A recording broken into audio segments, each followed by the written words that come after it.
those tears are gonna spill.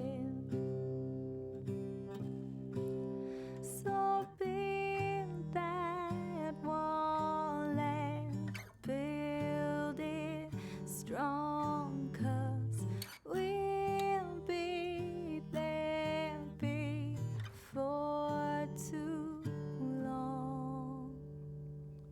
Gonna build that wall up to the sky. Gonna build that wall up to the sky. Someday your bird is gonna fly. Gonna build that wall until it's done. Gonna build that wall until it's done. But now you got nowhere to run. So build that wall and build it strong, 'cause we'll be there before too long.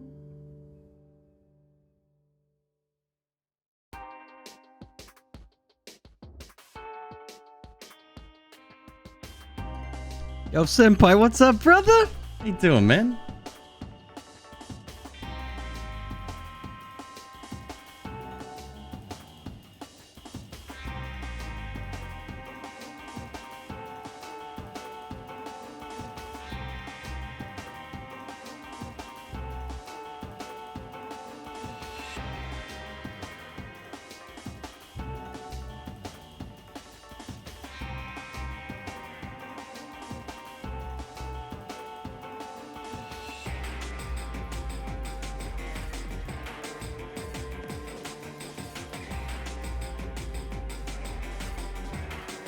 And if it isn't Mother Freaking Night Owl, what's up, man?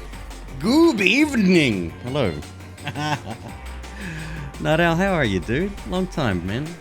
Maybe not. Well, according to your self-admitted channel point collection, no. Apparently, this isn't unusual to see you.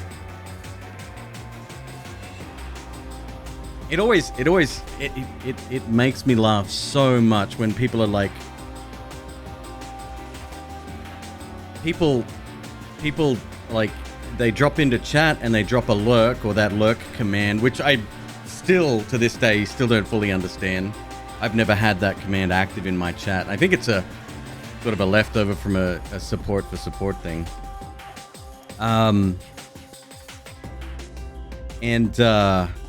And then they leave, and I'm like, how do you know the person leaves? Unless you're specifically talking to them, and they don't respond, and then you're like, oh, I wonder if they left, and then you check the user list. I can't check that. I don't. That's really like, it's almost invasive, right? I don't know. I better not say too much out loud. Twitter will have a field day with my comments. But it's weird to me. Donkey Jim, not first, but at least you're not third. Facts, brother, facts. Great to have you here, man. It's too much effort to check who's in chat or not. Well, that's just it. You're.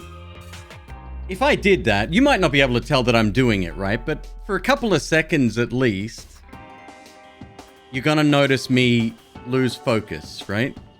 So I'm not going to be invested in chat for the time being. I'm on this hunt. Oh, Donkey Jim's not here anymore? Son of a bitch, he left. I can't believe. How is that even? How dare he? Dropping a lurk as well. Unbelievable. I'm going to make content out of this. Like, that's just self-reporting, in my opinion. It's wild. Wild to me. I don't get it. Just ban everyone who leaves? Facts. To be honest, yeah, just get rid of him. Scanning through the names that takes time. So it could be a thing like, I don't get the most viewers, right? But I know a lot of people out there would give their left arm to have the viewership that I do have. And that attitude seems to stem from the same people or the same archetype of people that would generally do something like that. You're about to be banned for getting food. I got plenty of food for us all right here. Don't you sweat it. Jessa coming in third today. I gotta change those up. They need to be renamed, I think. Maybe even lower the price down to 1, 2, 3 so people aren't spending their channel points. My whole thing is you have to save your channel points, not spend them. Somebody fucking ruined the 10 million channel point reward, so that's now gone. It's replaced with, hey, I had 10 million points. But I think somebody calculated it. With no gambling, it would take, I think with my stream schedule, 6+ years, I think. Something like that. It was wild. I've only been streaming for like 3.5 years, so yeah. Well, more power to you. If you can accumulate 10 million in my chat, you go for it. We're gonna be doing I've got a game in mind, maybe. I'm still not sure what I want to move over to. I was a little bit disappointed yesterday in Wolong. Not disappointed, that's the wrong word. 4 to go? You're on 6 million? I want you to screenshot that. I don't believe it. That's a hell of a lot. Underwhelmed. No, it's on me. The game is fine. The game is good. I was having a fun time with it up until that boss, and then I realized what the game was. 4 years. Okay. That's more like it. I think Germais has he's my longest running I was gonna say survivor. He's my longest running subscriber, and he's up to I think a couple of mil, maybe under that even. And he's been here from day one, so before day one even. Survivor 2, right, exactly. No, so the game yesterday, Wolong, like I'm watching people play it today and they're loving it. They're having a blast. It looks like a good game. It takes the core functionality of Neo. There's definitely some shared DNA there. And it takes, unfortunately, Sakito, and it mashes them together. And that's the part that I don't like. I don't mind parry mechanics, but when it's a core function of the game, I can't get behind it. I can't, like, is it necessary to parry? Maybe not, right? Because you don't need to trigger. You can eventually stagger someone if you're good enough to avoid hits without parrying, but so it's a little bit less like Sakito in that regard. It's just still it's still too much. Loaf clipped me again today. Is it this side? Yeah, clipped me right here. You'll see it in the other view a little bit better, I think.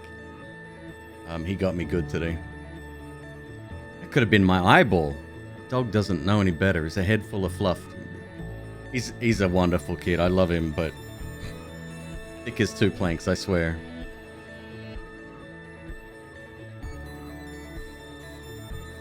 He just like, I'll be talking to him or talking to Ms. McQueeb, and she'll, like, I'll leave the room or whatever, and she'll go, come back in here, and just look at him, and I'll come back in, like, real careful and look at him, and his head's to the side, mouth slightly open, little bit of drool, and he's just like, just looking at us.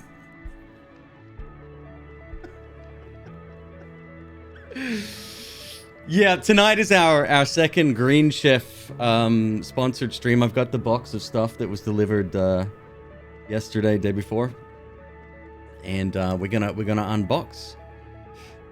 So that's going to be exciting. We'll do that in a little bit. So we're running overlays again tonight as part of our sponsorship agreement. Thank you very much to Green Chef for sponsoring the stream. Appreciate you folks, and appreciate for the food. McQueeb said she may even cook some up tomorrow night, and can't remember exactly what I ordered, but yeah, I'm excited. It's been so long since I've had a good meal. The last decent meal I had was at Taffy's place. Oh my god, that was Super Bowl.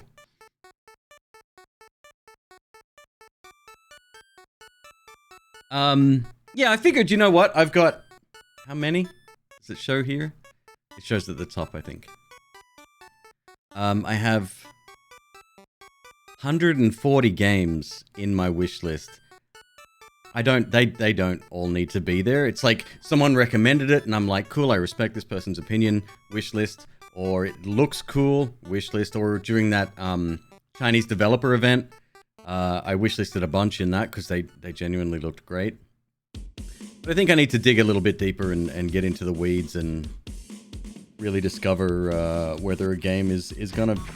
I gotta be more selective. It comes down to it at the end of the day.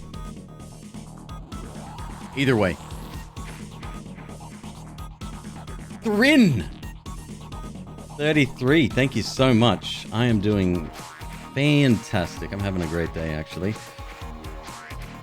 I'm having a great day now. I'll just say that much. Oh.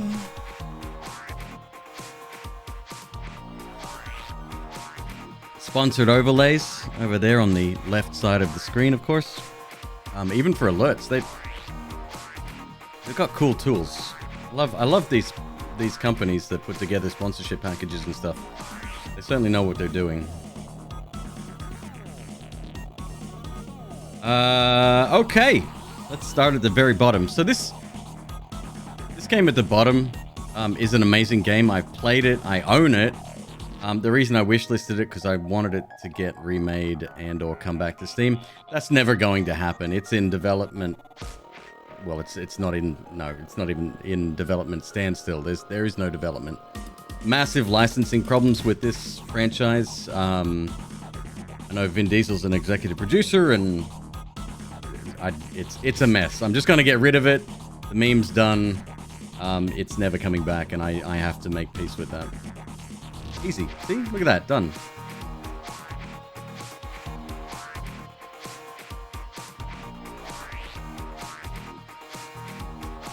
Just screaming. Couldn't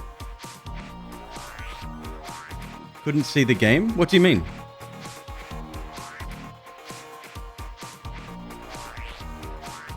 You okay, Benito? Welcome, by the way. Hello. Troubleshooter abandoned children. Give me, we need to watch some, You couldn't see the game that was just Thanos?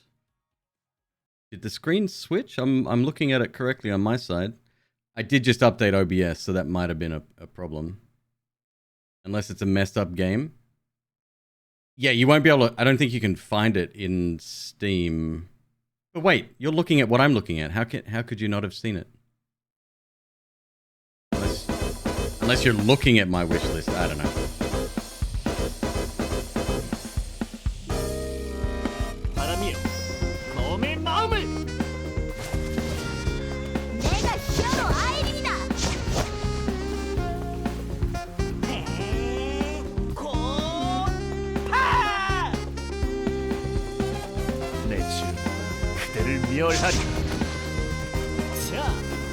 I like the music.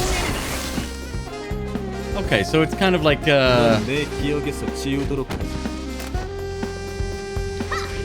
tactical, kind of like fights in tight spaces, huh?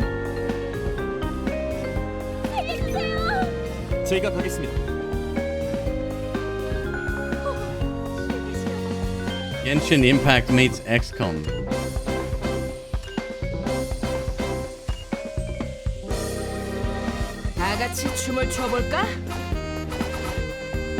Is that Korean? 들려? 이 소리? 자, 고개를 들라고. Persona vibes, yeah. And that's probably the reason I'll remove it. I'm not even sure why it's there in the first place. 오늘 잘 풀리는데. Like the gameplay looks great. 숨어도 소용없어.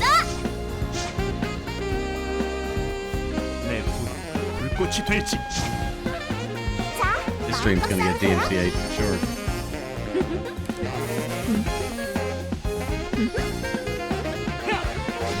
성광나. 좋은 느낌이야. 미션 컴플릿. 힘든 하루였어요. Yeah, I mean it looks cool, right? But I don't get the maybe it's the whole school kids doing literal murder and just like being so upbeat about it all. Recommended by Casey. I mean, yeah, you know, I mean, I'm sure it's good. Like I said, I don't think that's for me though. I'm having a hard enough time finding an XCOM like that's good. That's actually that's probably what we're going to be playing tonight. If I switch over to my library real quick. Phoenix Point. I downloaded it. Did I download it? Yes, I did. This is the one I want to take a look at probably tonight as well. What's Star Survivor? Star Survivor is available today. I get sent too many games. I mean, I know that is the biggest first world complaint ever, but it's causing me anxiety. Like, I get to try a ton of games, but if I'm not enjoying myself, like last night, you're just gonna sit there watching me look miserable, which, let's be honest, it's not great for the brand, and it's not entertaining to watch.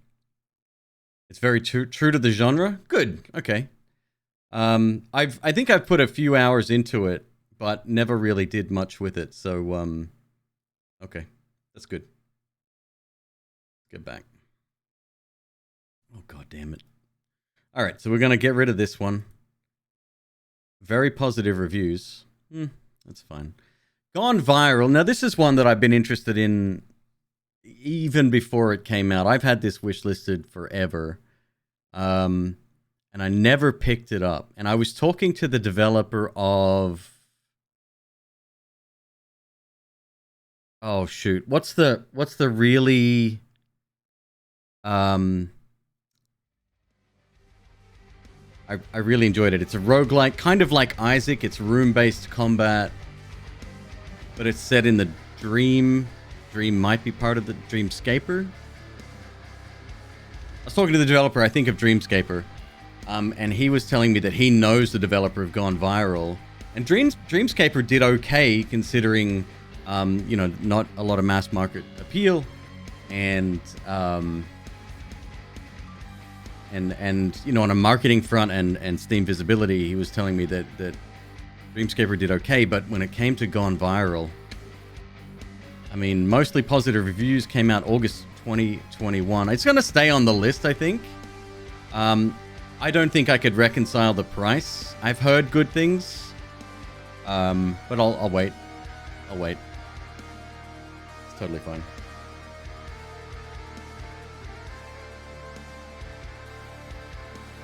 It's so weird. I've heard stories about how hard it is to market a game on Steam, and I feel bad for devs. Not recommended. September 2020. Gone Viral releases into early access with a great deal of grandiose talk and promises about coming updates, roadmaps. Even coming roadmaps, because it's so much will get added. Here's some tidbits. Every time we do a major update in early access, and we're planning lots, we'll also be giving away a unique limited cosmetic item. Unlike other roadmaps though, we intend to update this bad boy a lot. Like a lot. Every time we release or announce a major update, we'll probably update the roadmap to give you a bit of a heads up. They say the word roadmap one more time. We put down 5 boxes just to look pretty. That isn't to imply that there's only going to be 5 updates though throughout early access. November of 2020. First major update. Welcome to our first of many major updates. August 2021, released from early access, release patch notes markedly shorter than the update. Despite over 6 months without even a patch update. Yeah, not too hard to work out from there how the developers delivered on this project. Be wary of early access reviews colored by optimism and dev support. That's a good point. Note the comment from the dev below where they say their promises were based on zero plan and merely hoped early access sales would magically fund all the development. They sold their customers something Valve warned developers not to do, even without them actually delivering any of said content. Okay, so that paints a very big picture. Developers responded on September 2nd, 2021. We would have loved to support the game as long as possible, but early access sales weren't high enough to support the developers. We did the best we could to continue updates as long as we could. We ended up being able to add a third character, another boss variants, and tons of mutations. Comments are disabled for this review. Fascinating. 2 friends own the game, Old Man Sethus and Megalomerium. Old Man Sethus put an hour and a half into the game. Interesting. So they've stopped development on it, huh? I love Steam reviews when they're well written. I love Steam reviews.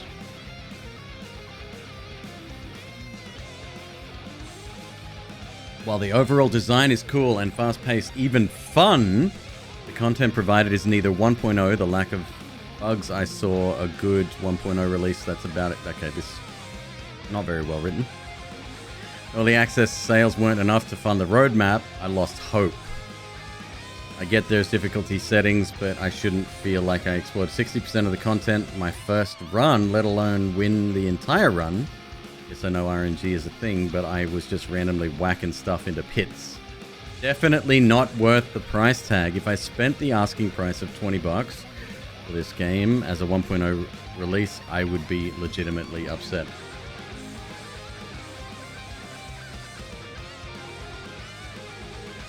That resonates with me. I think this is a very important one. Or is it this one? Very important. That was helpful. Decided to give this one a shot. Anyone who likes roguelikes knows there's dozens of them out there. Some not so good. I started the game thinking I'll play for a bit and then write a review. I actually got so caught up in it I almost missed a meeting. So for my brief time playing, I can say I really enjoyed it. Update, finished my first full run and added some more thoughts. Pros, great atmosphere, love the cameras everywhere, the fan count. Cheeky descriptions of things, the voting system on what events happen next, etc. Good variety of room mechanics, chest traps, items, layout, enemies, fans. Can call in gift drops. Is that fans again? Okay, so maybe that's a major gameplay element. It doesn't add a lot of context here, but that's fine. I think I'll remove it. Sorry to say. Even at a 45% discount, I can't. I mean, that's $11 I don't have, right? Okay. Easy peasy. Endless Dungeon. This one I don't know. I didn't play the recent, I didn't play the release, the what do you call it? The,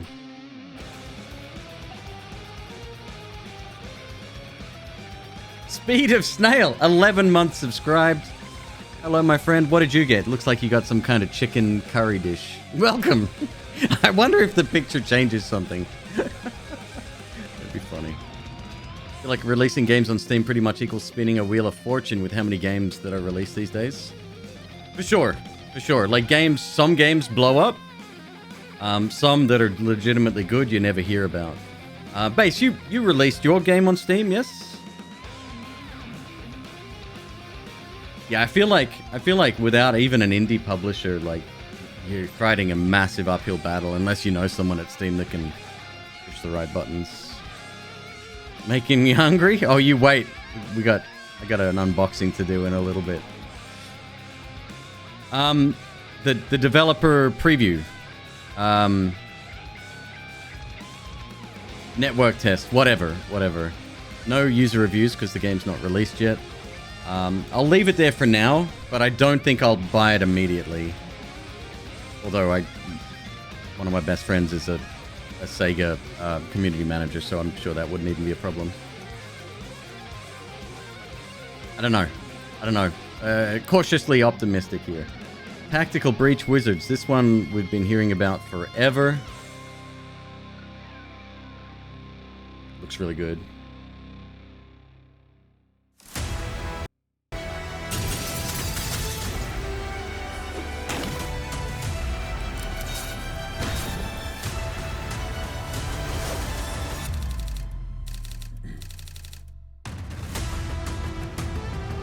And the developers of Gunpoint. So again, more fights in tight spaces. / XCOM, but with magic. Turn order visible. Rewind mechanic. Oh my god.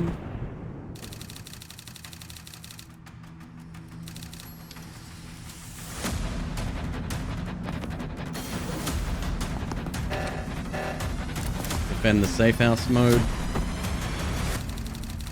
Yeah, that's staying on there. I think this is a buy. They look like RuneScape characters, though. Maybe that's how they get out of putting dialogue in the game. They don't have mouths. They also don't have noses, so...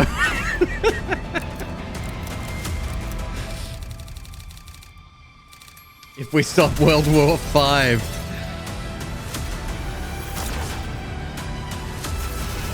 I was a huge fan of... How good at you at dodging ghost cars filled with angry skeletons. Never made it past regionals. There's ghost cars filled with skeletons. Wizards.cool. Interesting TLD. Big fan of fights in tight spaces. Big fan. Excellent game. So I thought I should do a video to show you what it's like now.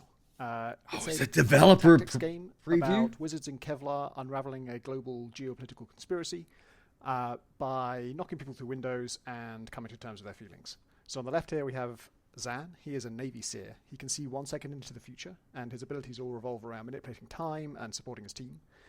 On the right is Jen. She is a freelance storm witch and a private investigator. Her abilities involve pushing people around with lightning to get them where you want them to be. So I'm going to skip the story here because it won't make a lot of sense out of context, and also I don't want to spoil it. And get on with the mission, which is to knock out all enemies and seal all reinforcement doors. Reinforcement doors are these ones with the arrows. Each one of these is going to spawn one enemy each turn for 3 turns, unless I stop them by sealing them up. So those are probably my first priority. So with Jen, I'm going to change where she's breaching. So she's going to breach up here because that'll leave her close enough to this door that she can run there this turn. And once she's there, I can seal it up with some ghost planks. And now no one can come in through there. So I save myself 3 enemies by doing that. And I gain some mana. And mana is what you use for your fancier abilities. My basic attack just knocks people back. And if they hit a wall, then that's good enough to knock them out. But my fancier one, Chain Bolt, I can chain it through people. And when I do, knocks them each in that direction. And so this guy, because he only got knocked into empty space, he didn't take any damage. But I can improve on that. If I move Zan up here, he's going to... I love the rewind mechanic. Intel is another sort of secondary objective, and when you grab it, you gain mana. What game was that recently? And then he's going to set up a predictive bolt, which is... It let you test... it was dice... you know the one. It was the dice game that I love. Not the one that I didn't love. a... ability where if he predicts that someone's going to cross that line and then they do, he gets a free shot on them that does a lot of damage. So his prediction in this case is not too much of a guess because an Overwatch to mechanic. push this person into that. Kind of. Future prediction Overwatch. And that takes them both out. So then Zan is now close enough to this guy. This is a grenadier. They take cover and they hide from you. They're quite difficult to take out normally, but since we're close to this guy, it's easy enough to shoot him over. And Zan is being targeted by this tracker. If I let that happen, if I foresee, He's going to get shot. That's not great. You can So preview. let's rewind Oh, and wow. take cover so he doesn't get shot. So that's our first turn. Because we didn't seal the other door and enemies come in through there, and Zan is in a certain amount of trouble now, I'm going to move him down here to get him out of the way of the uppermost tracker. Of course, he's not in a better spot here, but I think Jen can help him out. So if Jen moves here, I chose that spot because it's close to the intel, so she can grab that to keep her mana up. Intel gains and mana. now, so Zan can take out this guy, but that leaves us with a problem because Jen can't take out this one, and Zan's out of actions. So I'm actually going to rewind and have Zan... basically, I want to use Jen to chain bolt through these guys. If she could hit this guy, she could chain from there into hit there, and the angle on that is good enough that it'll hit the wall and pass out. But Zan is in the way at the moment, so I'm going to switch back to Zan, have him take cover, and now there's a clear line of sight. And Shit, this is Jen deep. can set up that chain bolt, which takes them both out. And then Zan can stand back up and grab that intel. And actually, now that he has some mana to spare, we can do better than this because... So Jen can't see anyone right now, but one thing Zan can spend mana on is a time boost. And if he throws that to Jen, she gets an extra action. She still can't hit anybody, but she does have Gale Grenade. Gale Grenade's a thing that would just knock people back by one tile. There aren't any enemies I can hit with it, but I can just throw it at this crate to knock myself back. And that gets me in a good position to have a line of sight on this guy. So I'll use the action that Navy Seer gave me to take out that one last guy. And that's actually everybody. But You of have course we to haven't seal sealed the door, so we can have one reinforcement more to deal with. doors. But that's easy enough because Zan is close enough to this door to run over there. There's only one enemy remaining there, but it's still good to seal it and take this last guy out. So that's the mission, or that's the level. Each mission is several levels in the same building. You move through the building bit by bit. And this next one, I'm going to show you... I'm not going to play through it. I'm just going to show you the basic concept. So I'll skip the story again. The issue on this level is that if we breach this door that we've started next to, we get shot. And I'd rather not. So I'm going to redeploy Zan, in this case, over to this side. And if he just runs into this room, he's got line of sight on this guy and can take him out. So that enables Jen to breach in here. And once she's in, if she can get line of sight on here, that would be a real nice help because Zan is currently in a bit of trouble. And she can knock this guy through the window. So yeah, I'm not going to play the rest of that because I don't want to spoil the rest of it, but that's the general concept. This idea actually was, this is a level based on a version that our artist John Roberts did, and in our last beta we had Steam Workshop support, and I was just browsing for like the best levels there, and the two best rated levels on our Steam Workshop are by our artist, who I didn't even know had made any levels, and I loved the concept of this one, so I kind of adapted it to work it into the campaign. Let's skip the rest of this level and A little bit of show you just one more thing, which is Chimera Squad in that. between missions. You debrief, basically. You chat about what happened and what it means in the context of the whole conspiracy plot. Again, I'm going to skip it because I don't want to spoil too much. I love how they take their gear then off like their you get hats and they two just leave it on the platforms, train so you seat. drop That's radio funny. wizards, and that's the exciting part to me. So Chainbolt, that one that roots through people, we can make that hit one more target. Holy Planning mackerel. a few more attunements for this one where you can let it, push people around even more violently and chain through even more targets than that. People have inherent things you can spend, like charms, to increase their move range. And on Zan, he can make his predicted bolt free. And my favorite is... I love the this weapons are fire- kind of like sorry. modern His military basic weapons attack. with, So this means with that like every time a magical teammate rods uses and their standard shards attack, and shit. he takes a free shot at that target. So then it's all about positioning him so that he can see whoever you're attacking, so that when they attack, you pile on and stack up the damage that way. So that's about all I'm going to show you this time. If you want to get in on the beta and you're hearing this roughly in the same time period that I'm recording it, then you can do so at our Steam page. And if it's too late for that, then you can at least wishlist it, which is a nice thing. That's staying on the list. That looks really good. Yeah, I like the look of that. Silk Song, I might as well remove that. That's never coming out. Ziggurat 2, this is one I added Oh, ages ago. Those of you that have played this, is it worth owning? Well,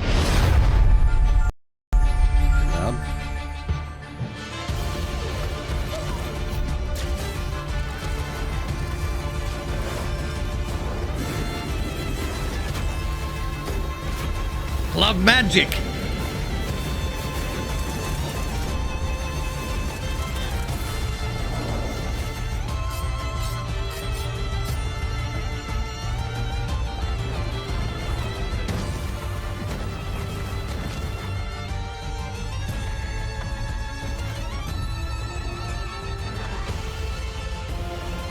It's just an arena shooter, right? Like room by room, you clear the room, you move on kind of thing. Like a normal roguelike that we play, an action roguelike.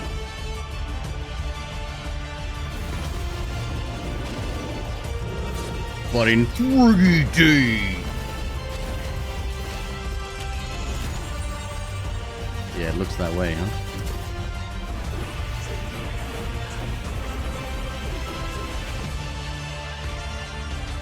Reminds me a little bit of Metal Hellsinger without the beat-based mechanic. Tape to tape. Aztec, what is a tape to take? Tape to take. Okay, I'll just look it up. Tape to tape. Roguelike hockey game where every choice matters on your journey to build the best hockey team. It's Blitzball, the game. Similar to Punch Club and Curse to Golf. 5 friends want this game. Merc, Billy One Kirby, Manhattan, 8-Bit Aztec. We are Steam friends. And Deep Bunny. Is there a...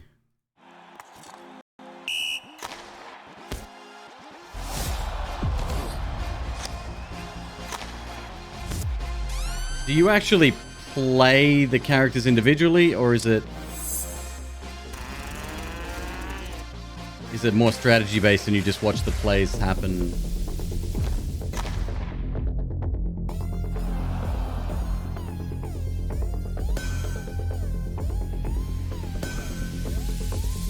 I'm gonna check my email. This sounds familiar.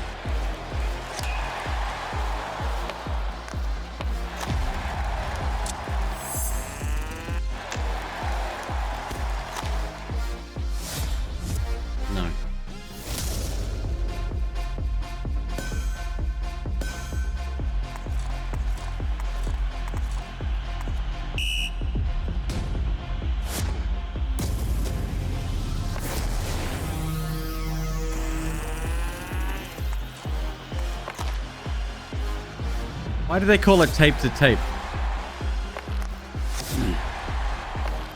Is it because they wrap the hockey sticks in? Yeah, it looks like it. Okay. You're whacking sticks.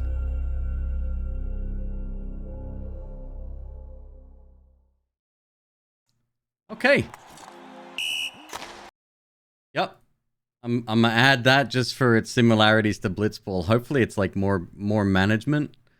Because I'm not really interested in a sports game, but this is if it's a strategy game or management game, I can get behind it. It says it's similar to Punch Club. Not sure. I'm not sure how. What am I doing? Adding games to my wish list. This is the last thing I want to be doing right now. Okay, let's get rid of Ziggurat too. If it's ever in a Humble Bundle or something. Speaking of, there's a massive Humble Bundle right now supporting... I posted it. Where was it? Here it is. The earthquake relief. Syrian earthquake relief. I'll post the link in chat. But essentially for $30. Oh, spoiler alert. Don't look at the screen just yet.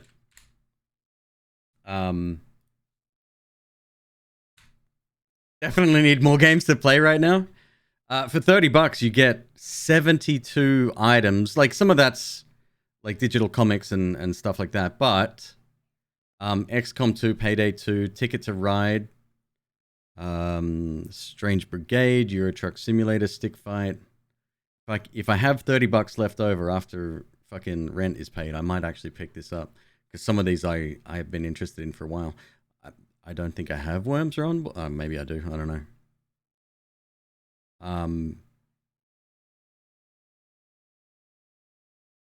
Ticket to Ride's a really good board game. I don't know if I've played it. I probably have. I can't remember though. Like I've played a lot of those. What would you call them? They're not hardcore board games. They're not casual board games. They're somewhere in between. They're your Settlers of Catan. It's like, oh my god, this is the most advanced thing ever. This is way better than Monopoly. No, you don't understand. A Euro board game.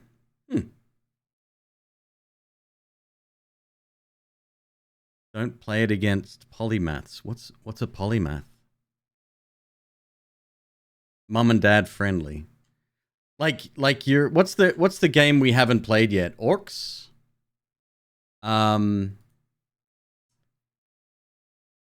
Which I have installed. Maybe that's what we could check out tonight. Which is Carcassonne, which I'm still not entirely certain whether I'm pronouncing that correctly. All right, so Ziggurat can go. Goodbye. You had your chance. Cloud Gardens. I love the look of it.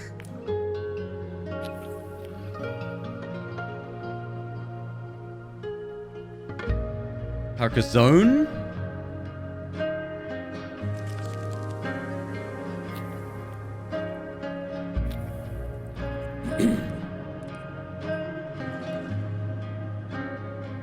I don't understand the concept. What's going on? Creators of Two Kingdoms? Right, exactly. Two Kingdoms is one of those ones that I own it. I want it to love. It's one I should watch people play. Again, I don't possess the patience, I think. It reminds me of the reverse city builder that Devolver's releasing soon.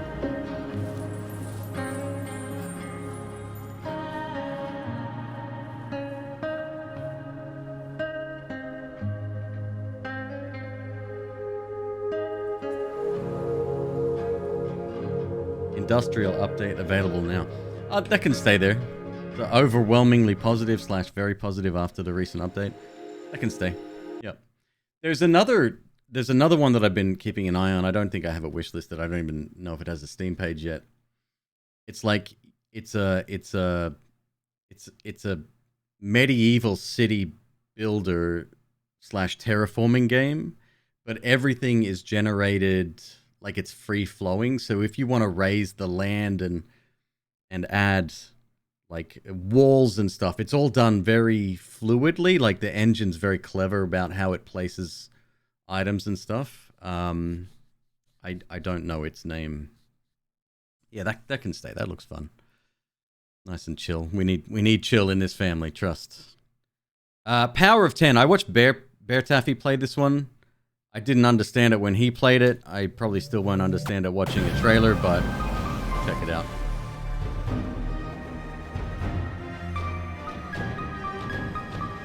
In French, the ending letter is silent.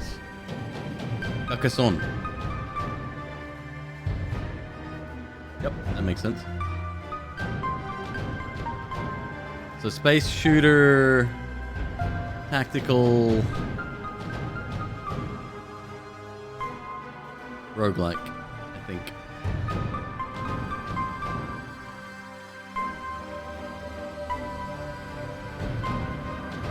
I remember Bear having a good time with it. I think it was a sponsored stream at the time. Too much screen shake? Now that you mentioned it, I'm just noticing that myself. I'm sure there's an option to turn that off. You'd be mad not to if it's that wild, huh? This could be a very early build as well. You can turn it off. Thank you, Sir Chris.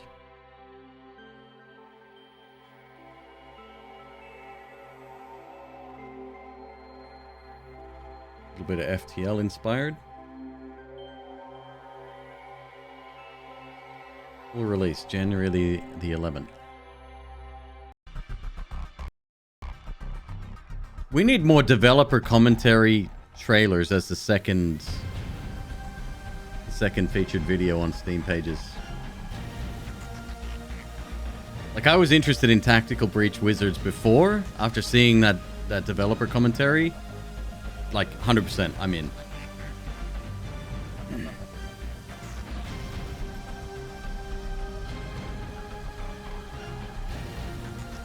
Gives you migraines? No, that's fair. Absolutely fair. That's why whenever anyone mentions the screen shake in games, sometimes I don't even notice, to be honest. But if someone mentions it, like, me turning it off isn't gonna make or break my enjoyment of the game, and if it makes other people feel comfortable, why the hell not? Maybe in a pixelated game like this, it's like even more noticeable too.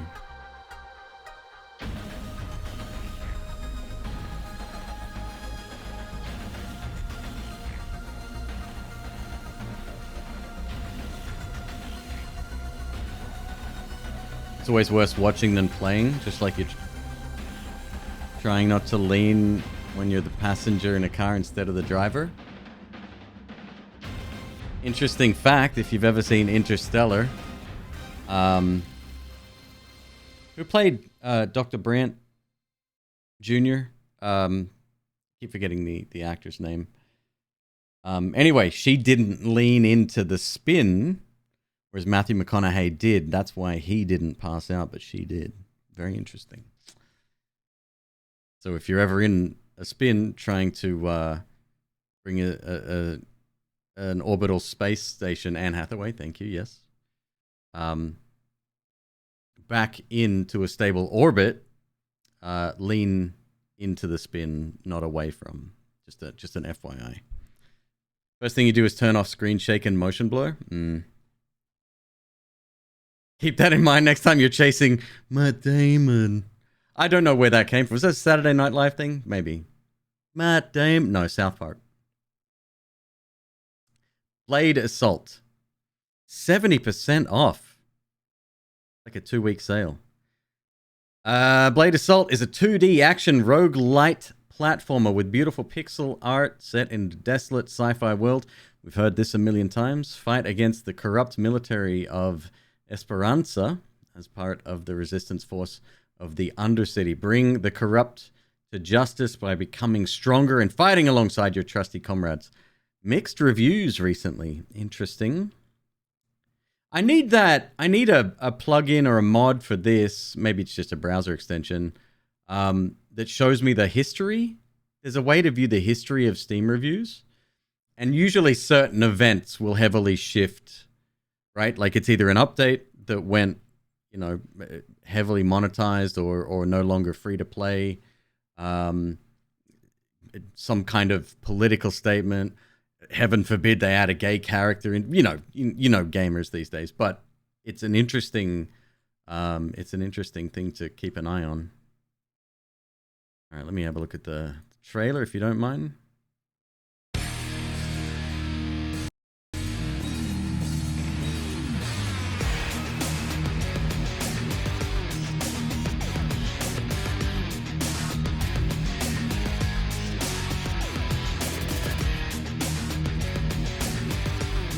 Puppet they made.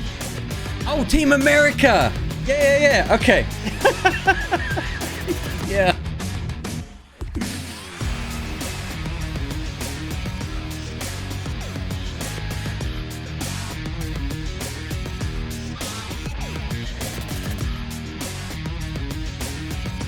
Heavy rock! What's up, Kenai? Good to see you, brother. How you doing, man?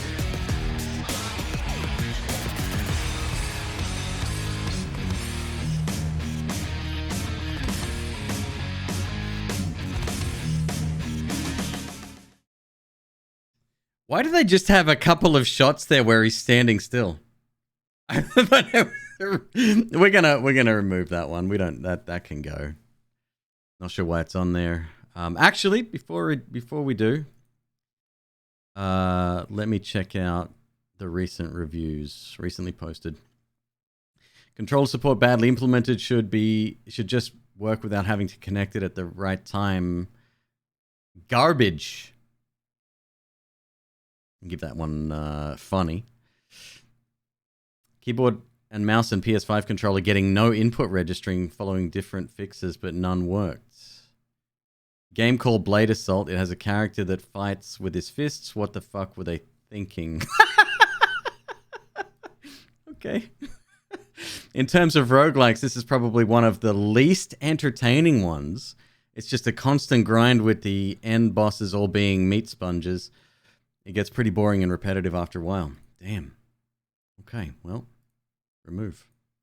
This is great. I've removed like half of what up until here. Metal Slug Tactics is staying. I cannot wait for that. Unexplored 2, The Wayfarer's Legacy. I was offered a key for this, and well, hang on a sec. I have the first game, not the sequel. So I didn't accept it. Open world RPG in a procedurally generated world with a tabletop feel. Challenging, slow-paced, and deliberate combat is to be avoided. Award-winning soundtrack and an impressive visual style, very frequently updated! 12 friends want the game. ADD at work. Old Man Sethis. Cake Eater Games. Zaibatsu. Wait, where do I know that name from? I am Dr. Spatzo. Heems. I don't know half these people. Let's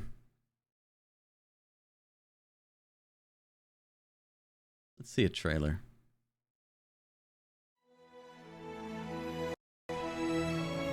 Looks great. I love this style. The Wayfarer's Legacy is a challenging procedural RPG. It has a node-based open world and a cool twist on permadeath. Hi, I'm Joris Doormans, game director of Unexplored 2, and I'm here to tell you a little bit about the game that we're making. A typical gameplay session starts out in a town called Haven, which is a hub location where you can collect resources or gather intelligence. And there you might find out about a key that's lost in an ancient temple somewhere a little further on the map. And then you might set out to try and get to that temple. And along the road you'll face encounters, hazards, enemies. Once you get past all these challenges, you'll find yourself at the ancient temple. You might need to climb to the top of a cliff to gain access to the temple. And in the temple you might find other enemies, hazards, traps, puzzles, a lot of things the game can throw your way because it's all being generated. In Unexplored 2 you play as the Wayfarer. And the Wayfarer is a character in the game that's tasked to see the staff of Yendo destroyed. So at the start of the game, you're handed this staff, a very potent magical item that is actually a threat to the world, and you need to take it to the First Valley, to the Prime Elemental Forge, where it can be destroyed. So in our game, there is a lot of opportunities to avoid combat by taking a fortune test, which is our equivalent of the dice roll that you normally would have in a tabletop game. The skills that you have as a character, they will all play into this system. If you have more skills, you'll have more opportunities and more choices during a fortune test to actually bend the possible outcomes to the outcome that you really want to have. Sounds a bit like FTL or Hand of Fate. Well, this is a dangerous world, so if you play an Explored, you should expect to die once in a while. Once you've died, you actually get to pass on your legacy. You can actually choose to keep the world that you have, keep the items, or pass on the items that you found to the next Wayfarer, and start anew with a different character in the same world that actually has advanced a little bit further. The legacy system that we've set up enables the world to respond to the choices that you made before. So the things that you've achieved and the things that you've accomplished before, they're still there, or they might actually come back to bite you in the ass. However, as soon as you enter the First Valley, you're all in. If you die in the First Valley, the game is lost forever. That world will be gone. Save game will be deleted.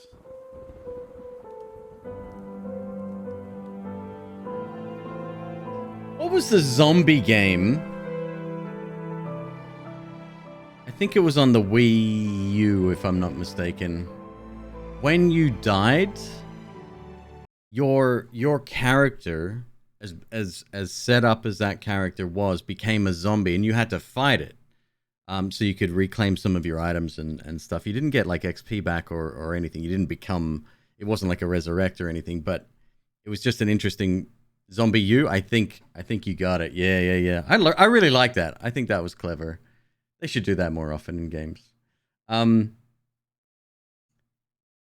mean, looks decent. That can stay there. Game's out. Yes, it's 1.0. Looks like it. Not recommended. Not for everyone. Holy shit. I can't say how many times I've debated in my mind to refund the purchase, and while I eventually came to like the game after going through its steep learning curve, I wouldn't recommend the experience to anyone looking for an adventure exploration experience. The game is tagged as an RPG when it's not quite an RPG, as you are railroaded into some specific play styles just to progress. Some loadouts are just more superior than others due to encumbrance mechanics. The game also reinforces a cautious and sneaky playstyle, which when you deviate from the game penalizes you. That's been crossed out. Edit for update. There is a save feature implemented in the game. Save while in camp. This does alleviate some frustrations for character loss, especially when said loss is by reason of bugs. However, it also eliminates the reason to create the next character, as rare buffs can only be acquired once per world. A subsequent character will be weaker compared to the first who acquired these buffs, unlike how other roguelikes work. Refunded. Game constantly crashed.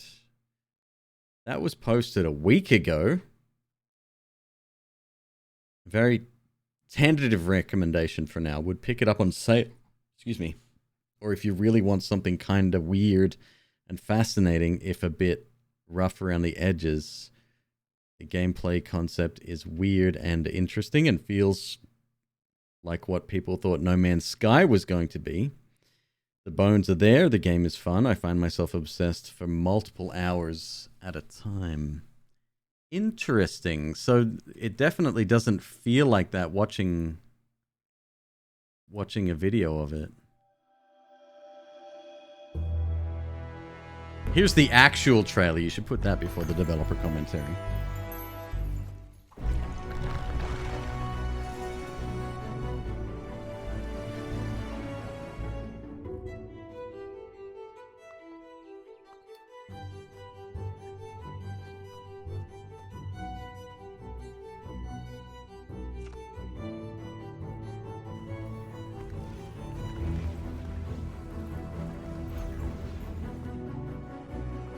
Characters move very slowly. Jim, no sweat, dude. I'll be here. Maybe. I left Jim high and dry yesterday.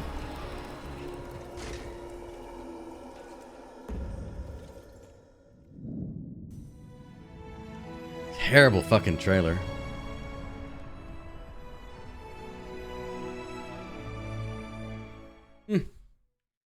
I think I will remove that. Go back to the wish list. Go back to the wish list, thank you.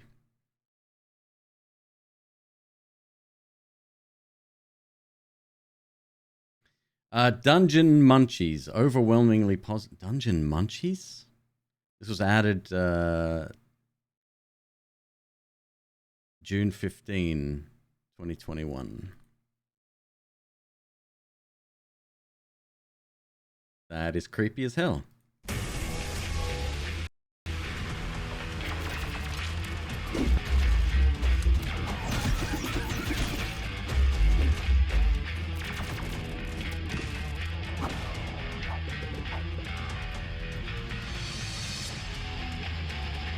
Hell of a good time, says Metal Card. Okay. I checked out Patch Quest. I think I own it. I've never played it, of course. What's with the faces, bro?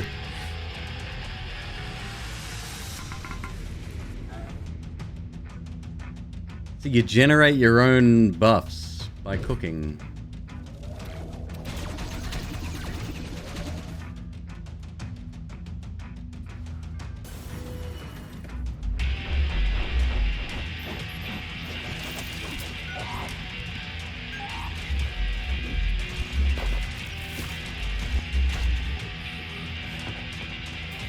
It looks semi-difficult, yeah. Yep. A lot of nuance in the weapons, probably.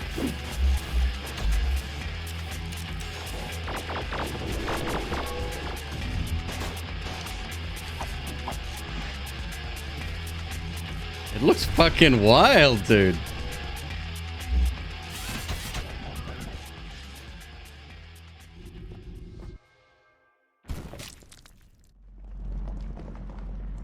Nope.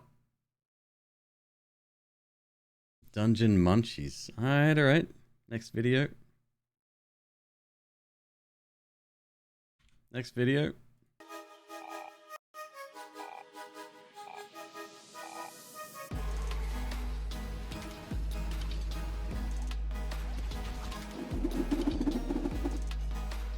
Is there a lot of that, I don't even know what the genre would be called. I call them like precision platformers, but it's funny. It's like fan games, right?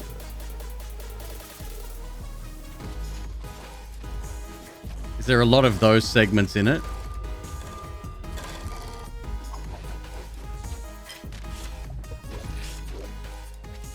Called Dungeon Munchies, Fox. It's out. It's been out for a while, I think.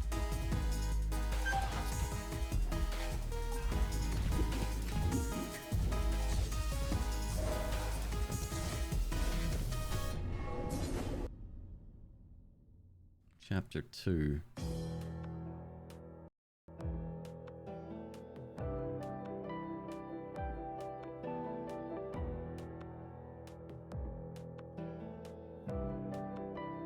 You collect ingredients, you cook, and you create more consumable items. I like the art. Is there a demo? Good question.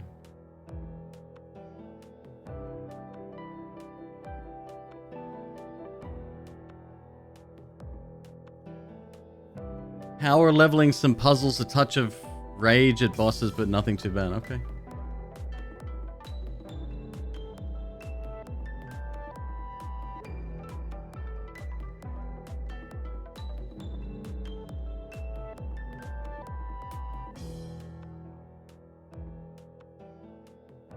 Overwhelmingly positive. Is there a... Give me the store page. Oh no, it's just soundtracks for sale. No demo. No demo. Alright, it can stay there. Choi, what's up? How you doing? Okay. Okay, that stays for sure. Before we continue, we're going to take a quick look-see at our sponsor for the evening, actually for the entire month. Green Chef. They sent me a box. I ordered some stuff. I can't remember what I ordered.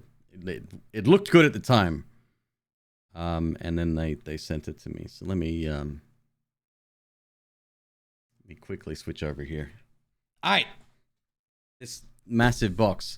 Perfect game to switch over. Probably a $12 game. Okay, that's fair. That's fair, yeah.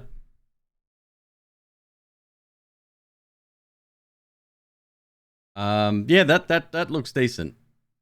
I can't remember why or for what reason I added. That's the same reason as why. That's the same thing. It means exactly the same thing. Ooh, indeed. Fox subs are alright. I'd be one if I could afford it. Okay. Jesus Christ, it's fucking heavy.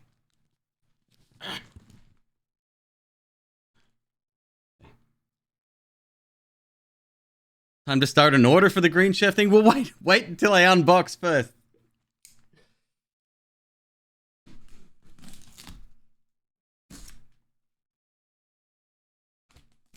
Okay.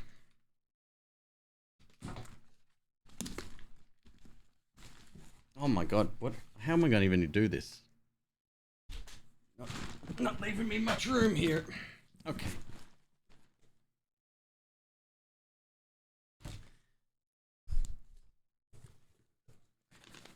This stuff's pretty great. Do you get, as a returning customer, do you get the secondary discount? Okay. Don't forget about the ingredients which may be hiding under the ice. Okay.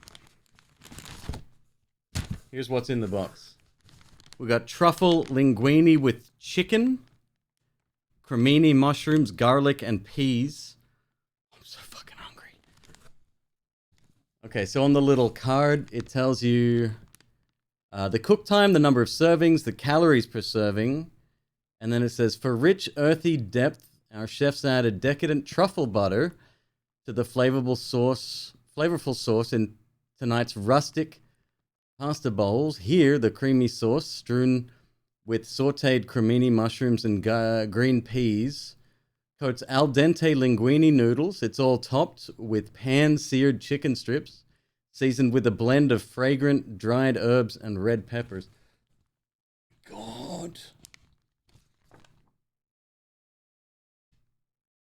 I mean, just look at my bowl wouldn't look anything like that, but unreal. Yes, this is a company that HelloFresh picked up. It's a sister company. This is aimed at the more discerning connoisseur of food. They have different tiers essentially.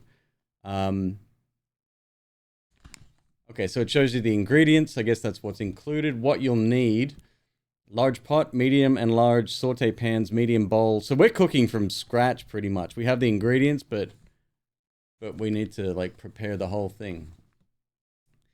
Start the pasta. Bring a large pot of lightly salted water to a boil. Once boiling, stir in linguine. Cook for 9 to 11 minutes or until al dente, stirring occasionally. Reserve 1 cup of pasta cooking water. Strain linguine, shake off excess water, return to pot, drizzle with 1 to 2 teaspoons of olive oil, stir to coat. Like, if you haven't cooked before, these seem pretty easy to follow. All right, that's meal number 1. You get to keep the recipes if you want to buy the ingredients later. Yeah. One thing that's interesting, what they should do, which I'm surprised they didn't actually, there's no punch holes here. You would have to put them in like a plastic sleeved binder thing. Chicken with garlic, charred rice. Holy fuck. Oh, I have chicken breast somewhere in here. The secret ingredient to a great pan sauce for chicken is fond. The culinary term for the browned bits left in the pan after searing your cutlets. You'll deglaze the fond with chicken stock and add apricot jam for sweetness, a knob of butter for silkiness, and red pepper flakes for a kiss of heat. The resulting sauce quickly elevates this simple, comforting chicken dinner to an elegant meal with a delicious balance of flavors. Serve alongside fluffy rice tossed with savory sautéed chard and garlic, and garnished with chopped roasted almonds to add an enticing crunch. And it's got like even, I guess, numbered pictures if you're not sure what I guess each of the terms means on the back. But it's step by step. Like I could follow this, and I don't cook a lot, so. And the last one I chose, curried coconut turkey soup. Holy fuck, that sounds good. Cook time 20 minutes. Serves 2. Calories 700. This soup is packed with curry-style flavor from yellow curry powder, garam masala, and creamy coconut milk. Aromatic onions and ginger add a depth to the soup, which is loaded with good-for-you zucchini and savory ground turkey. To finish, drizzle with sour cream. Sprinkle with I'm so hungry, you have no idea. Oh my god. Alright, let's see what's in here.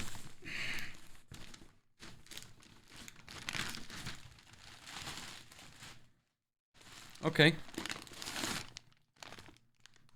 So here's the coconut turkey soup. It comes in a... We'll check that out in a sec.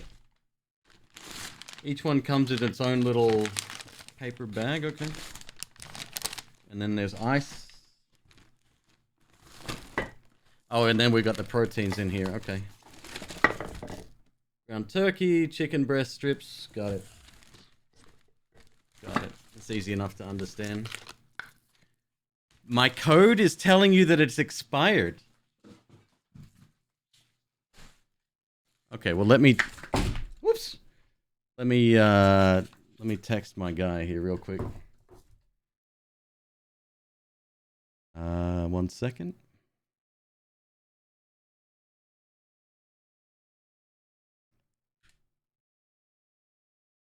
Someone is telling me the code is expired.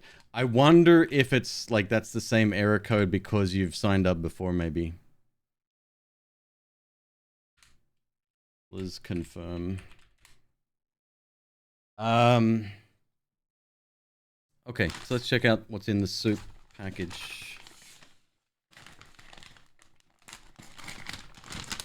I won't leave that protein out for long. Oh my god, that smells so fucking good. Pita bread? Everything's labeled and marked. Arroy D coconut milk. It's a tiny little coconut milk. They're checking by the way on the code. If it's not expired, then I guess it's because you've ordered before. We've got yellow onions, pre-chopped, and ginger. That's what I can smell. Zucchini.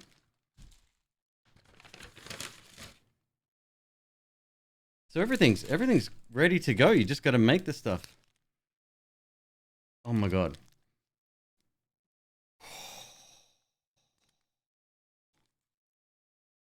Garam masala. Oh, I love Indian food so much. It just smells incredible. Perfect. No, your promo code has been successfully added. Either they're out of the US or they might have had Green Chef in the past. There you go. Yep. Yeah, so that's the case, Torment. It looks like that it looks like because you've ordered before. I could do this. And like I said, I don't cook a whole lot, but that's dope. It's all in there, ready to go. Cooking stream?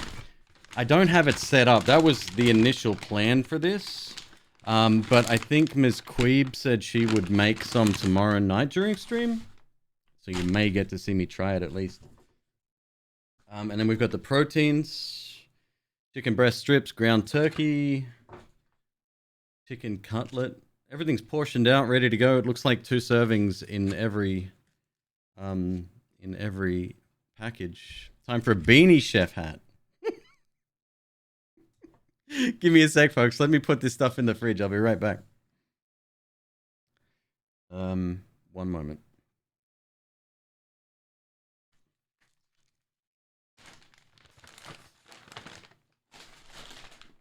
Oh my, this is great.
Okay.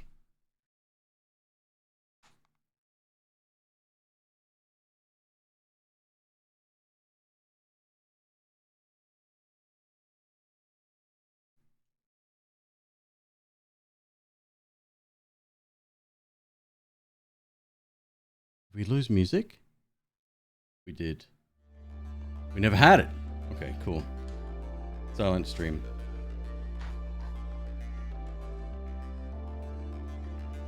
I'm stoked. I can't actually wait to eat that.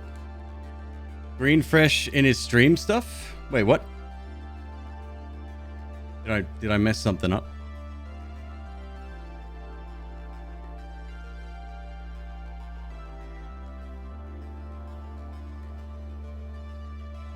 I've had some of these before in the past. Oftentimes the zucchini would look a little sad and dehydrated, but they still cooked up well.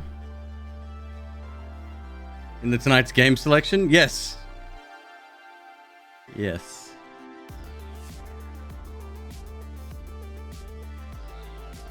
Green Fresh. we don't need to talk about that.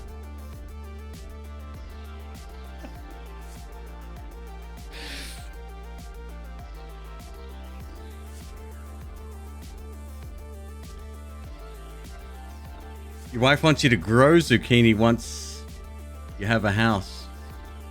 I mean, it's smart, right? Especially with like the prices of everything lately, for sure. Then we will have way too much zucchini. I don't mind zucchini at all. I definitely wouldn't snack on one, I guess. I guess you could saute it and have like a... Although that kind of defeats the purpose of having a healthy meal then. It's better as an additive, I think. Although on the flip side, I love cucumber, and I know that's a distant cousin.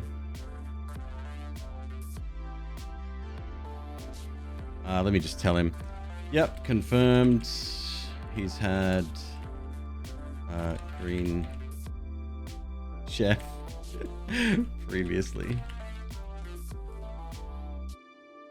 Zucchini bread? Ms. McQueeb is obsessed with cooking bread, and I have zero complaints. She's amazing at it. She made oh god, what was it? Rosemary bread, and you put a little bit of garlic butter on it. Holy shit, man. Ugh. You can't bake, but you can cook. Well, it's just the same thing. Go the lethal frag route and grow everything you eat.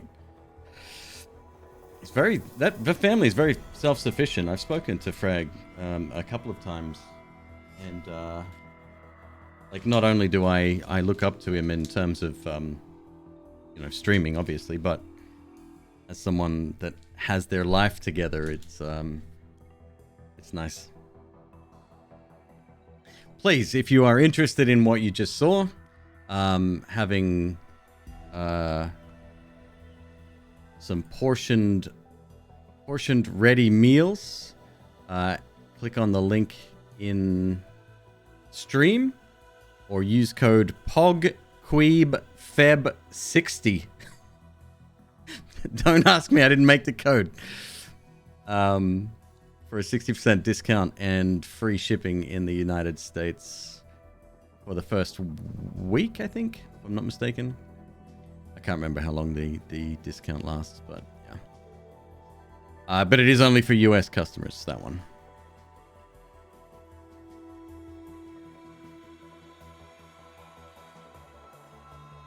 Hog queef. Coconut shrimp soup. Sesame ginger chicken. Pork with balsamic fig sauce.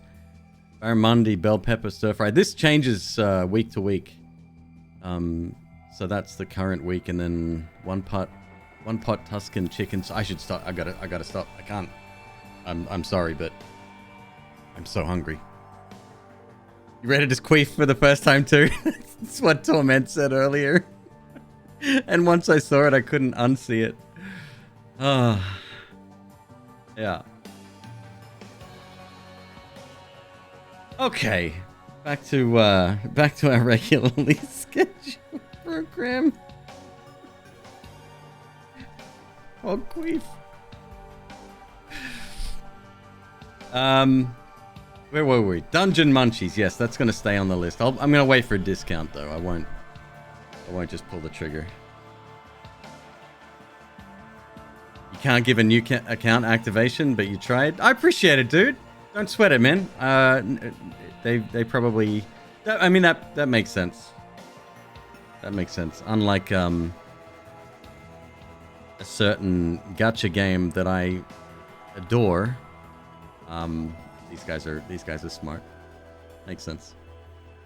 Okay. Replaced. So we're getting into the neon post-apocalypse here, and I am here for it. This looks amazing. I believe Replaced is a 2D platformer, if I'm not mistaken.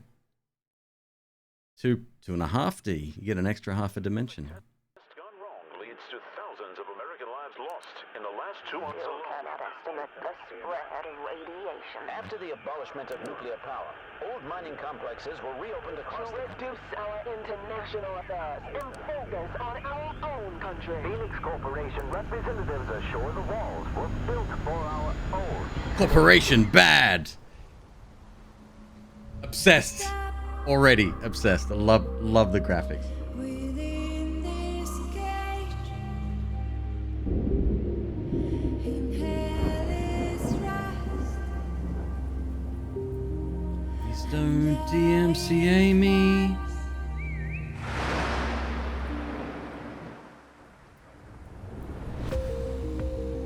Never-ending nightmare scream. You can pat the dog. Counting down while you're still breathing.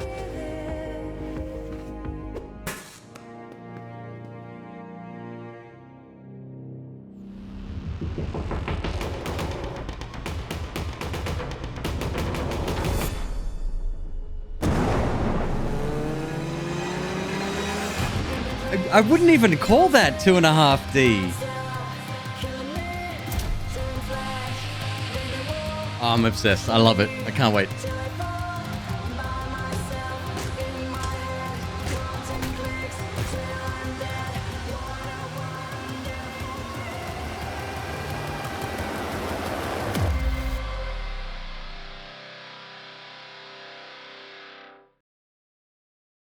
I wonder if we have any more information. Do we have another trailer?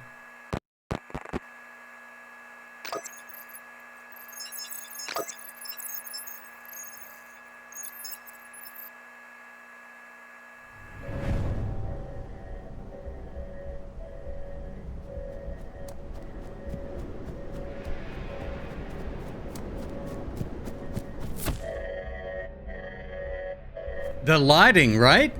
Fucking gorgeous.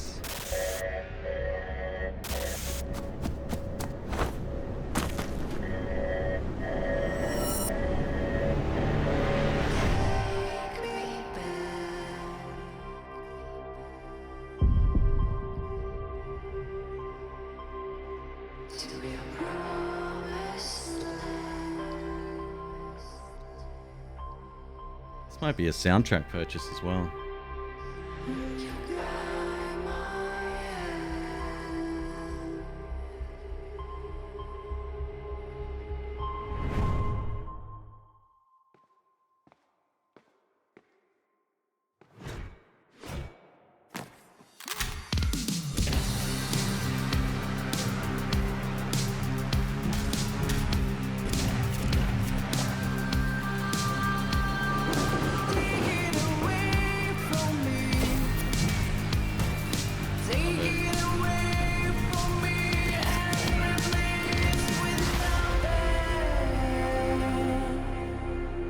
Damn! Yeah, that's hype. I'm stoked for that.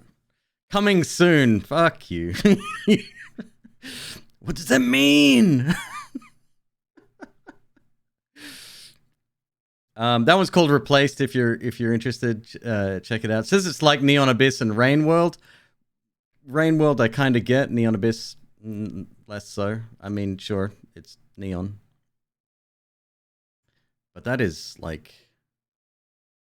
stunning.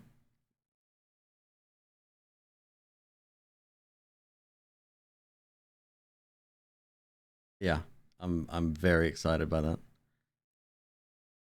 The next one is called The Last Night. Now, this one I saw probably these were probably showcased in the same like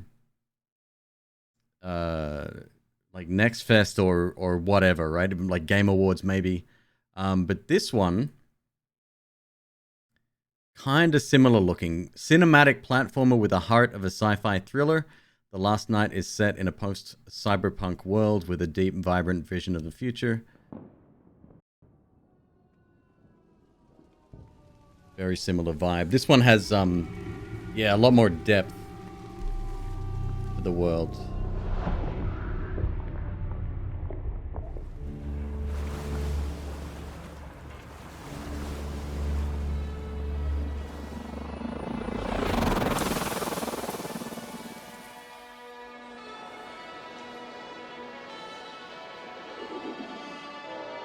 You could be quite easily mistaken the two together. Two games. This one's a little bit brighter.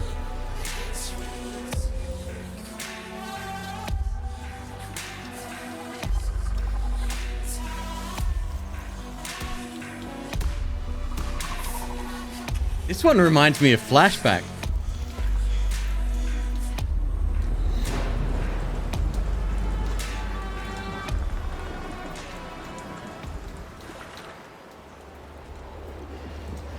The water effects, man!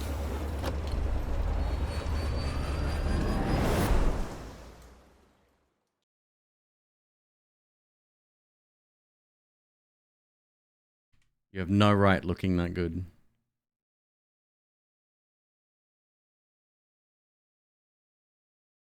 Oh, these are just straight up grabs from the trailer. Okay, fine. I mean, when your game looks that good, fair. Raw Fury Publishing. It's interesting. Release date TBD. Breathtaking cyberpunk world roam freely across 4 varied and vibrant districts in a unique blend of 2D and 3D. Travel between areas with futuristic transportation and wind your way through dense crowds, drones, and unique characters. I have a feeling this is going to play a lot more like Little Nightmares versus the other one that seemed more combat focused. Alone in the Dark, no. Another World or Out of This World if you live in the UK or Australia. That style of game, yeah. Since 2017. Yeah.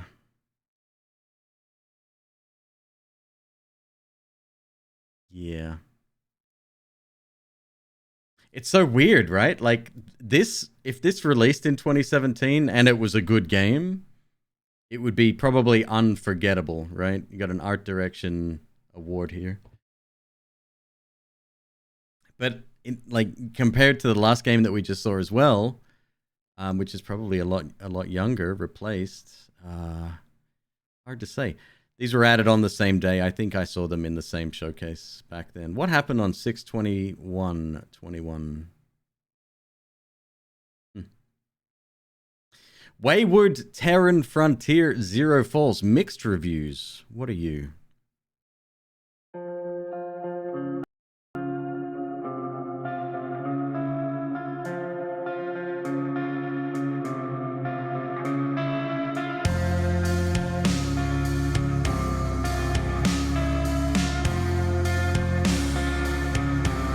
This reminds me of something that's already out. Well, another game that's already out.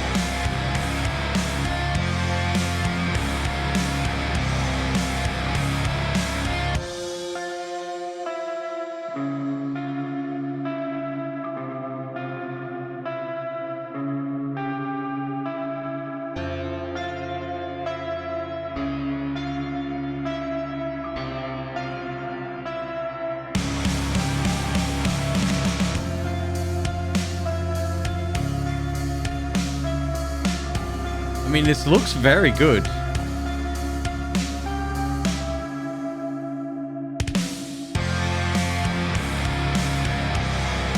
You're done, son. Yep.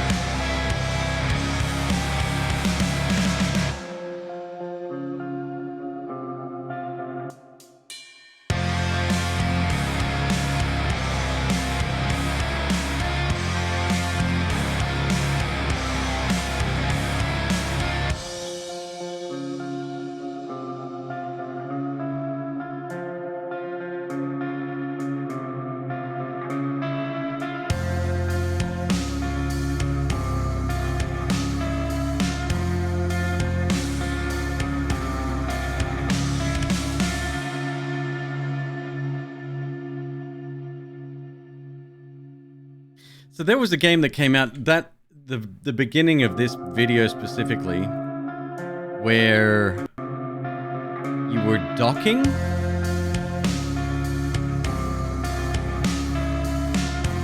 This part right here, docking a space station. There was another game that came out, and I think it was popular, at least in the roguelike community. Very similar. Like you were flying around, you docked with something, very high risk, high reward, heat signature. Let's double check that.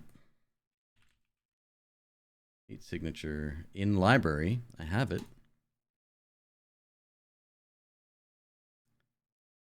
Ever since man first knocked man through a plate glass window, we have looked up at the stars and wondered, what if we could do that, but This is in from the space? devs of Gunpoint? Well, then that man would be in space, and someone would have to make all that space. And that's why heat signature took 3.5 years. You play a contractor, living in a remote nebula, taking on missions to break into spaceships. Breaking into spaceships is a ridiculous job that will certainly get you killed. But luckily there are easy missions you can choose. Well, that one's labeled mistake, so you might not want to. Okay, fine, we're doing the one literally labeled mistake. Your ship has no weapons, and is so small the bigger ships hardly notice it. This is probably the good, one. Because its main feature is this. It can break into them. Yeah. Once you're in, you'll need to get past the crew. You're wildly outnumbered, but you can pause and take as long as you like to figure out how to get out of the terrible situation Oh, you put shoot. yourself in. So here, you can take that first guy's gun and use it to shoot his friend. And then throw your wrench at this guy and dodge that bullet while your gun reloads. Oof. And everyone on the ship heard that. Soon you're finding gadgets like the Subverter, which lets you hack enemy turrets to shoot people for you. And the Swapper, which lets you swap places with enemies to make them shoot themselves. What if the man you want to hit through a window isn't near the window? Well, you could shoot the window anyway, then swap places with him, so that when it breaks, he's the one who gets sucked into space. Now that your target is happily asphyxiating, you have time to worry about bigger problems, like the fact that the ship you're on is under attack. Yeah, this is and the one. exploding. Yeah. So it's time to throw yourself through a window. And remote control your pod to come and scoop yourself up before you asphyxiate. Every mission gets you closer to liberating a new space station. And liberating stations unlocks new gadgets, weapons, and technologies to play with. It looks really That is hard. Heat Signature. It's a game from the developers of Gunpoint, where you go inside spaceships, make terrible mistakes, and think of clever ways out of them. Like It's out Hotline now Miami in on space. Steam. I own it. I've never played it, obviously. So this one has mixed reviews. It looks more combat oriented. Let's have a look at some of the reviews. These are all positive. See some negative reviews. Many crashes. I misclicked and opened a chat window, which crashed my game. This feels like a dead project, regardless of what the devs say. Check the releases. Buy if you're curious about the game. Fun concept, several unique at the time gameplay experiences. Do not buy if you want a complete experience or have any expectation of this game being completed. I played this at various releases over the past 2-3 years. Minimal noticeable progress over the last 2-3 years. Some of the gameplay has been tweaked and a couple of the story elements feel blah, blah, blah, whatever. Yet another game with an insufferable AI assistant and far too little development. That's an interesting... That one hits home. Bought this ages ago, seems to be stuck in early access hell, is one of the reasons why I filter out early access results these days. I'm almost at that point myself. Don't buy this game. Do not purchase this game. Unless you like frustration. Price point for the game should be $10 at most. It's easy to make money via trade. It's easy to level up by mining or grinding. Cons. Game crashes often. The campaign storyline breaks. The open world is really boring. You can modify ships you've researched, but it's not intuitive. That can go. Considering I haven't played the one that Torment just brought up, that doesn't surprise me at all. $30. Still in early access. That's got to be a hard position to be in, right? Depending on how big your team is. You've got this game that you really want to push. If you're not selling enough to warrant paying them, then you can't keep up with development. So it's just like this. It's like one of the dominoes starts to fall, and then you're in trouble, right? We'll remove that. Wizard with a gun. Another one with no Devolver? Oh, shattered sky and boiling sea. Is a ruined world our gift to thee? Got 1,000 miles of heavy trials just waiting in the wind for me.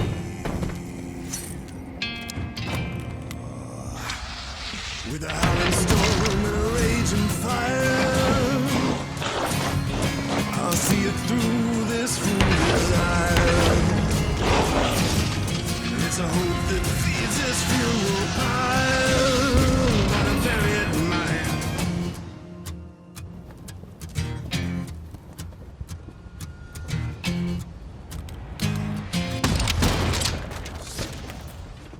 Wander, oh wander, no reason to stay. Go yonder, your fears cast away. A home of breath and bone, so they say. What if the only way to cast spells was with bullets? Great music. Love the music already. It's a little bit better. This gives us more of an idea of what it's like.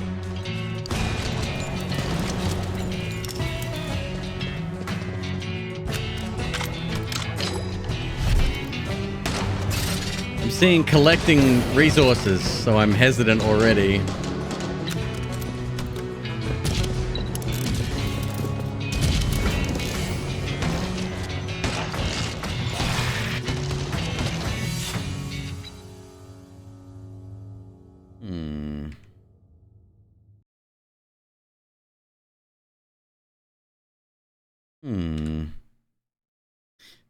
You despise Don't Starve aesthetics. Interesting. I don't mind the graphical style, but I'm gonna call them Hades-likes. Isometric, top-down, action roguelikes. I've been burnt by so many of them before. I mean, Hades is good. I'm not the biggest fan of Hades, but it's still unquestionably a great game, right? Because of how smooth the combat is. This doesn't feel like that. It feels like the frame rate's been limited to the point where it's kind of like jerky. Cult of the Lamb, same kind of deal, right? Like it there's just elements to it that I don't know. You're on the fence. One hand you love Don't Starve Together and the magic customization, but you kind of burn out on survival craft. Yeah, anything to do with survival, I tend to steer clear of. I played a lot of Minecraft, loved it, still love it, and I it's because I understood it, and the gathering resources is somewhat limited, right? The stuff you can make, endless, but the core resources are, you know, what, 50 different types of things that maybe at most. I don't know. I'm very wary. If there's any kind of, we'll call them anxiety management meters, like health and hunger and stamina and stress, anything like that. I don't know, man. I kind of steer clear.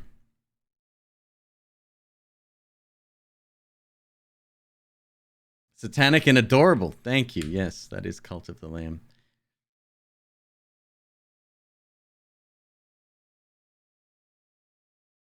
It's very hard to get an idea of what's going on here.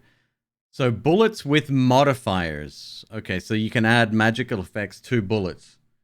A la Noita, perhaps. Hello, Fury, by the way. How you doing, dude? And Ceramic is here. Started playing Noita again. Help. No, that's your own. You're on your own. I can't help you with that. I'm the wrong person to talk to.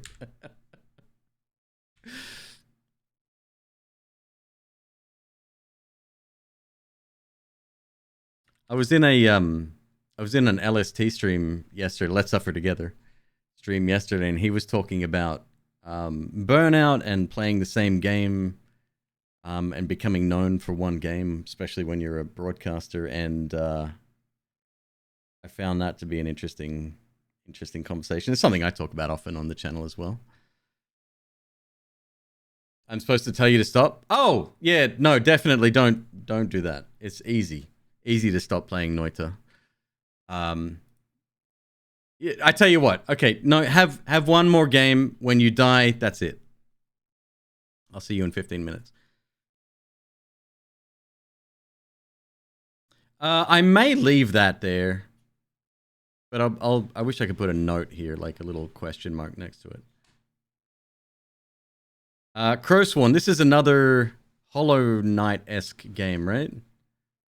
Looks incredible. It's a lot more colorful than Hollow Knight.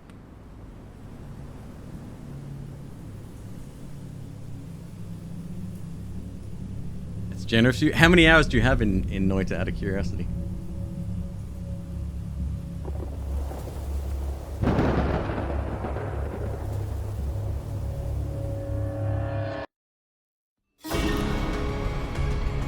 $62? Oh yeah, you got plenty of time.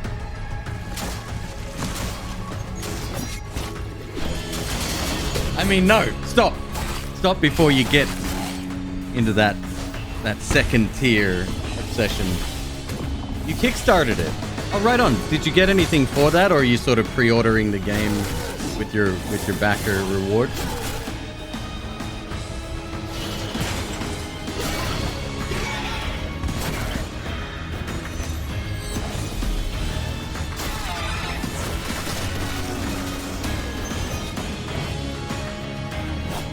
Yeah, I mean, it looks dope. What can I say? It's inspiration. It wears it on its sleeve.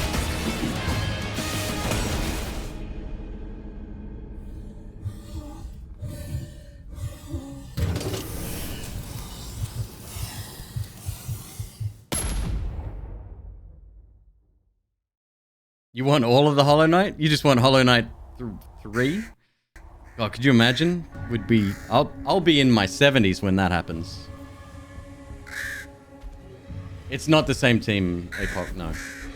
No. Team Cherry's working, hopefully, on Silksong.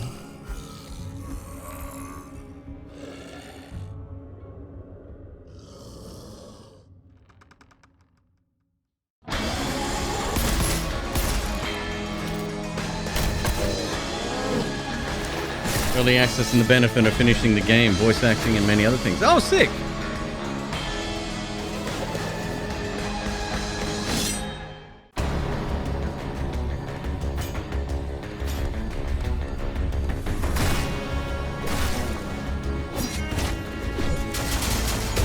There's a little bit more actual gameplay.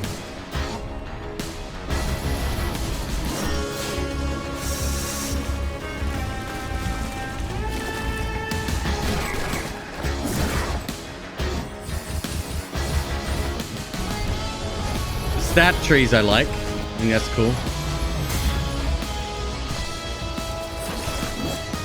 Change of scale as well.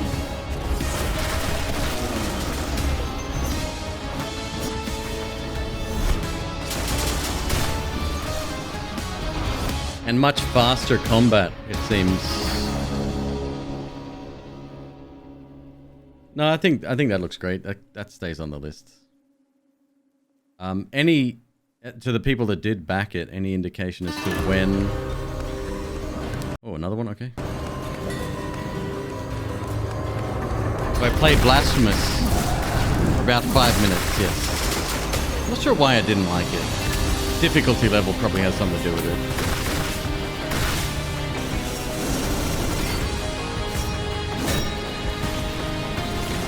Guys, even the same moveset.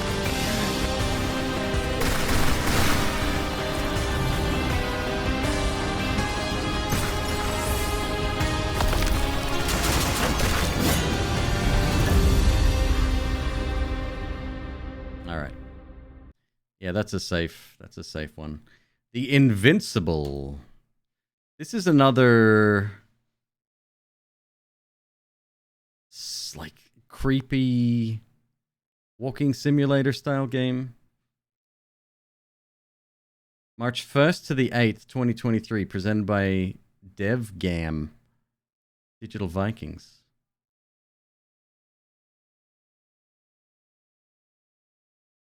RN Gamer, what's up, brother? We get a... You. What have you done?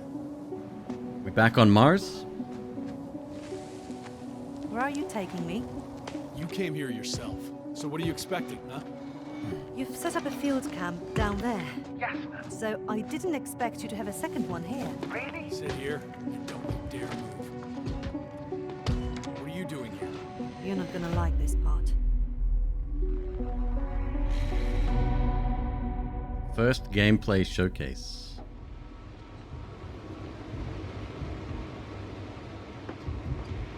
I loved Bloodstained. I 100%ed that on PlayStation 4.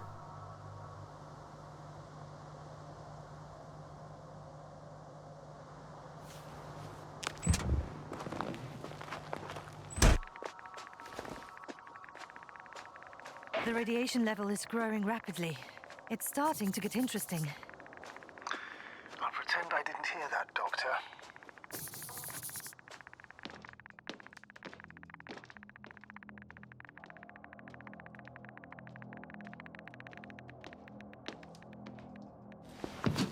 Yep, another narrative adventure puzzle exploration game. I dig this style of game.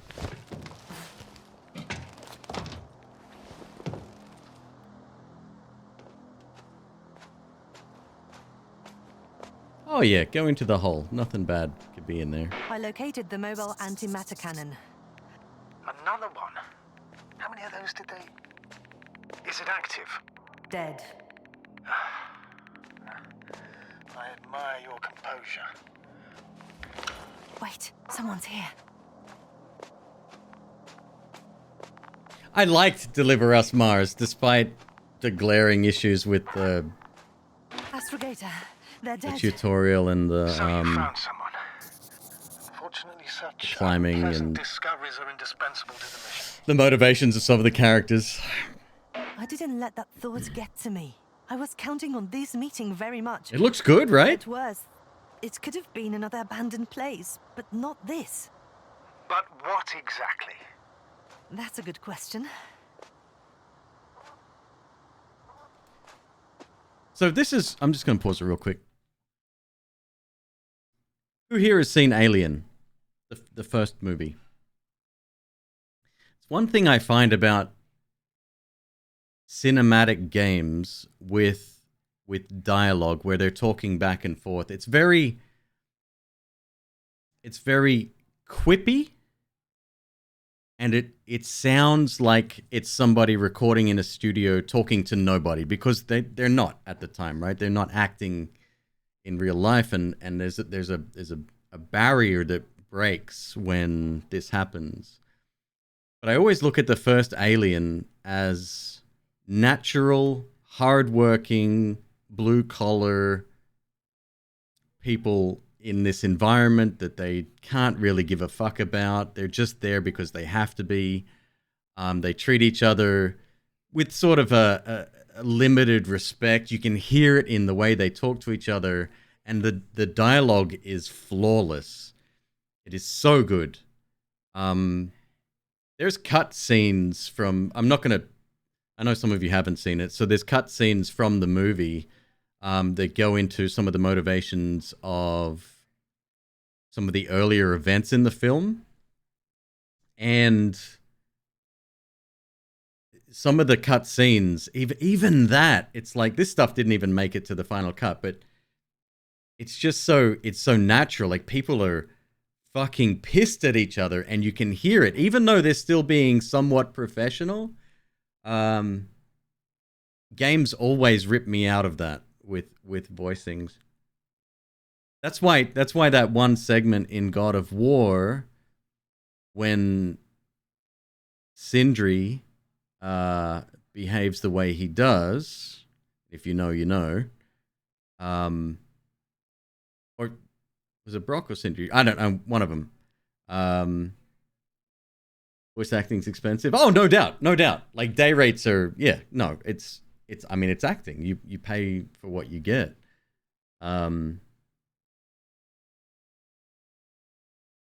But there's one reason why I like that particular segment in God of War. It's because somebody was like, "Oh, there's no way somebody would behave that way after that," and I'm like, "Well, no, I think that's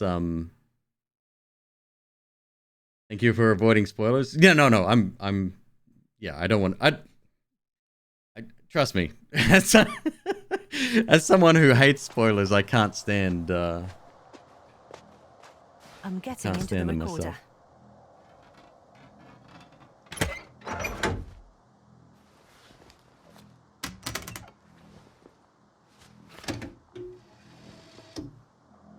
What do we have here? Uh-huh. They made their way through with a beam of antimatter. How subtle.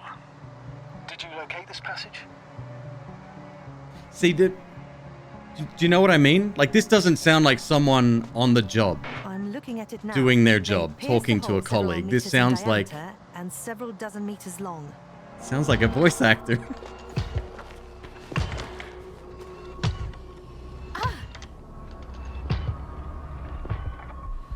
Yasna, do you hear me? Yes. My head feels like it's bursting from pressure. Can you continue? Yes.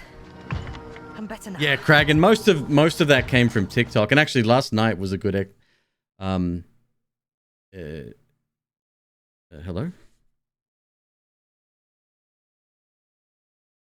What just happened?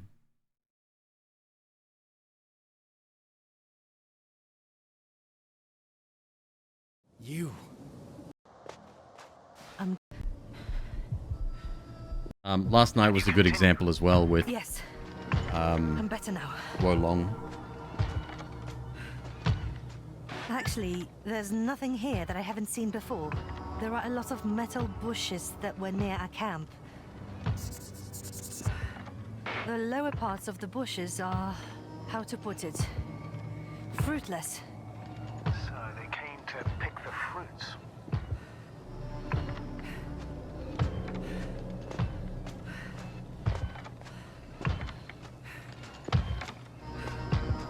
This robot looks like it has started its task and got stuck. What task? This is one of the robots carrying containers with research material. It took the container, but never left that place. Why do you think it's stuck? Well, I love the fact that the robot has sort of left an indent in the ground. It's been walking for so long. That's cool. The robot's gone. You must have broken his loop. But I didn't. Well, he must have done something. Never mind. Follow it.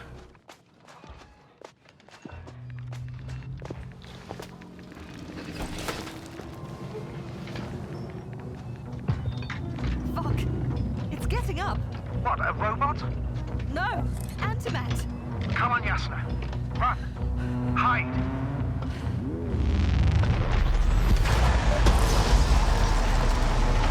Yasna? Are you alive? Yes, it's fucked up the robot. What's it doing now? Pointing right at me? Why'd you fucking stand there? Take care of our people, Novik. Yeah, stiff is the word I'd give to the dialogue. Yeah, for sure. Let's have a look at another one here. What do you got? I believe in mankind, in its unlimited possibilities. I believe in man, in its unwavering position on the top of the evolutionary pyramid. That is why I, wholeheartedly, having knowledge of our spectacular advancements, believe in the success of every interplanetary mission. They say per aspera ad astra, from hardship to the stars. I've heard those words before. Because between the stars is our place. Enough of this nonsense. I don't want to fight anymore. I don't want to fight anymore. All right, Yasna. Have it your way. You did everything you could. Oh, I like the antimat robot. That's cool. Yeah, I think I will like this very much. I can put up with like not perfect dialogue, right? The more I see of what was the one that came out very recently? The one that's set in like postmodern Russia.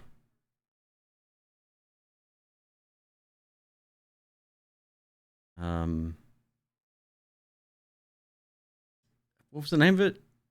I've already forgotten. It literally came out last week. Anyway, the dialogue in that is fucking terrible. Like just the worst. I couldn't. I started watching a YouTube playthrough of it. 15 minutes, I was done. It was a several hour long video.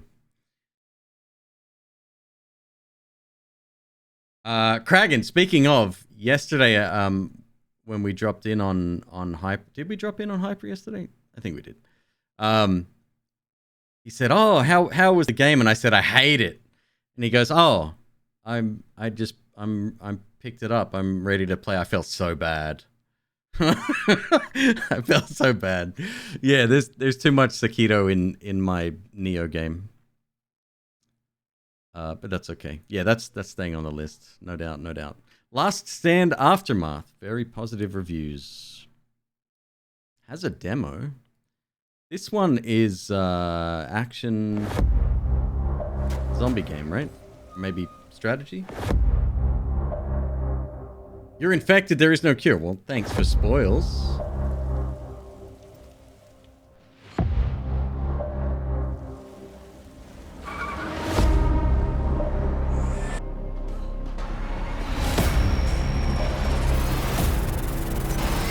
Oh, I'm also a magical...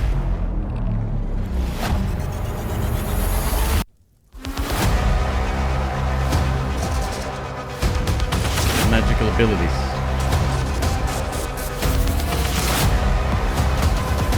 Action, survival, horror, perhaps?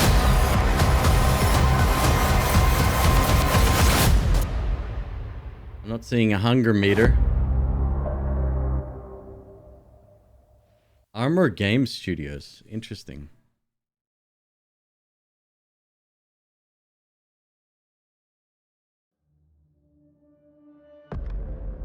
Zomboid? I think it's much more action 15 than years that. since the fall. 95% of the world's population was wiped out in a matter of weeks. Those of us left were either lucky or immune. But now, that is all changing. It's growing stronger, more malignant, more volatile. We can try to fight it, Try to deny its effects. It said it was a roguelike, yeah. But this is the last stand.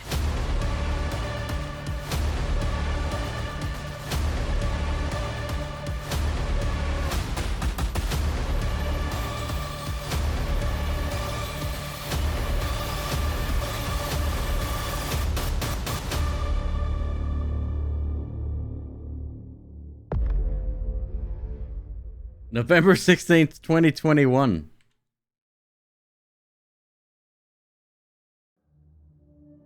Yeah, it is fully out. Celebrating 1 year. It has been 15 years since the fall. 95%. Lady, stop. Co-op would have doubled the sales. Just saying, great roguelike. Fun. I played the original back in middle school near 20 years ago. This one's very different, I'd say. But it's also very good. Guns feel good. The new game plus end game stuff well put together. Meta progression handled very well. They've continued to improve it since I last played. If you like zombie survival things, Last Stand does it well in a more focused format.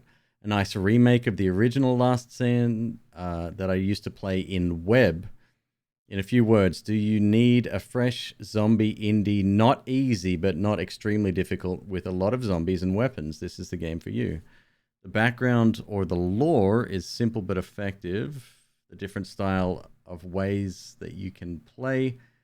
Try to kill them all, hide, pick and leave, or just go to the needs for you and your player and go. Ordinary.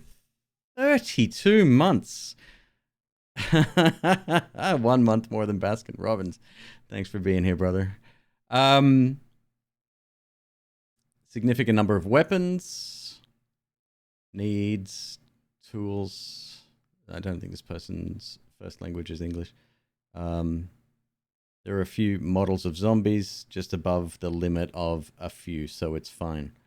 Still a quantity of bugs, the more significant the reflection of the fire on the ground. Sometimes it's impossible to know until your character is already on fire. Oh, interesting. The background of your initial character is not important. On the beginning, yes, but just for the initial items. Then when the base is already developed, it's meaningless.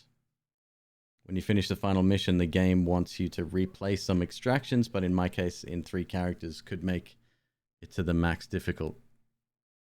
Need to continue the story or a new DLC. I felt a taste of this is incomplete. Sorry, but can't finish the game like this.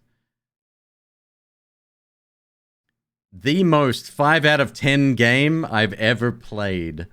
One run, it's super fun and unique. The next run, I get stuck behind a door and can't get unstuck. Overall, it has potential. But at the moment, without multiplayer and more fun ways to change up the gameplay, it's pretty boring. Con Artist Games. I also noticed that name. I can't place it. Let's have a look. The Last Stand, Aftermath, Legacy Bundle.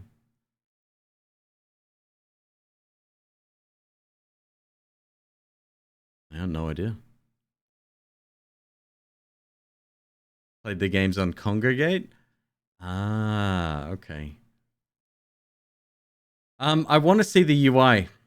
There was one segment in that had it. I think it might have been in the first video.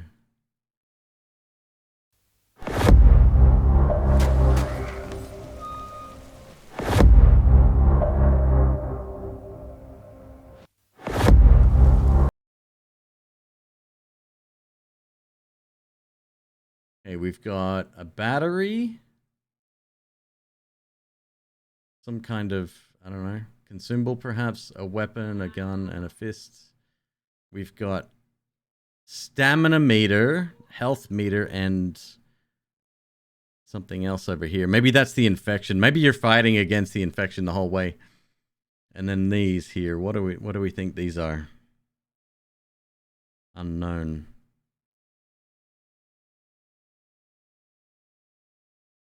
He's searching for items in trunks and stuff.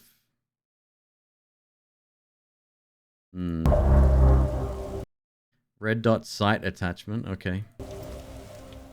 Armor and gas. Gas I can handle. Gas makes sense, and it's not something that you constantly have to worry about, right? It's like not like a looming threat necessarily. Stone skin. Choose your mutation. Ah, okay. So the more sick you get, the more mutations you can choose from. 25% unarmed damage, 25% melee resistance. Your fists harden and your skin takes on a scaly feel. You will take less damage from melee and do more damage when unarmed. Resilience, 40% melee resistance. Your skin is starting to thicken and harden, making you more resistant to impacts. Thorns, protrusions. I wonder if this is levels of the same. Burst forth from your skin, providing a line of revenge for those that attack. Enemy attacks have a chance to cause them to suffer the bleed effect.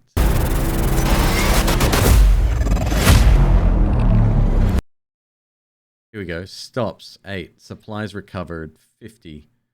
So this is possibly meta currency. Infected, fuel used, runtime. Okay.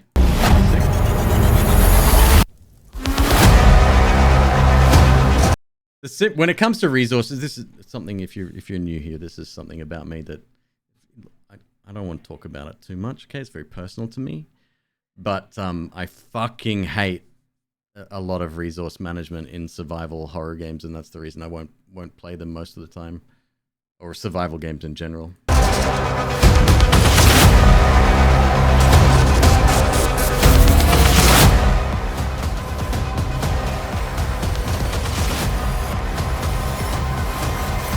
Yeah, okay, so either you're alive and doing well, or your infection takes over and you're doing worse, but you get buffs as a result. So it's kind of like Curse of the Dead Gods in that regard, which I think somebody mentioned earlier. Give me 1 sec, folks. I'm just going to turn a fan off here.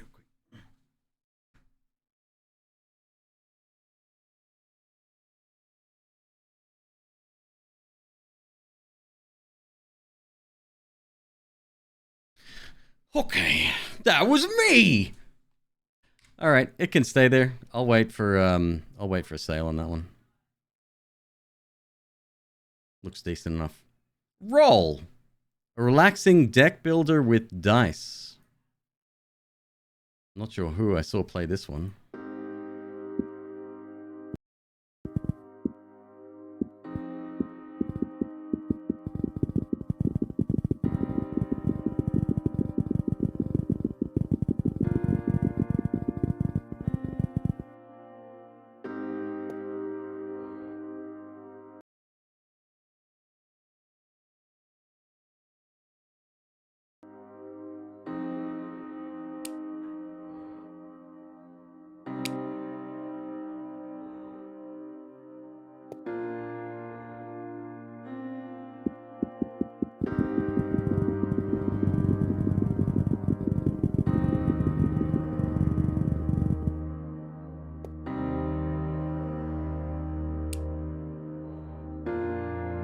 Almost clicker-esque, isn't it?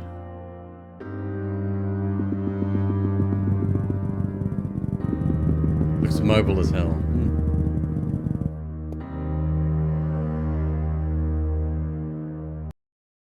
Refresh stock.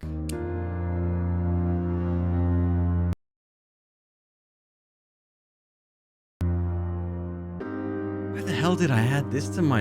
I mean, it doesn't look bad, but...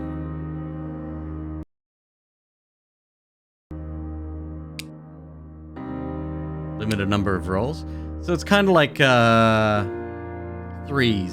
or 2048 if you prefer the copied version. Number in the upper right counts down. Oh, okay.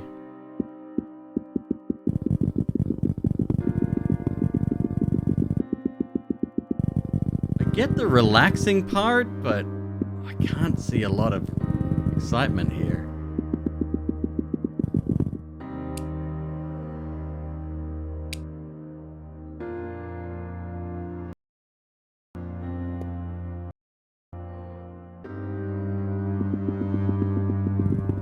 And this is just a mess on the screen. I think I'll pass.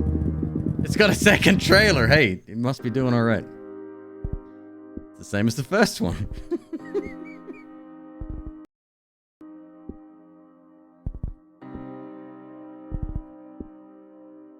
2,500 rolls to maximize your score. The game's simple. The strategies are infinite.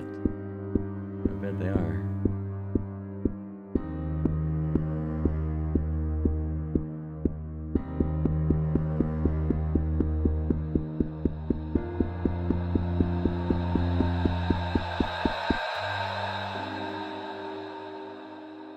Countless upgrades.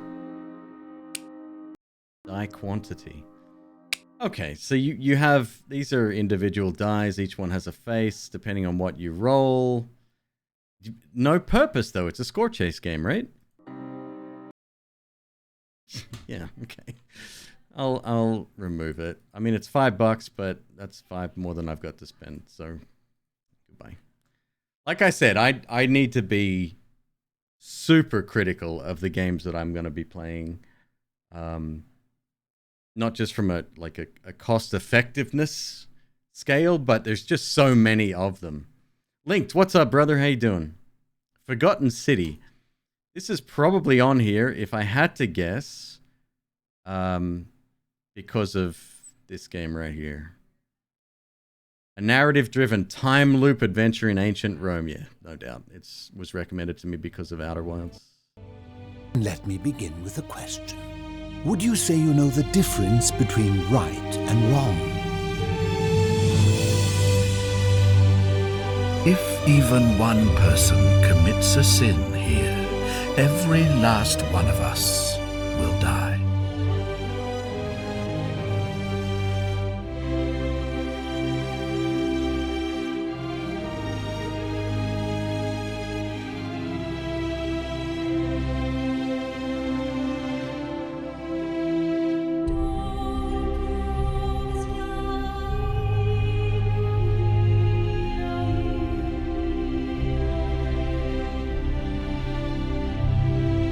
Yeah, 8s and 9s out of 10.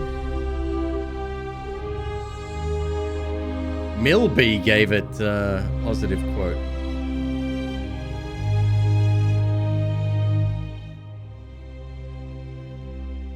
think I used to follow Milby. Not on Twitch, on YouTube. Salve, friend.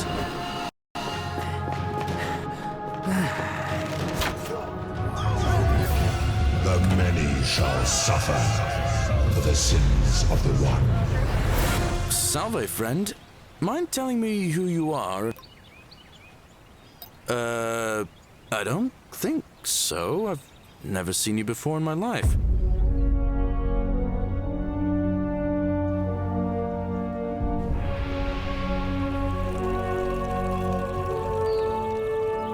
If even one person commits a sin here, every last one of us will die. Somebody in this city is about to break. This game is dope. You love it? Sooner or later, things are going to end badly for all of us down here. Definitely looks like my kind of jam. Is the time loop mechanic... Some people say it's the creation of an all-seeing God who's watching everything we do. Is the time loop mechanic, how do I put this?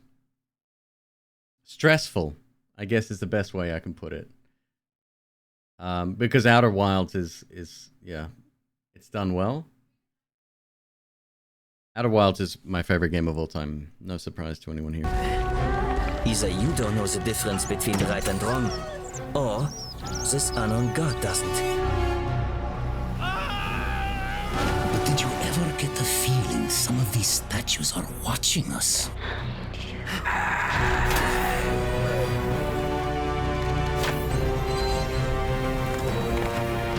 Are you with me? Can I count on you to figure out who's about to break the golden rule?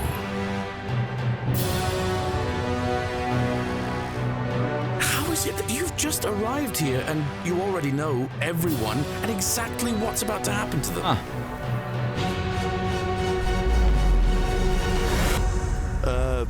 Salve, friend. I'm Galerius. The trailer was giving too much away. I wasn't paying that much attention. The fact that my survival depends Overwhelmingly on the common sense positive. of other people. Oh, there's a DLC. Collector's DLC.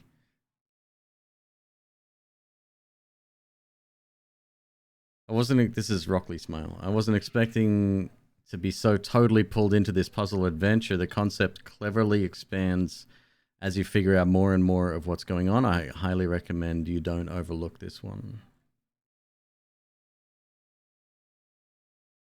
Give me a negative review.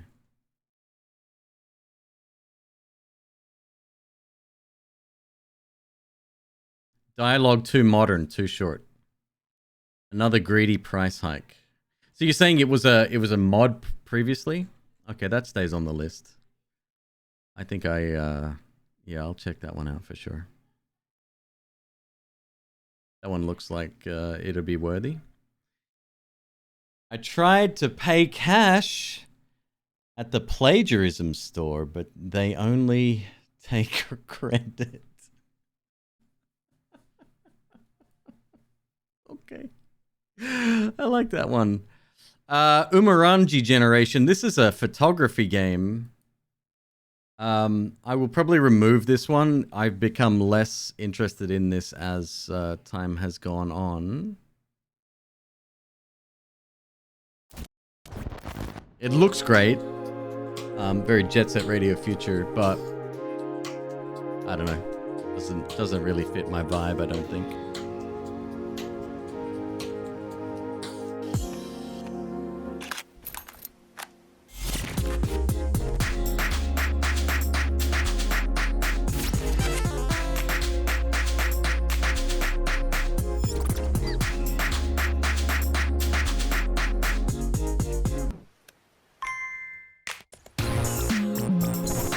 Heard great things. A lot of people love this game.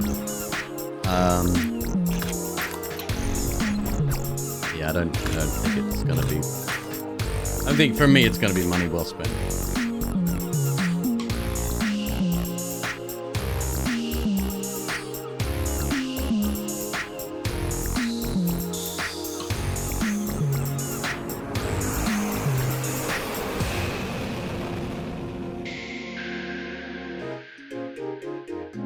Doesn't tell a whole lot there, does it? A first-person photography game in the shitty future.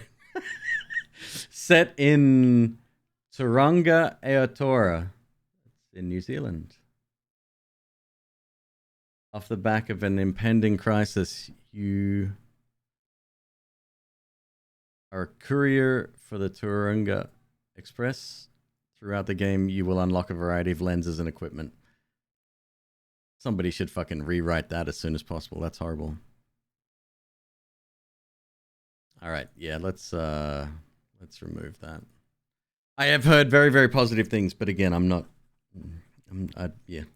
Lost Ruins. 2D side-scrolling survival action game where you play as a young girl that has awoken in a strange and foreign place without her memories. I already own this one, apparently.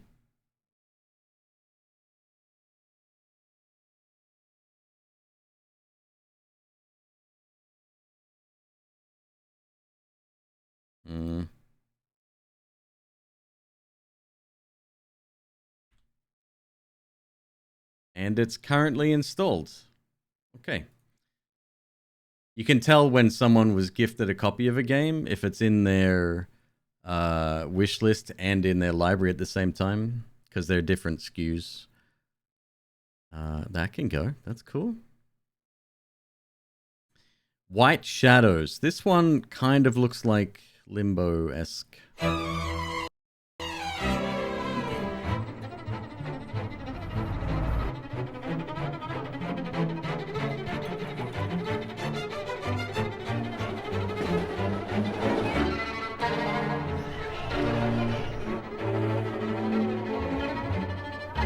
Beware the White Shadow. Wrong game, but yes, always.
I am a raven. I bring the plague.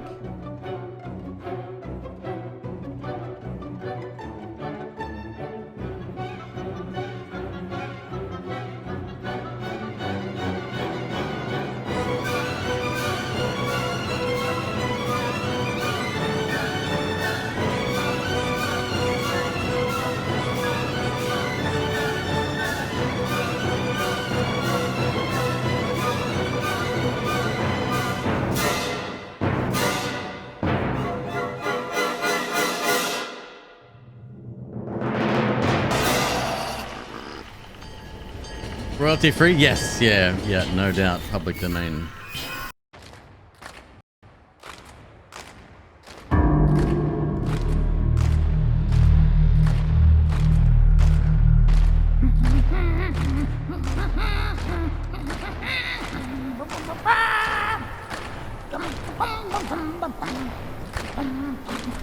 And he divided the darkness from the light.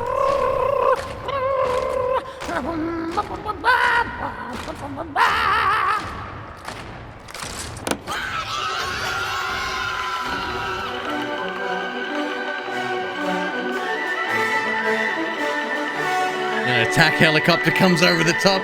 Wow.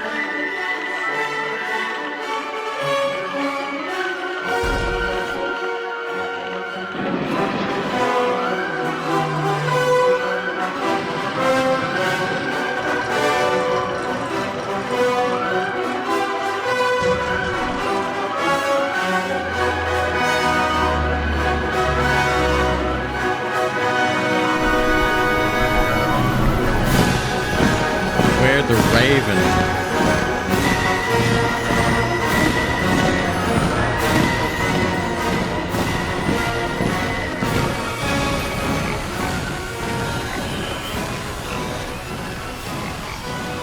Yeah, I don't hate the look of that. I mean, that's all right. That can stay.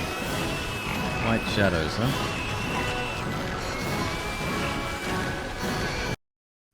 $20. Fist forged in shadow torch.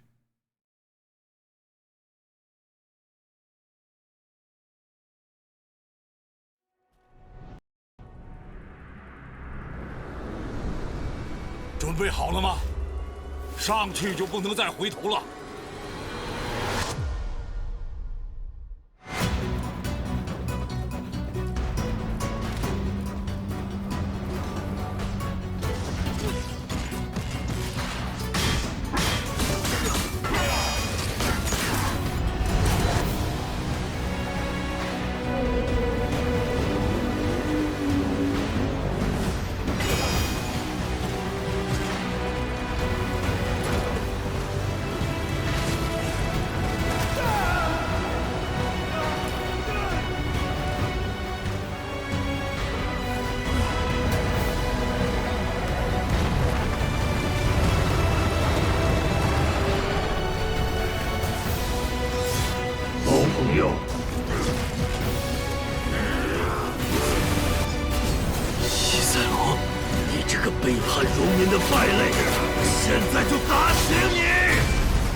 That looks good.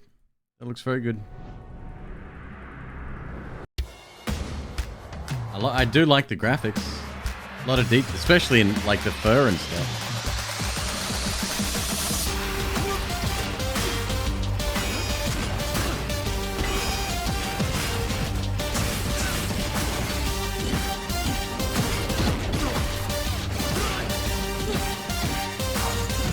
I don't know about the action platformer aspect of it.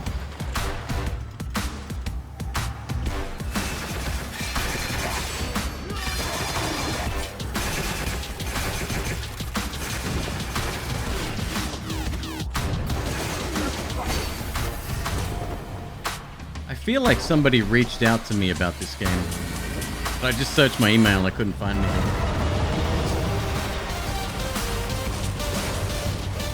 It was free on Epic a few months back. Oh, really?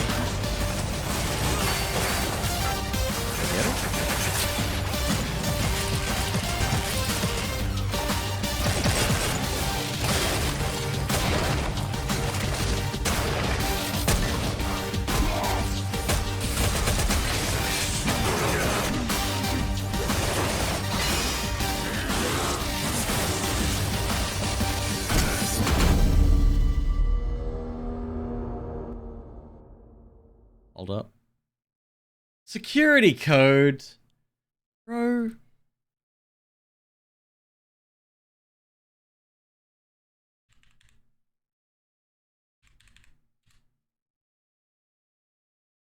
Yep, I got it. Okay, cool. We can remove it from the list. It is on Epic. Boop. Easy fix. Next. Bibbits. Buybots. Mixed reviews. Top-down shooter roguelite set in a futuristic world. Play as Tayar, an explorer in control of a nervy robot, and clear rooms filled with monsters, powers, and secrets to unveil. Die, try, and repeat until you face your world's final threat.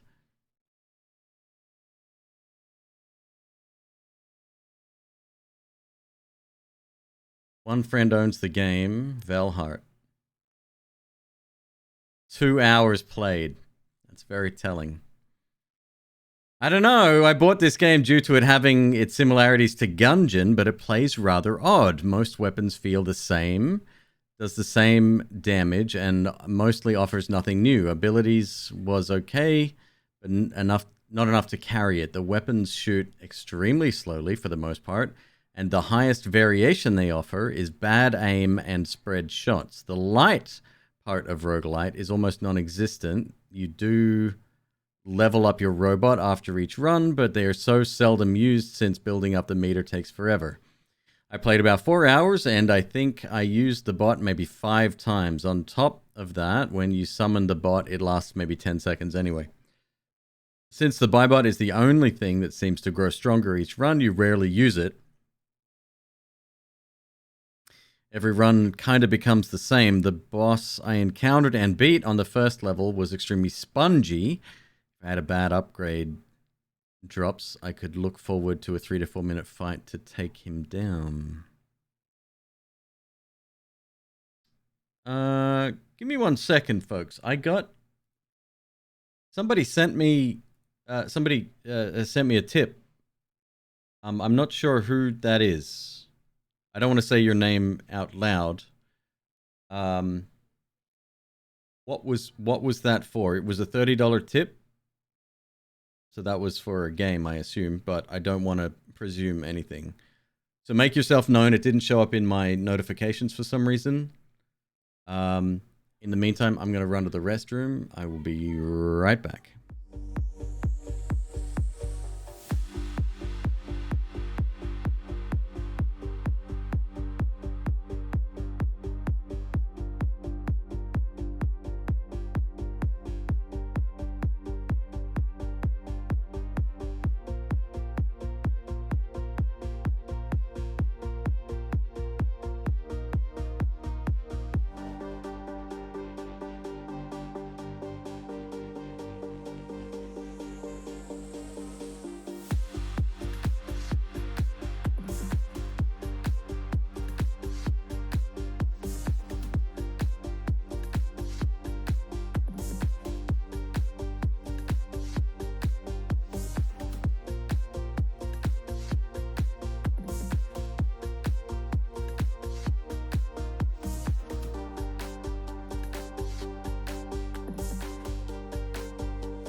Nobody said anything.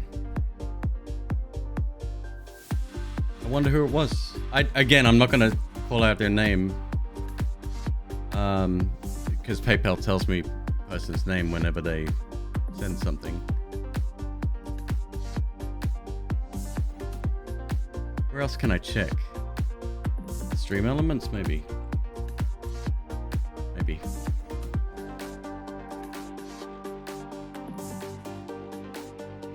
That's not showing there either. What the hell?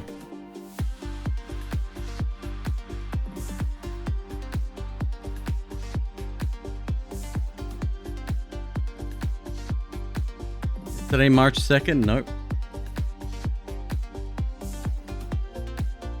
Well, whoever tipped me, thank you very much.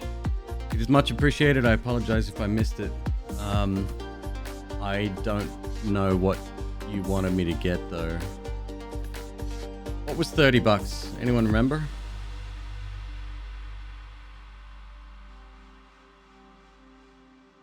I'm gonna remove that one just based on what we've seen thus far. I don't need another top-down game, and that one sounds very Forgotten City. You think? Let's have a look. Let's go back to the thing. Store wishlist. God damn it. We're down to 130. We've gotten rid of 10 games, and I think I've added one. We've gotten rid of 11 technically. That's good. That's a good start. 25 for that. Yeah, I don't want to assume. If someone... Did I say it was from yesterday? No, this one just came through.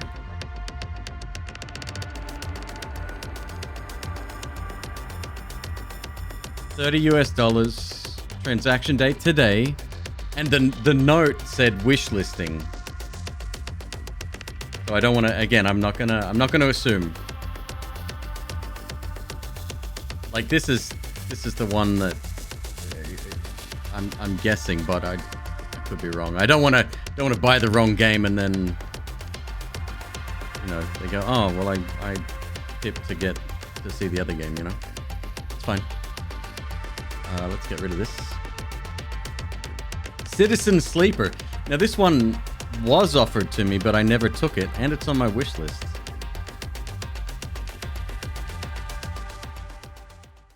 What is Citizen Sleeper about? Wake up, sleeper. Oh. Dreaming again?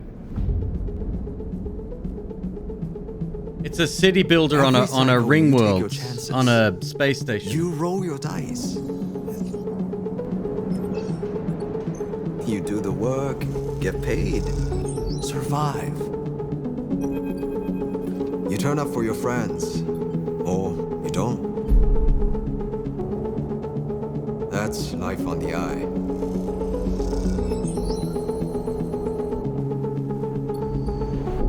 Wake up, sleeper.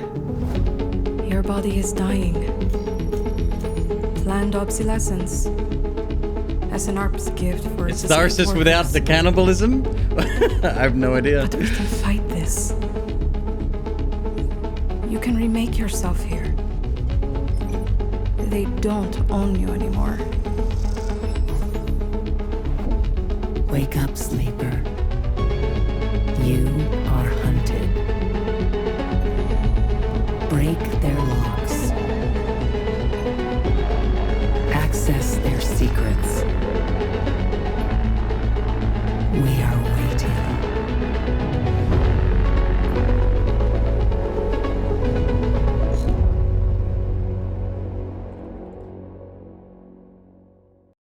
That might be worth a look. Wake up, sleeper. Looks like a very long campaign style game.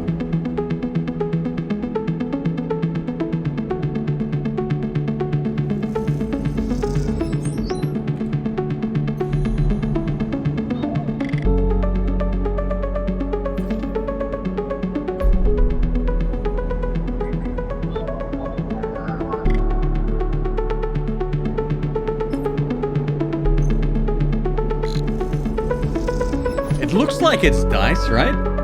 Like modernized, but still dice. Love the music.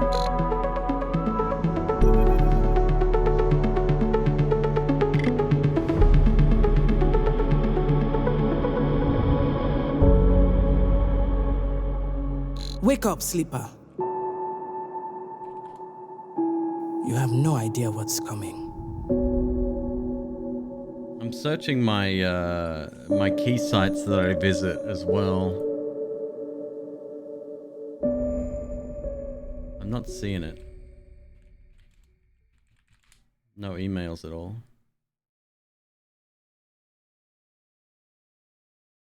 Oh, yeah, there's one site with it. Average concurrent views on Twitch 300. Well, we're a long way from that. That's fair. Get your money's worth. Yeah, no, I don't seem to have access to it. Wake up, sleeper.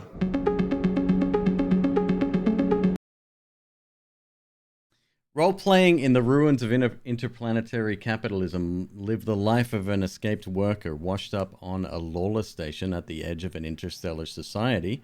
Inspired by the flexibility and freedom of tabletop RPGs, explore the station, choose your friends, escape your past, and change your future.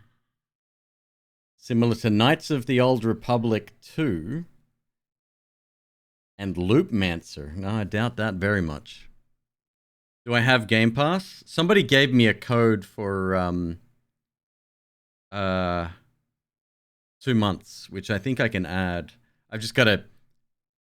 It's a whole thing. I don't have a credit card at the moment. Well, I mean, I do, but I don't. So I can't... It needs to charge $1. So I'm trying to... I'm working it all out. Me and McQueeb have had fucking nightmare couple of days working with another bank after what happened last week. Have I beaten Outer Worlds? I haven't.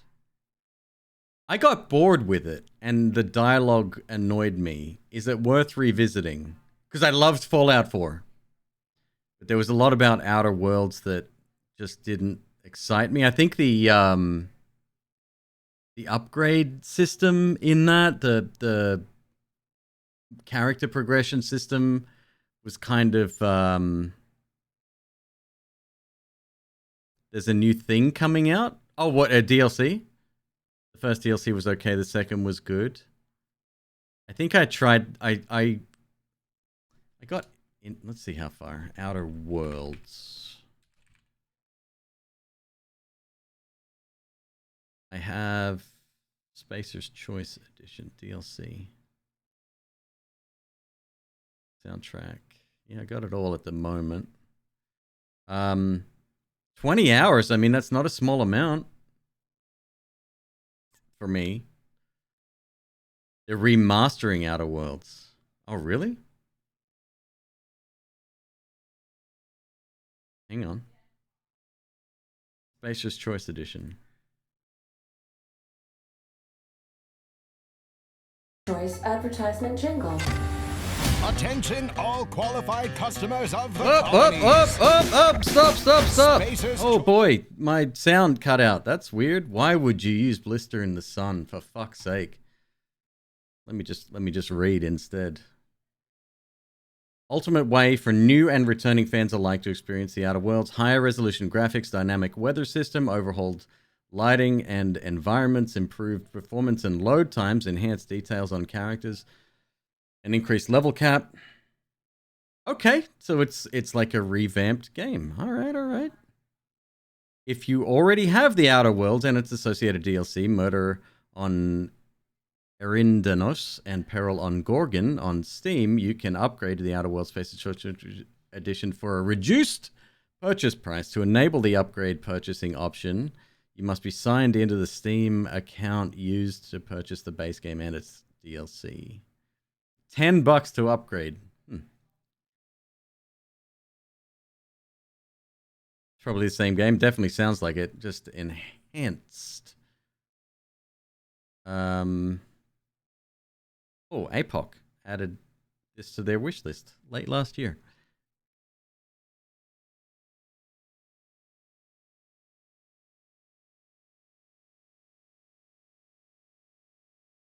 Is it not? This was just announced. March 7th. Huh. Mixed reviews recently. $10 for a performance patch. By far the worst game I've ever played. On normal difficulty, you don't even have enough ammunition. Oh, stop. Spacer's Choice Edition. Downvote. I love this game, but there is no fucking way I will pay for a performance patch after buying the game and all DLCs. Game ran like ass, and now they want to charge extra money for a performance patch. I have 41 hours on Outer Worlds. I love Outer Worlds. I had a great time playing the game. However, the Spacer's Choice Edition spits in the face of every fan of Obsidian and the game. $10 for a performance patch. WTF. It should be free for people that already own the game. I don't necessarily disagree with that. If it's added new content, or the price tag would make sense, but all it does, other than improve performance, is increase the level cap. It's ironic, considering the message of the game. So if you don't care about game company integrity and like the Fallout series, then I highly recommend this game. If you do care, then don't buy it. For as fun of a game as this is, the Spacer's Choice Edition is scummy on an EA level. The company, no doubt. While I enjoyed my first playthrough, I hardly remember what occurred during it after I turned off the game. It doesn't allow for players to live with their decisions at the climax of the game, which is always a bummer. Overall, blah, blah, blah. That's fine. So there you go. I love Melee in this. I actually considered reinstalling Fallout 4 with like a ton of quality of life and graphical improvement mods. Because I adore that game. I love it.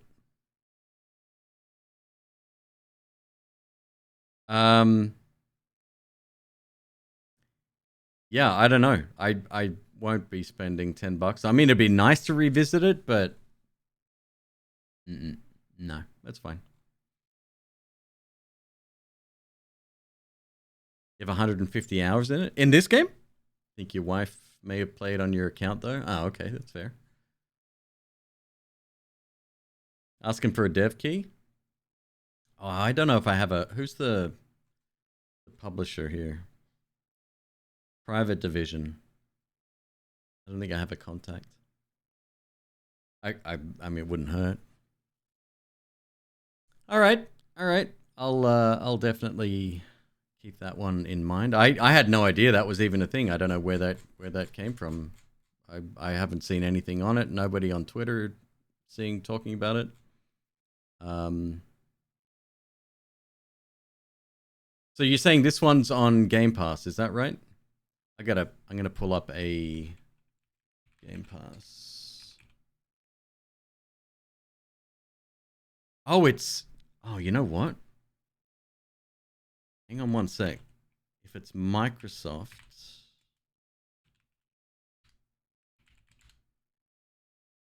there may be a key that I can try to get.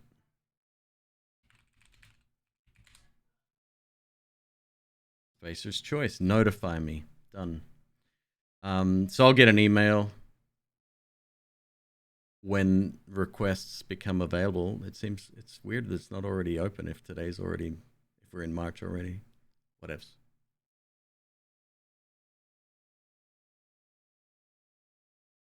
All right. Next. Nobody saves the world. What, Kragan, you asked me about a game before. What was it? Patch Quest? Is that right?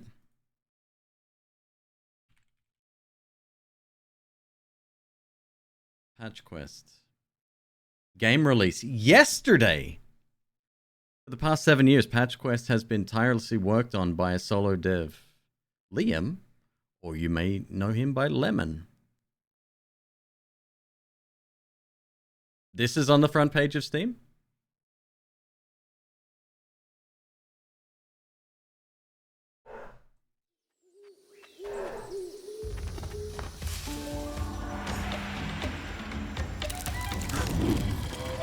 Is this the strategy one? Like grid-based strategy? No, it is not.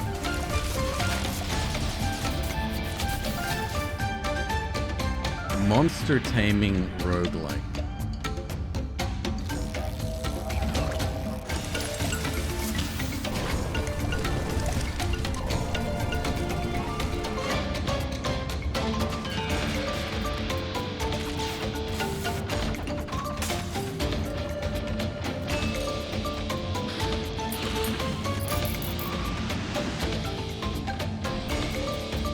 I must have been sent a key for this a long time ago. It doesn't even look remotely familiar to me.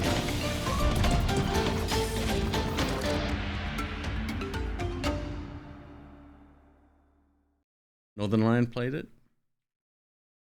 I don't think I've played it. No. Never touched it. We'll install it. Okay. Okay.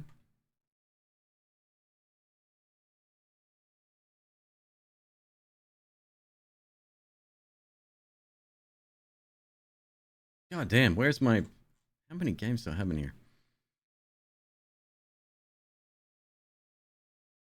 So Nobody Saves the World. So Chris didn't like Nobody, but also on Game Pass, and you gave up on games much faster on there. That's fair. Transformed from a featureless nobody into a slug, a ghost, and a dragon in this new take on action RPGs from the creators of Guacamelee. Discover 15 distinct forms, mix and match their abilities, clear evolving dungeons, and save the world.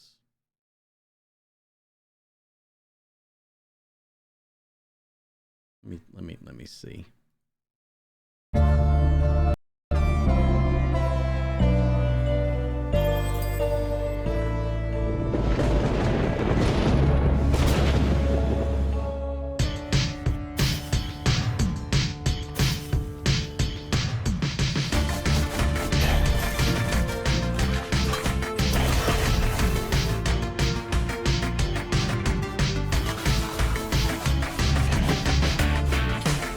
Got that same kind of graphical style, right?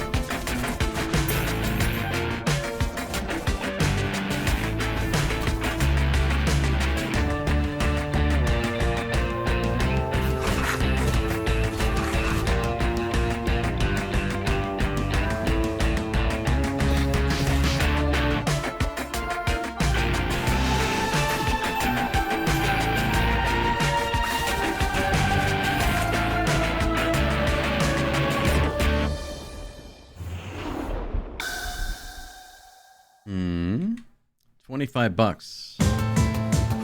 $25. If you price your game at $25, it says a lot.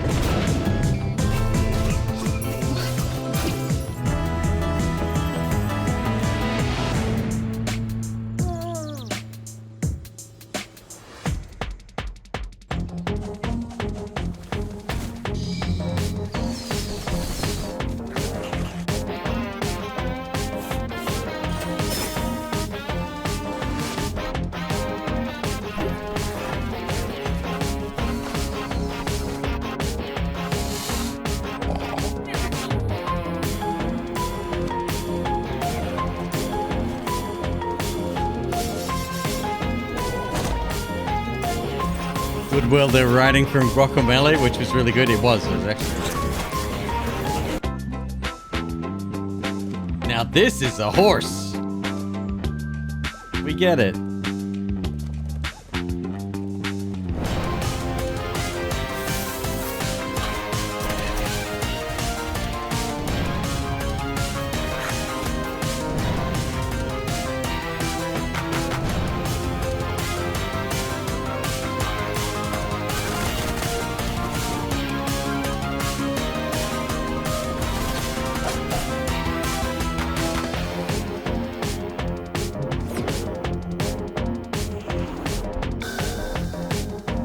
What's up, Frosty? Yeah, I don't know. I think It reminds me of that mechanic on a much more basic form. There was back in the 90s, there was a French game where you would transform. Is very basic, like nothing like this, obviously. But you would transform into a metal mutant. Hang on. Is that right? Metal mutant, 90s PC game.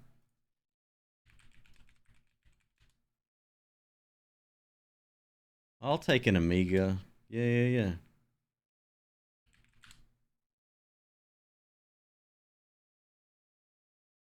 Oh, also known as Silmarils.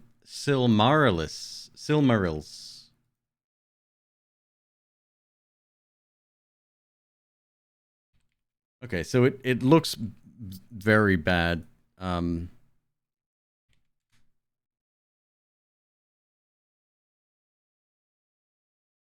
I don't even know if this has sound. That's fine. Either way.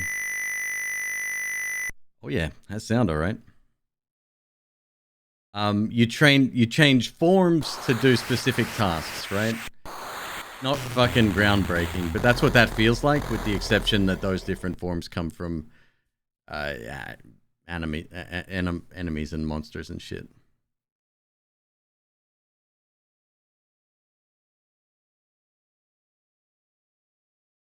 I think I pirated this as a kid and I could never get it to run.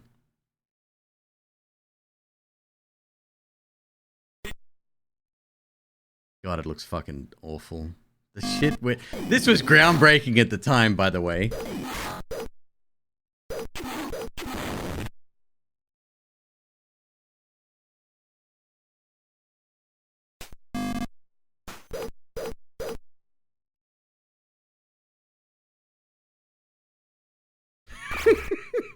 Super. Oh, I'm a dinosaur.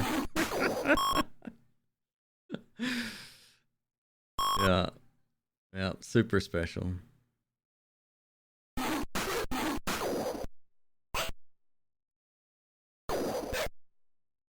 Did you just shit on? Oh, he shot fire from its tail. Okay.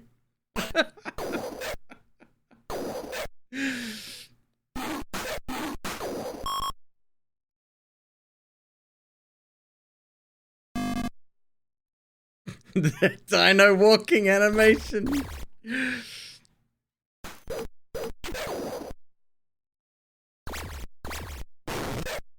I remember my dad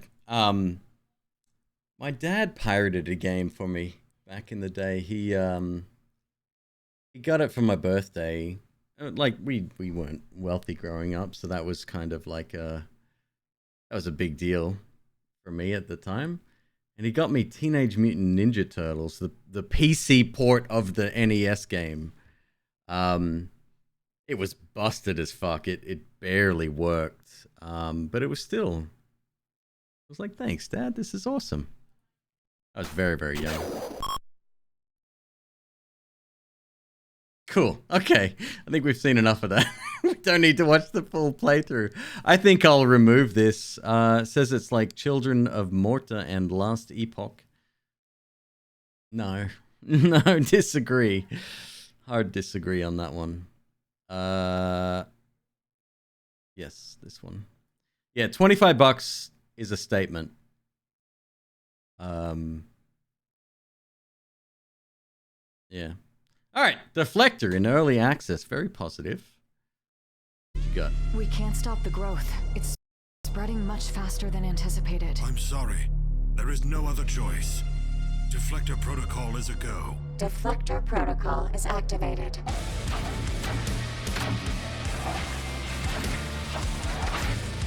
A bullet hell where you hit bullets back to the enemy. Slasher. Spark. Gunslinger.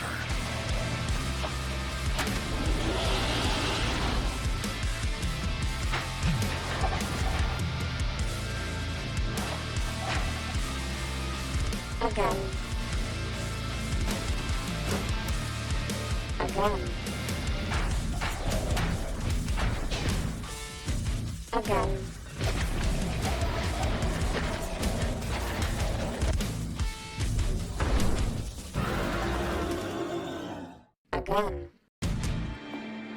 Reflector. Top-down action roguelike set in a deadly microcosm. Oh, Microcosm. That's another game from the 90s that I played on PC. Dive deep into a hostile world teeming with viruses. Strike down increasingly challenging enemies with your weapons. Live, die, grow stronger, and become powerful enough to reach the source or roguelite. I think I'm just going to straight up remove it. It doesn't seem to interest me too much at all. That's fair. Velhart has played it for 113, just under 2 hours. Yeah, no, that can go. Dead Static Drive. My bad. Oh, I love the look of this. Driving survival game. Narrative adventure.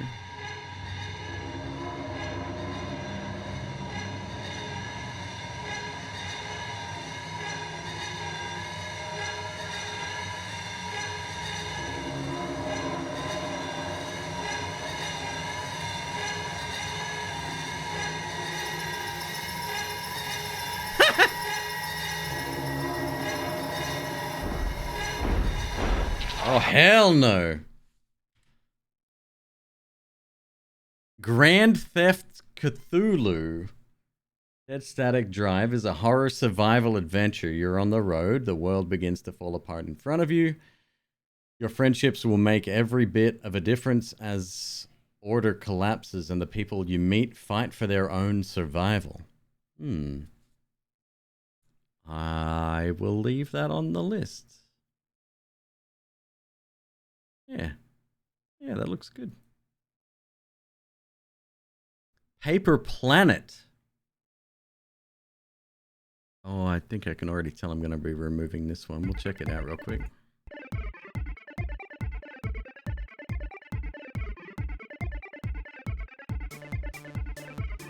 Defend your planet against waves of enemies. Yeah, I'm done with micro games, I think, at least unless they stand out well above the crowd.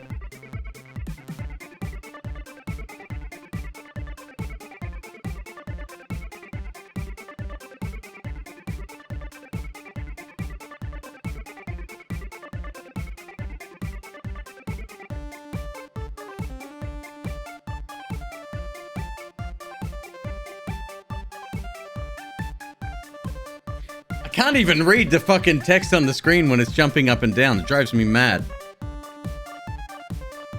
Great soundtrack, Jason. Reminds me of Chipsil from Super Hexagon.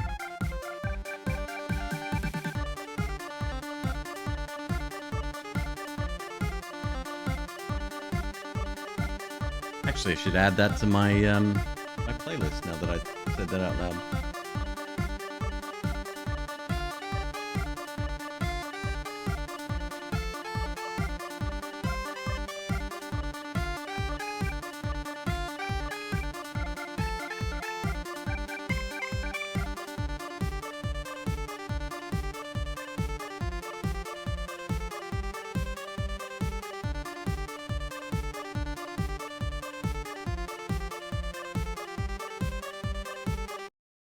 Yeah, I'll remove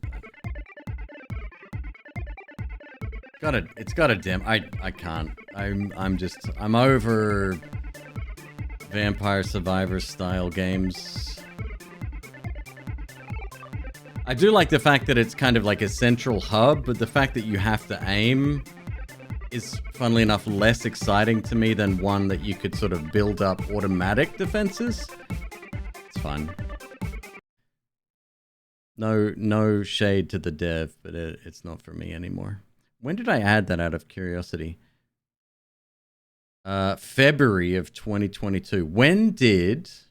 This is an interesting question. When did Vampire Survivors come out?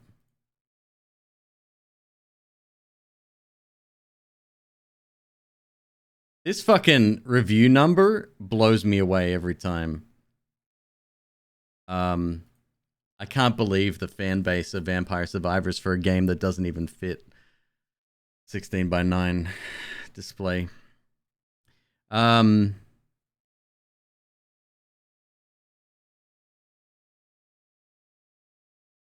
did it, is there a release? Where's the release date? October of 20. Okay, so yeah. That's fine. Crystal Project. Now, this is a JRPG. I've watched several creators play this. It looks very good. I think I would enjoy it. I'd probably skip most of the dialogue. It's a non-linear JRPG where you are the maker of your own adventure, explore the world, find crystals, unlock classes, learn abilities, create strategy capable of taking down the world's toughest bosses. $13.99. You love this one? I think when I wanted to buy it, it was $20 or $25 when it was brand new. I think I'll still wait for a sale though. But it looks good. There's no wall of text. Love it. Love it. Love it. I think Rex even said the other day he would potentially replay it. Let's have a look. Rex has 95 hours in the game. Vel has 86 hours in the game. No shit.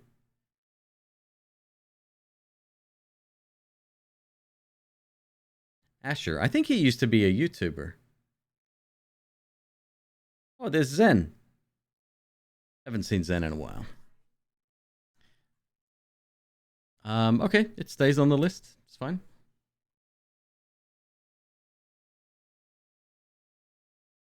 Next, Obsidian Prince. No idea.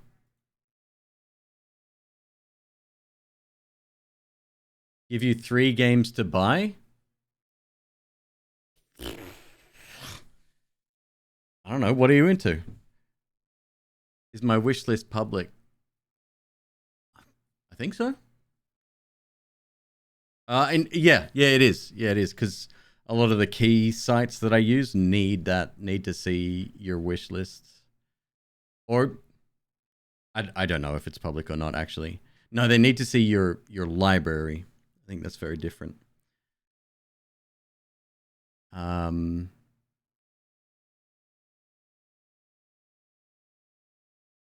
Obsidian Prince. All right, let's have a look.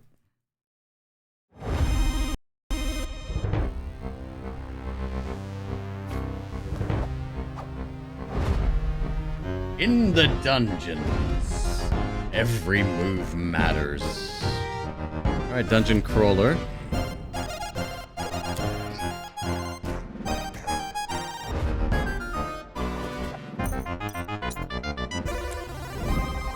It's going too fast. I can't keep up.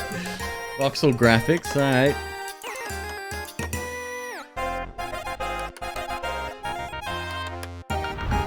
Tactical RPG and action adventures.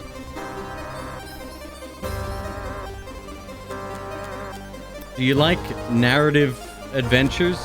Because there was one that was recommended earlier that is overwhelmingly positive. What was the name of that one?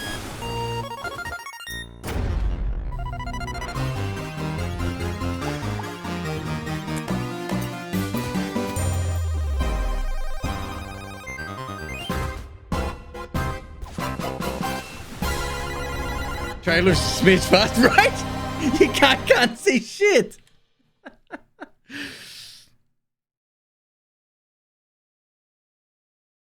Like, I had no idea. Like, that was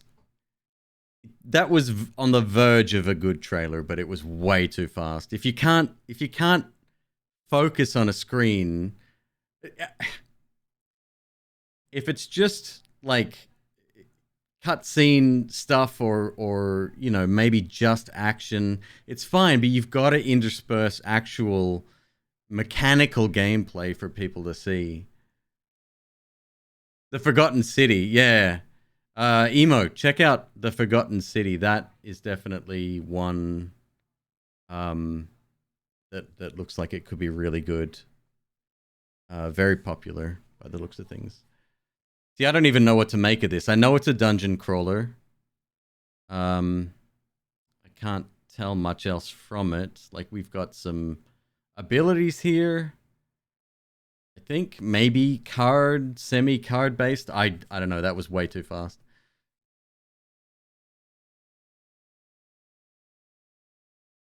It's a different take on the turn-based tactical. It seems like it might appeal to some people, but I just found myself thinking the whole time, this just isn't fun. I kept wanting to give it a chance to develop, but that was the obligation because I spent money, not because I really wanted to. I know that feeling. It's hard to explain it, but I'll put it this way. All the shortcomings I felt made me just want to go put another 100 hours into Battle Brothers. A quirky and charming dungeon crawler with good humor and varied gameplay. It's a little rough around the edges. Adorable roguelike RPG with card-based framework. I think I'm going to remove this one. The core idea of the gameplay is pretty good, solving turn-based tactical puzzles with nearly complete information of enemy moves. There's a decent variety of enemies, a decent variety of moves, options for the players, and one of the card systems means that the value of each of your character's abilities varies from turn to turn. It sounds like it's combining maybe a little bit too much into one game. Esty played it for 78 minutes. Loot or Die, 72 minutes. And Base. Hello, Base. You're in here. I'm a pass on this one. Like I said, I'm gonna be super choosy from now on. And it's not like I don't have enough choice. Massive Chalice. Don't I own this? Maybe I'm getting confused with something else.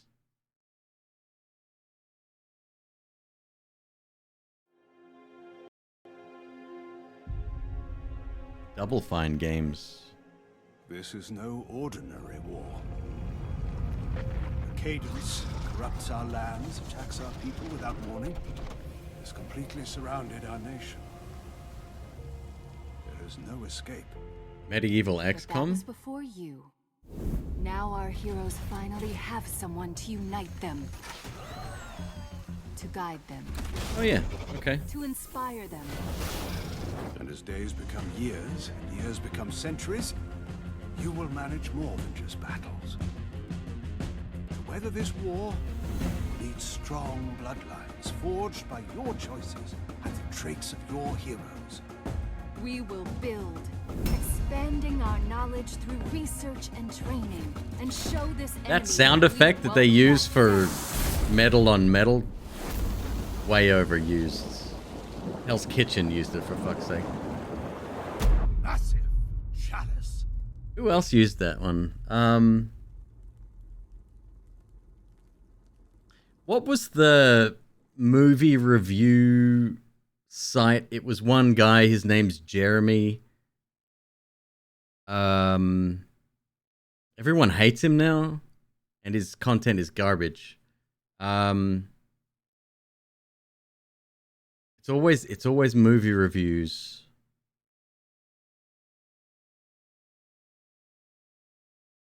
Oh, I can't remember. I used to watch him. I used to love his content. But then like actual movie reviewers got really pissed off at him because it's just garbage. I'm gonna remove this one. Thundersnow? What's Thundersnow? Have I looked at Hi-Fi Rush? I have. I love the music.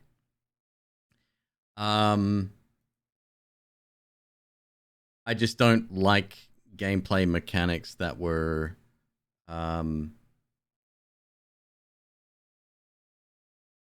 that that were tied to, rhythm-based stuff, which is weird because I really liked Necrodancer, but I was very bad at Necrodancer at the same time, so yeah. Did I like Loop Hero? Fucking loved Loop, dude. Loop Hero. 145 hours worth. That's 50 achievements out of 50. Yes. Yeah, to say I like this game is an understatement. I fucking adore it. I love it. It was fine until the parts where you had to actually be on beat. Yeah. Necrodancer, like, I love watching people that are really good at it, like Elad and Crow. That's how I met them originally, I think. But yeah, I try to play it. Like, the base character I started to get decent at. Then all the new players, I'm just like, nope. Watching you play Loop Hero made you feel like they needed some quality of life for the items. You got a better memory than me, Craig, and I can't remember. I know to get some of the achievements, we had to work extra hard to get them. You were here the first night I played Loop Hero? Ah, dude! That's dope. Honestly, and this is going to be a controversial topic, I'm sure. This is a great game, published by Devolver.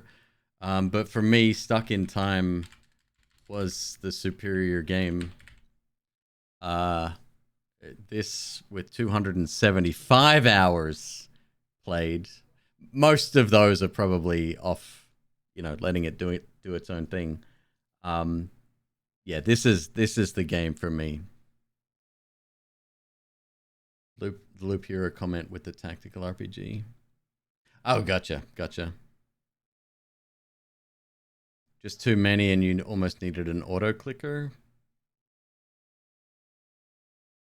I don't remember the town aspect of that.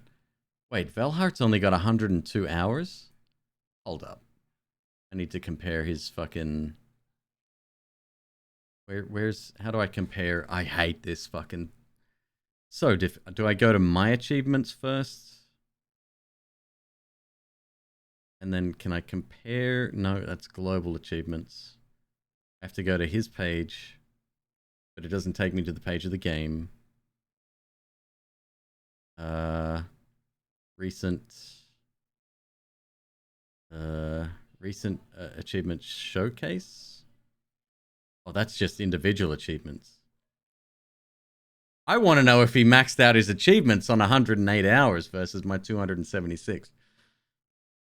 Either way, amazing game, well worth a look, and I think it's probably super cheap too, right? $8. Easiest $8 recommendation. Were they made by the same people? No. And that was one of the reasons why I think this game fucked themselves. When they first released, they were called Loop Odyssey. And this title screen that you see up here, can we get a different... Hang on one sec.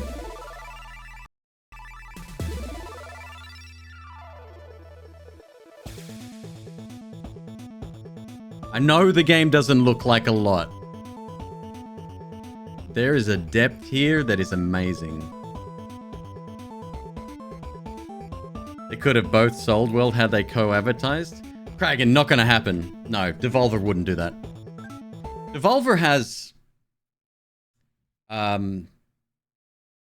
What's the word? An expectation of quality. And this, as much as I love the game, it wouldn't stack up, right? It wouldn't fit within their... You're just saying that they're very different games? Right, no. I understand what you're saying, but Devolver would have to agree to that, right? To go into a pair bundle kind of thing. They look similar. Oh, 100%. This game, without question... took inspiration. Like you can't even refute it, right? The opening. Can I find? Let's have a look. Hang on. Loop Odyssey.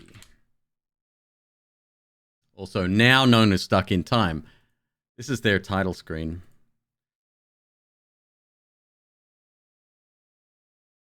The font they used, the color scheme, everything about it. It's a clear-cut case of trying to ape on the success of something else.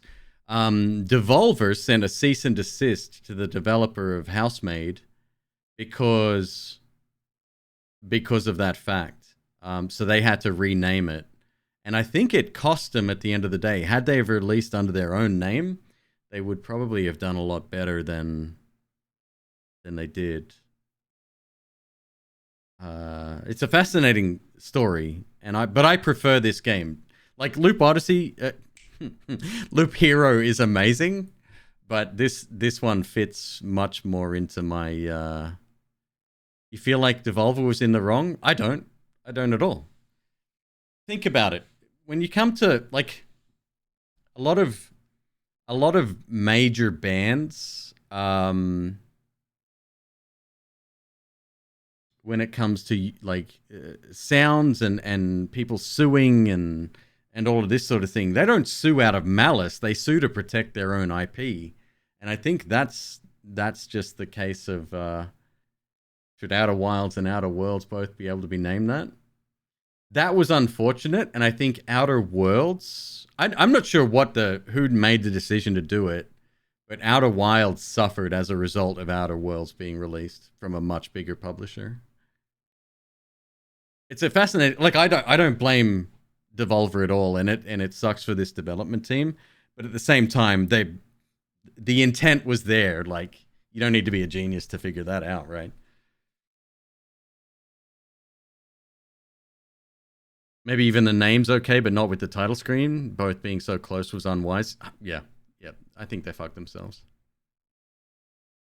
But yeah, I adore this game. If you've never played it, highly recommend. It is, how would I explain it? A programmable idle game. It's very good. If these guys released a sequel, I'd pay easy $30 for it. Yeah, easy. You can't copyright an art style and the word loop. No, again, it's not about copyright in this case. Like sending a cease and desist is a very specific segment of the law, I think, or sorry, they may have even sent a DMCA. I would have to do research into it, but yeah. This one was actually recommended during one of my subathons. Somebody like you guys paid for me to play it, and I could not have been happier. Once I got used to the game and learnt how it worked and really got into the core of the mechanics. Oh my god, I was obsessed.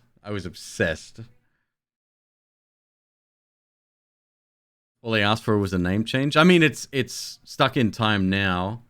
But even looking at just this character, right? Like, I know you can't copyright an art style. But even looking at this, if you said, "Oh, that's Loop Hero," like no one's gonna even think, like, of course, that's Loop Hero. I don't understand the law. That's why I have my lawyer friend as a friend. He explained stuff to me that I couldn't possibly even start to even begin to think about or care about. It's too confusing for me to even get into. The dev's working on an X-Tile, but very different genre, apparently. Oh, interesting. Okay. Now let's go back here. Let's see. Store page. Housemaid. Nothing else listed at the moment. Is Phantom Brigade good? I really want to like it. I really, really want to like it. But I think with the interface as it is, I'm not going to be able to. And then there's a couple of visual effects that, yeah, as Kragan just said, a couple of visual effects that really it just looks gross. It's very poorly done. Like, which is odd because the main game, like the mechs themselves, the detail, the animations, all of that's fantastic, but they just added all of this extra post-processing crap that I don't think it should be there.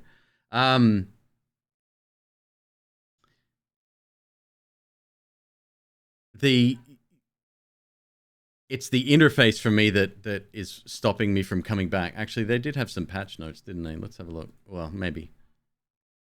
No, they didn't have any patch notes. Billy is obsessed with it. He loves it. Absolutely loves it. Small patch.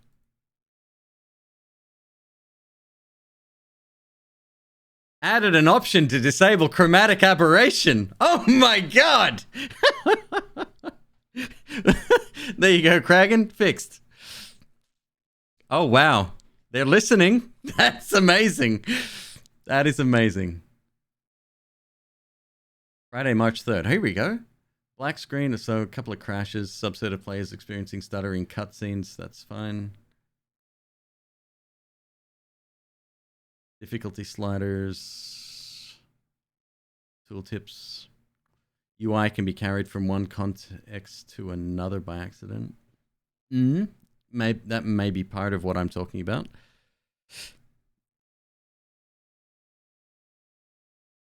So this is a, what are they calling it? A cinematic mech strategy game. So you can see 5 seconds into the future, and you plan your moves accordingly, and the enemy will move during that 5 seconds. So there's a slider at the bottom of the screen, which looks much like the editing track on a video editor, right? Like a timeline on a video editor.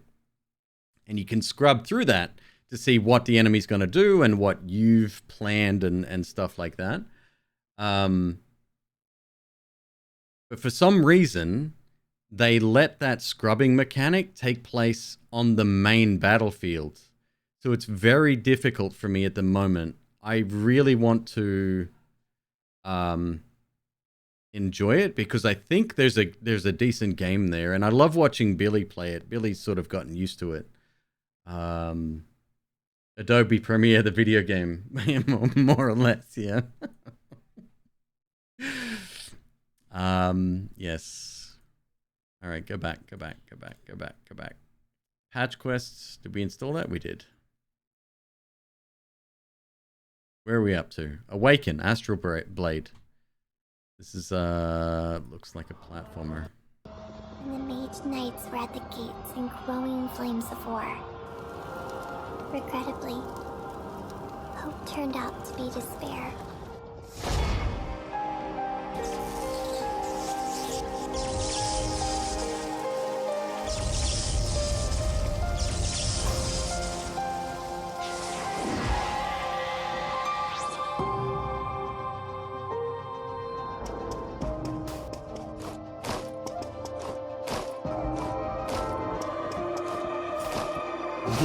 Lots of jumping.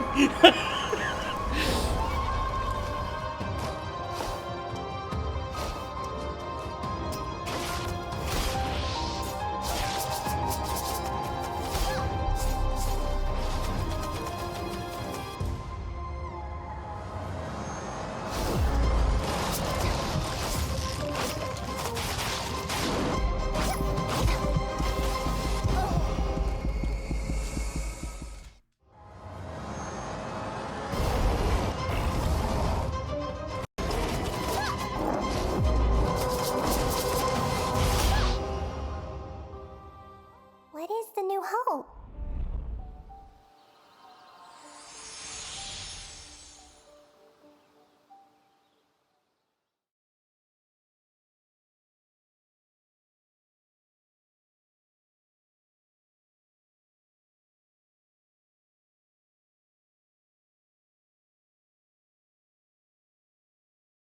It looks really good. The voice acting? Yeah, maybe. Metroidvanias, there seems to be an influx of them recently. I know there's one coming from Next Fest. I didn't even want to finish the demo because I loved it so much. It had a weird name. I think it started with a G. I'm sure it's in my wish list. We'll see it soon. This one we played recently that was okay. Gestalt. It was a G. Huh. My brain's not working too bad today. That can stay. That's fine. Lost in Fantaland.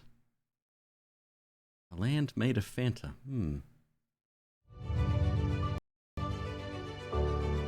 Checkerboard strategy with cards.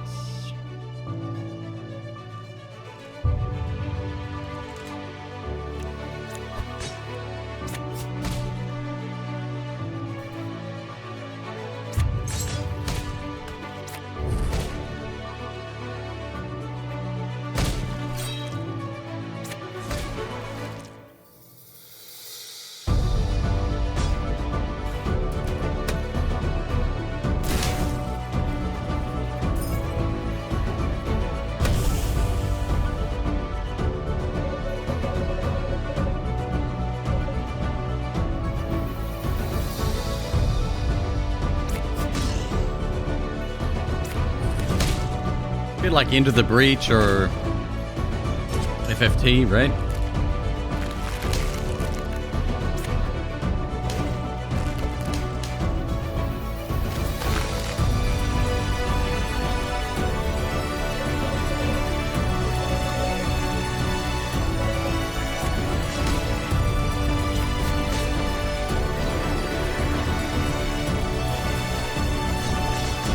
With a card mechanic as well. Yeah.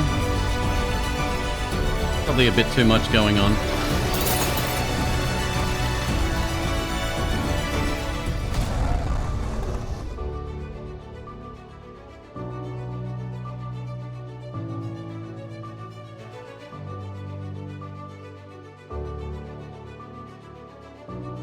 Available in Steam Early Access. 22/9/27.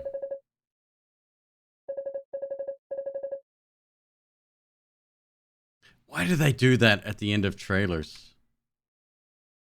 Like, is your dialogue or story that exciting?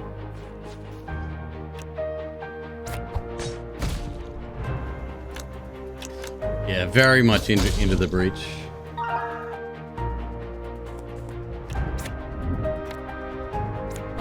So when you say it's very focused on meta, do you mean like you have to invest a lot of time? Probably this screen right here. Unlock new cards and abilities.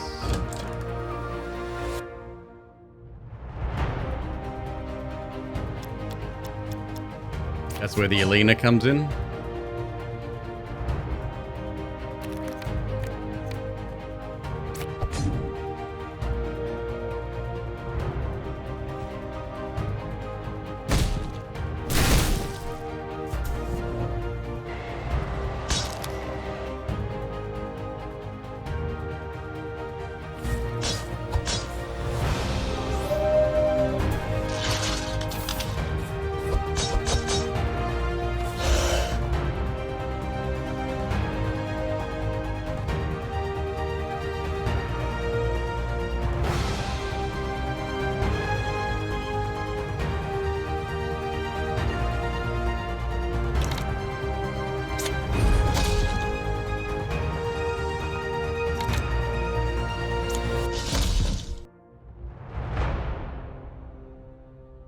Yeah, it's probably not for me. I wonder why I added that to my list. This is one of the things that happens, right? Like, we'll be talking about a specific style of game, or I'm like, oh, I can't wait to play, I don't know, a new tactics game. I'm probably talking about Metal Slug Tactics, for example. And someone in chat will say, hey, have you tried this, or have you seen this? And then I'll just start adding shit to my playlist. My wish list, I do it all the time. We'll get rid of that. That's fine. Castle Cardians.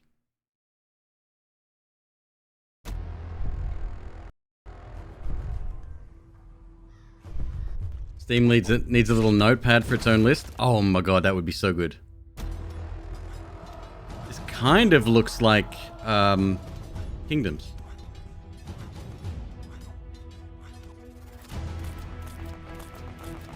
Kingdoms, but with cards. Looks like the rat game. Yes! Ratropolis?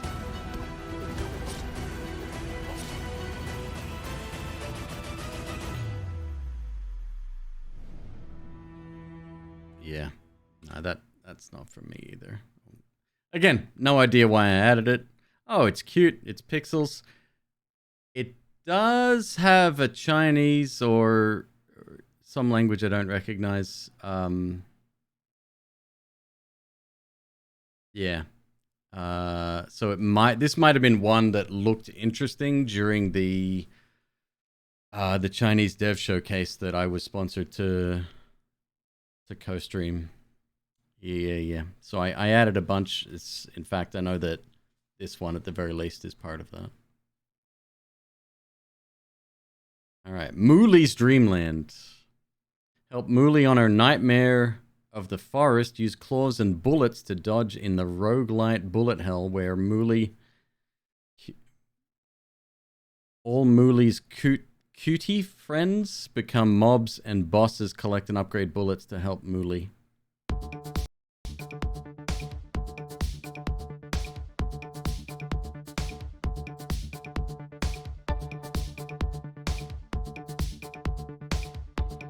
An independent individual game.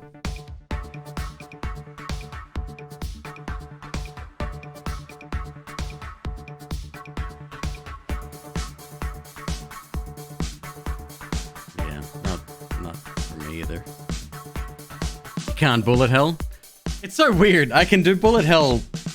Well, I mean, I wouldn't even call Isaac a bullet hell, but I didn't mind playing Gungeon, right? But when I'm flying around, I hate it.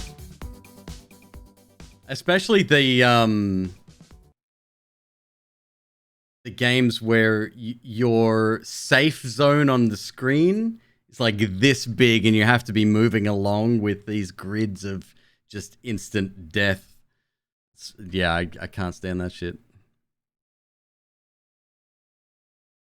No, that's a pass. This is great. I feel like I'm doing a spring clean here. Hack. $18. Metroidvania platformer. As the mysterious wanderer Hack, you embarked on an epic expedition across the vast cyber wasteland to find your lost brother, explore deserted cities and metro, refine your weapons and hack skills, and uncover the secrets behind metal and dust. Very positive response thus far.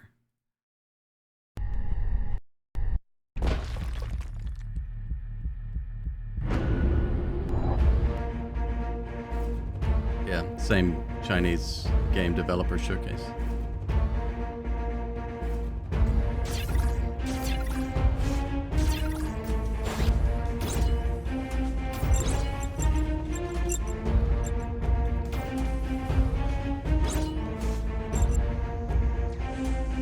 I get the feeling that this one might be closer to a precision platformer.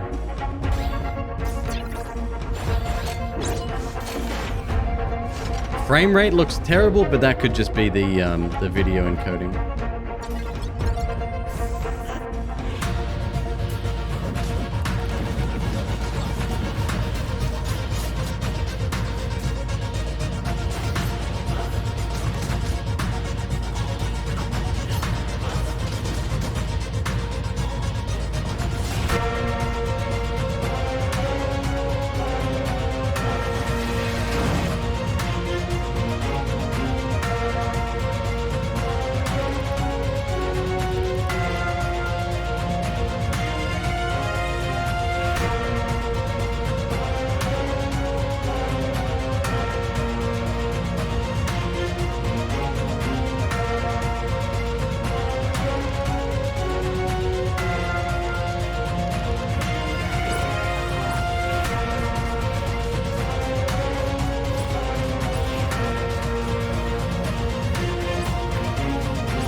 One more.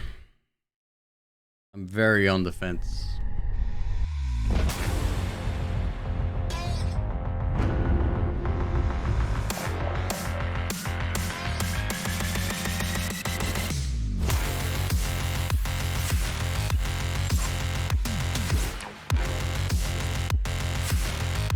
It's like more traversal than combat, which is interesting.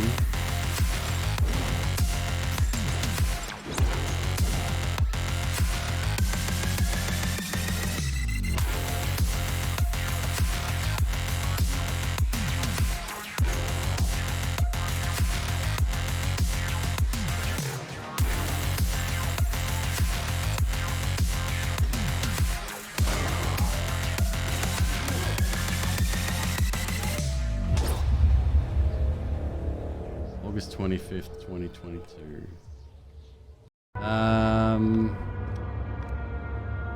Velhart, not owned. Oh my god, how many videos do you have, son? This is a 10-minute gameplay trailer. This gives us a better look at the frame rate at the very least.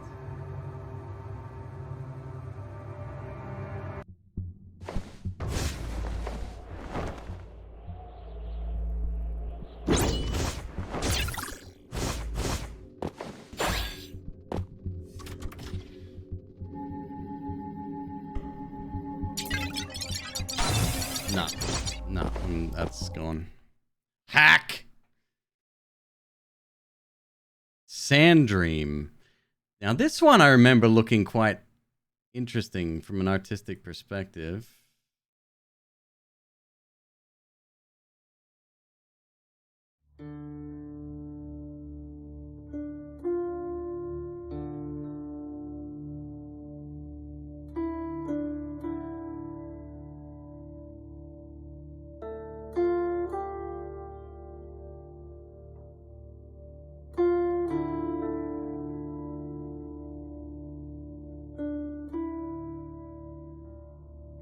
Have I played Devil Daggers?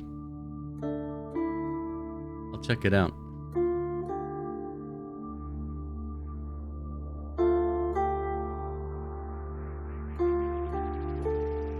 Yeah, this one may be getting the boot too.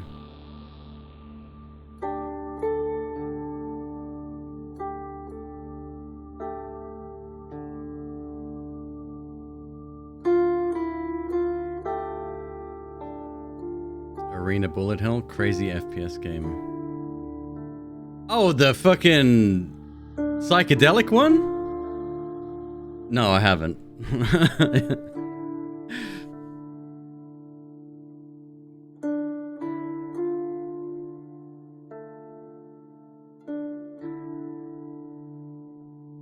Yeah, I think this is, I get the picture.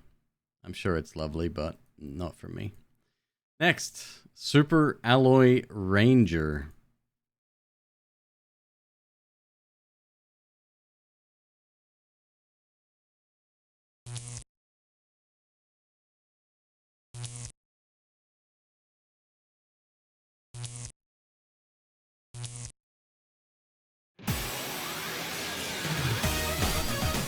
It's like Mega Man? Oh yeah, okay.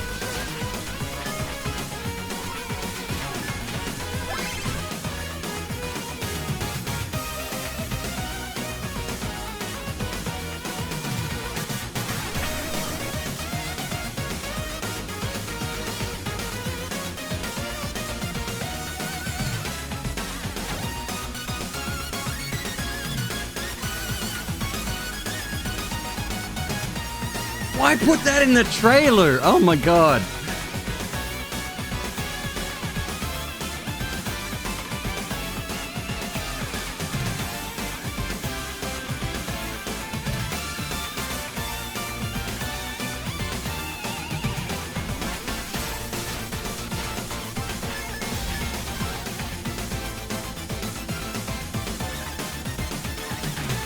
Yeah. Not for me. It's another one that's gone. Oh my god, we are cutting through this list. I love it. I love it. Minds Beneath Us.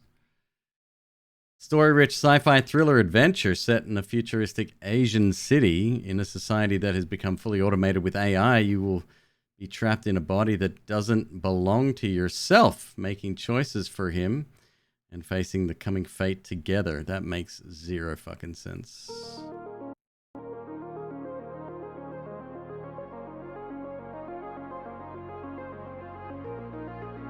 Dude has no face.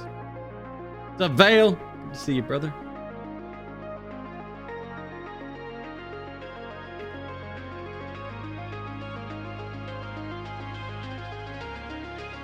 I like the look of it.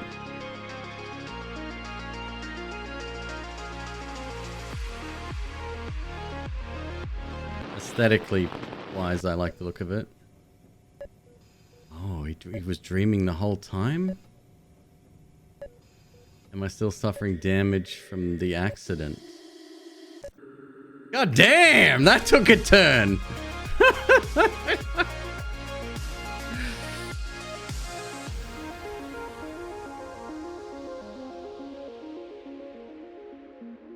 Wow.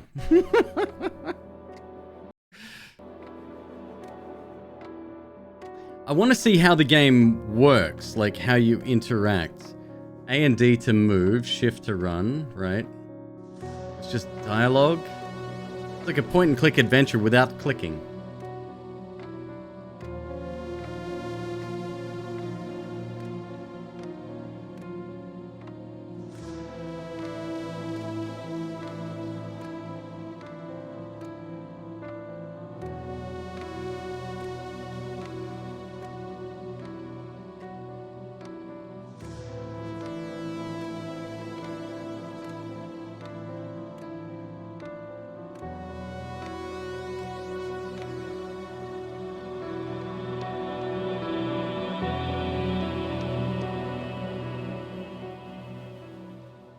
I will tentatively leave it on my wish list. Here's a demo. Similar to games you've played, Endling, Extinction is Forever. Oh boy. Nah. I'll give that one a chance. A Guidebook of Babel. I remember this one vaguely. It's that same sort of art style that somebody said they didn't like earlier. I think it was Fury.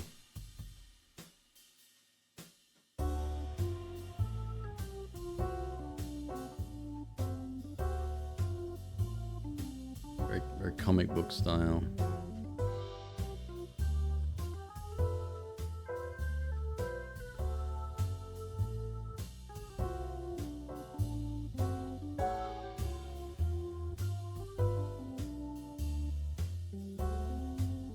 Reminds me of the new rendition, not the latest, but the previous new re-release of Monkey Island.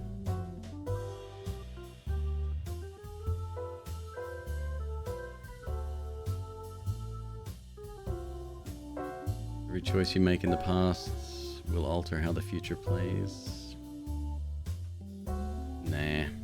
Don't starve and oxygen not included. Yes, yeah. It was the don't starve aesthetic. Yeah, no, we can skip that one as well. I think that's a different trailer than what I saw during the showcase. In fact, I think it had like developer commentary throughout the whole thing. Outpost Infinity Siege. This is the one with the giant moving fucking cities, right? Or no, this is an FPS. It's both. It's an FPS and an RTS. Yeah.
should have led with the RTS stuff and then zoomed in on the first person stuff.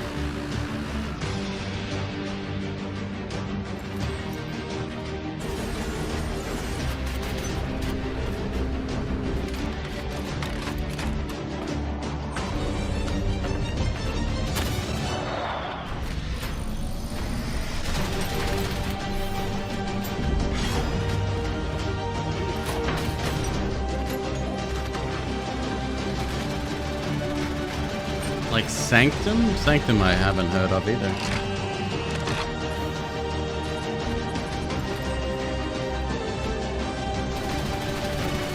Yeah, I can't see myself enjoying the RTS stuff. I think I just miss CNC Renegade so much that I'm willing to find the next best thing.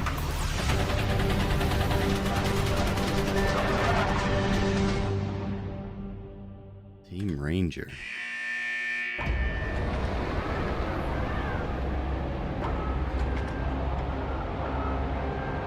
Vastly expanded version of Warhawk.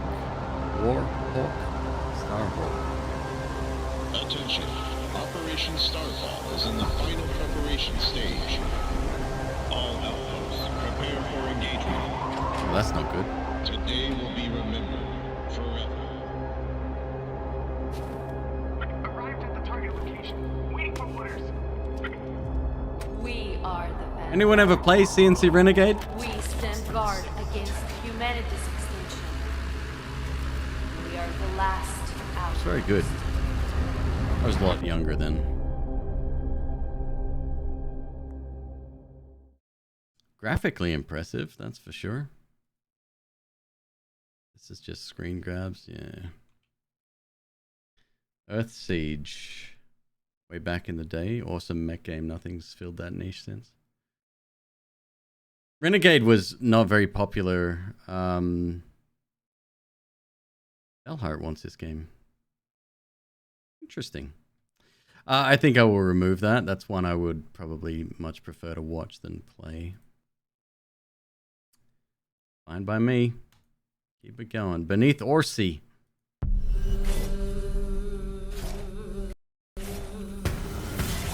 Cell-shaded deck builder. Combat mechanic.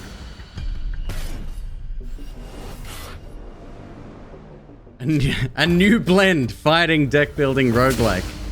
Is it though? Is it new?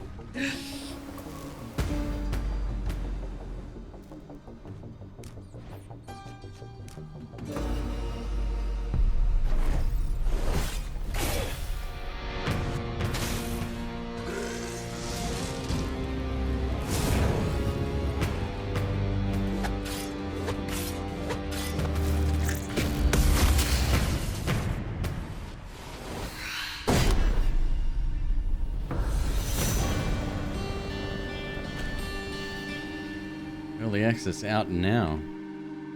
Anyone played it?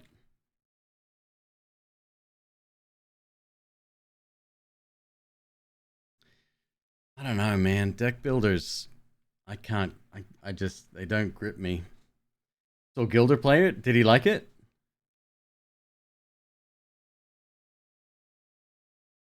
Needs more work. Played the demo, didn't really care for it.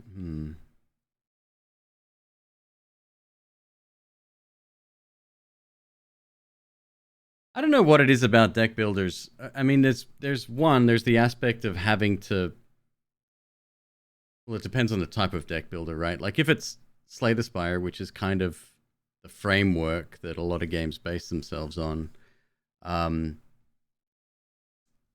you have a massive pool of cards available, and it's based on luck or choice whether or not they end up in your deck. And there's other styles of deck builders where you have everything available or an expanding base deck that you have to draw from or select from beforehand, and then you go on your missions. There's just something about it. I hate being limited by that. It's one of the reasons I stopped playing Midnight Suns. It was the cards. If it was that without the cards, I'd still be playing it because I liked everything else about it. Never really finished Griftlands despite really liking it. Admitted the lack of content in the game right now. Yeah. I mean, that's an early access. That's the bane of early access, isn't it? It's the reason I'm super pissed off still at Dave the Diver despite absolutely adoring the game. I'll probably remove that one, but I'll watch somebody else play it for sure. Sexy Brutal. Time manipulation. Puzzle adventure mystery indie.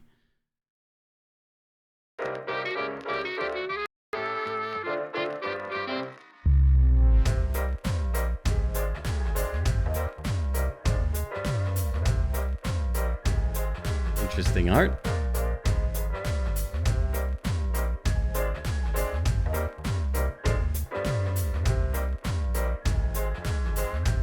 Oh, is it one of these multiple scenarios at the same time deal?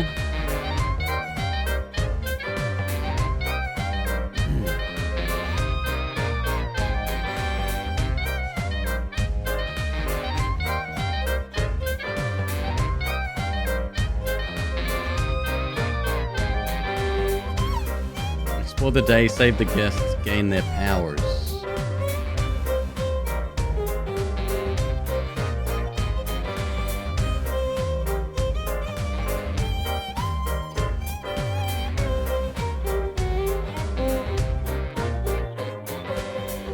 Deathloop? No, we can talk about that later. Deathloop I really wanted to like. The acting was impeccable. Amazing. I didn't even mind the art style. The game itself was it's one of those ones that required a lot of forethought into how you're going to proceed through the level to learn more about a specific scenario. Then you play back and then you do things slightly differently. And then to get the ultimate win, you need to do all of the essentially a perfect run, which, I don't know, it's like, I mean, it's the same concept as Groundhog Day. Except you're not Bill Murray, you're some dude. I'm gonna remove that one. No umbrellas allowed. Now this one, I'm gonna leave on the list. This is the one where you run a thrift shop. And you have to match people trying to sell stuff. A pawn shop, sorry. And you check the quality of goods against what they should look like.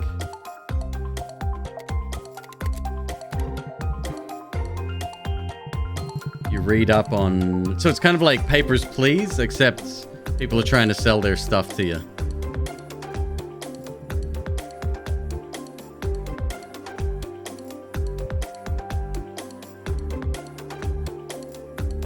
Reining in your expectations for Redfall? What's Redfall? Hold up. Redfall sounds familiar for some reason. Yeah, that's staying on the list. It's not going anywhere. I'll wait for a sale. Battle Fishing Masters. No videos. Bro. How dare. Combines a fishing RPG and shooter with roguelite elements. Catch, battle, and collect over 150 unique robot fish. Upgrade new weapons and gear. Meet a cast of exotic characters with quests. And challenge the fishing bosses on your way to becoming the champion.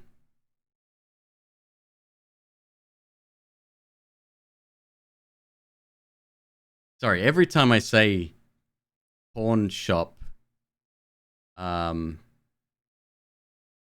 people mishear me because of my lack of American pronunciation. Spirit Link Tactics. The tactics game.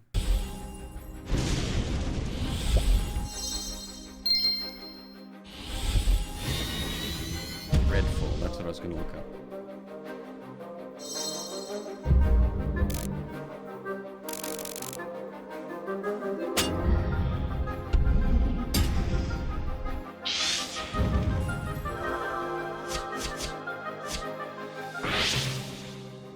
Oh, it's from Arcane?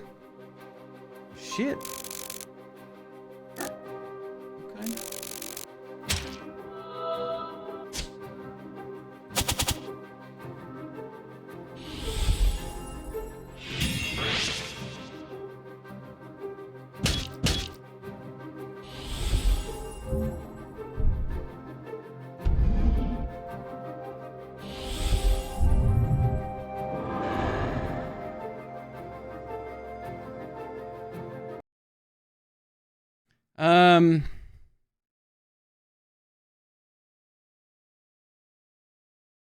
I don't know. It could be good. I'll leave it on there for now. Alpha 1.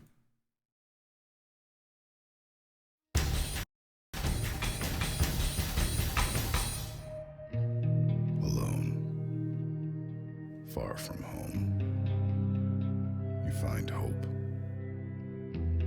A resource you can use.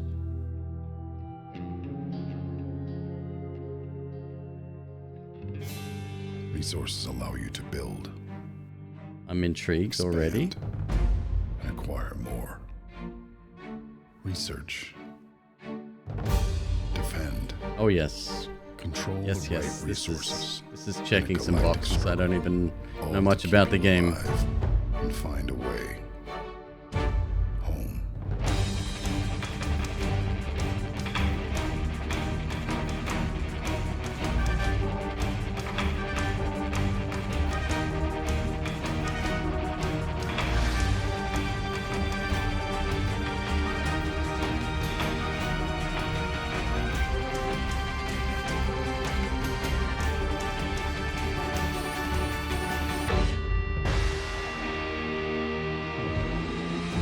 Reminds me, there was a mobile game I used to play. It was a space mining game.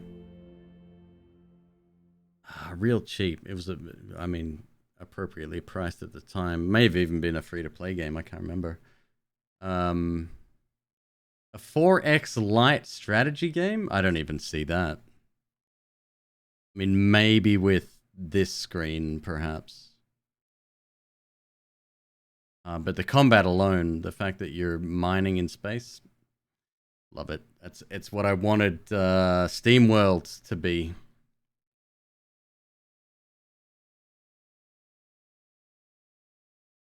Cycron.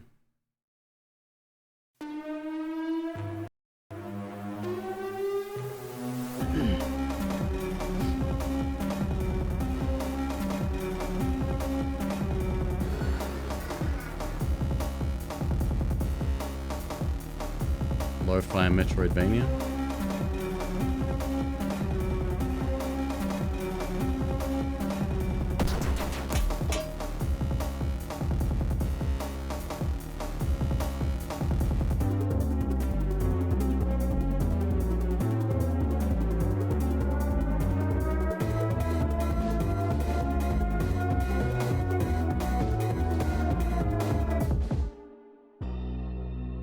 I'll pass on that.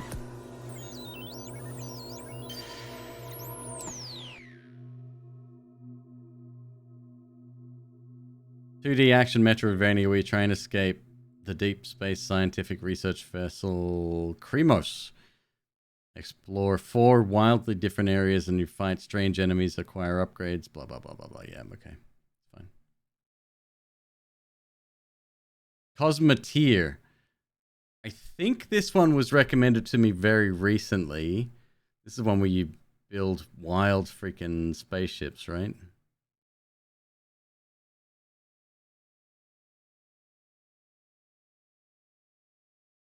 Ordinary with the 5 gifties. Bro, thank you, man. Thank you so much. Cosmeteer is dope.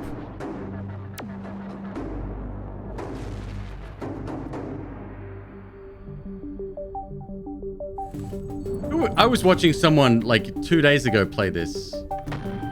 Their ship was so freaking big I didn't quite understand what was going on.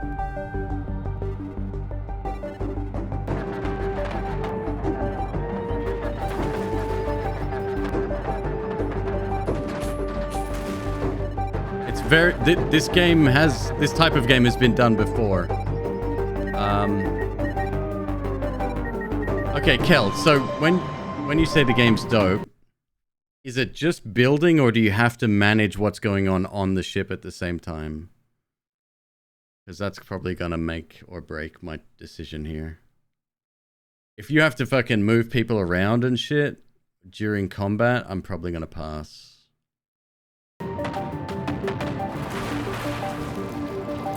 Set up the management ahead of time.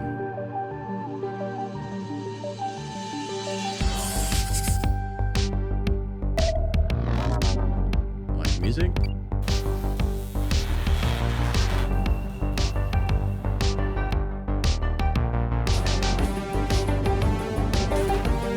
Badass looking ships.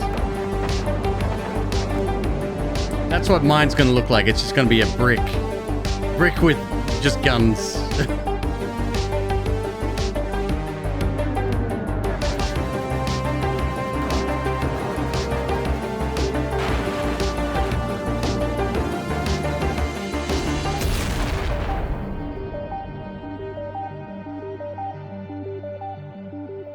Co-made a Death Star? Okay. Okay. It stays. That's easy. Hell Slave. Oh. Oh, this looks like a blobber, maybe.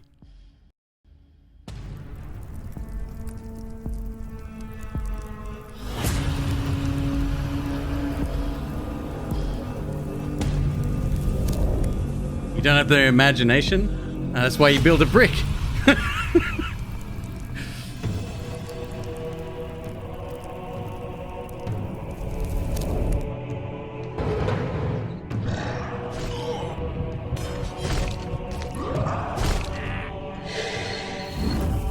This feels somewhat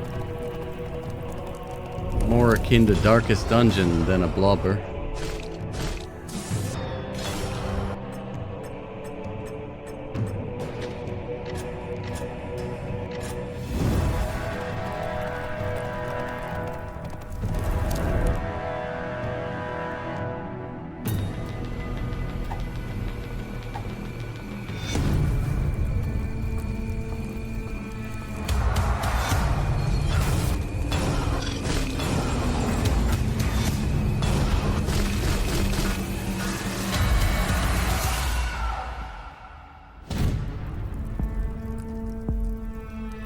Someone at Square Enix who pushed NFTs is out.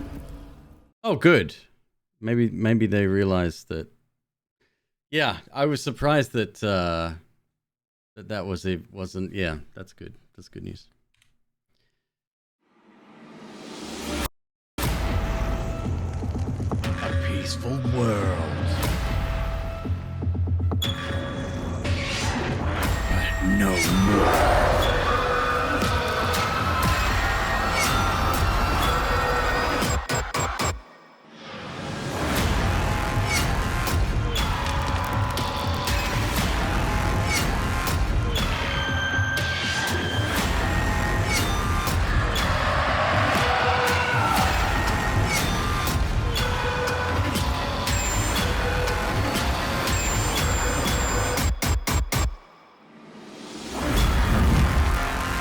What's an NFT? NFTs are a form of cryptocurrency.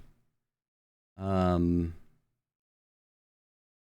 a lot of companies were trying to jump on it because of the metaverse and this Web 3.0 thing, which is, it's like people try and they imagine playing a video game and earning in-game currency-ish for that game. And then you could eventually perhaps withdraw that from the game. It's all intertwined, and a couple of game companies jumped on board and really wanted to make a thing of it when it first got notoriety and became news. But it's a lot more synonymous nowadays with people getting ripped off and losing tens of thousands, millions of dollars, and you know, taking advantage of people looking for ways to get rich quick. I think the technology itself has some merit, some being the operative word there. But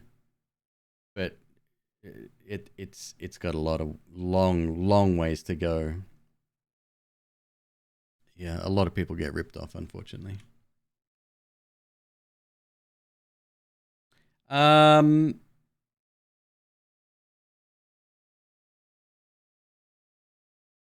call it an RPG dungeon crawl, excuse me.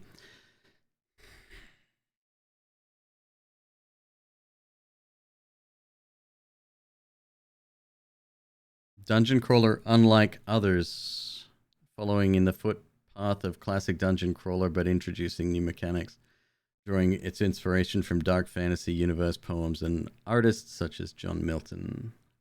It looked like a blobber. That's just the combat screen. It's not, though. After completing the game, I've decided to not recommend it. The game is not bad, but it's too unrefined. It hinders its potential.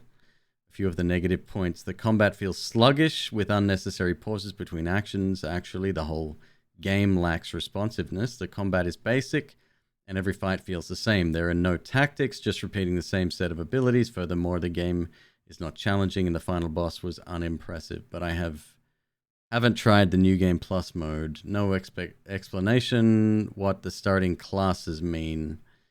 To answer the above, you only gain different stats during level up. The skills are the same, but in a different order because of this little replayability. The whole skill tree feels unrefined too. Many skills are not worth it, and progression is unsatisfying. I've read enough. That's fine. I can go. Yeet. Has been heroes.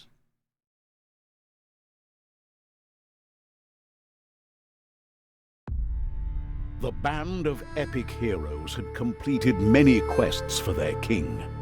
But even legends grow old, and one hero after another disappeared. But then, one final quest awaited the has-been heroes.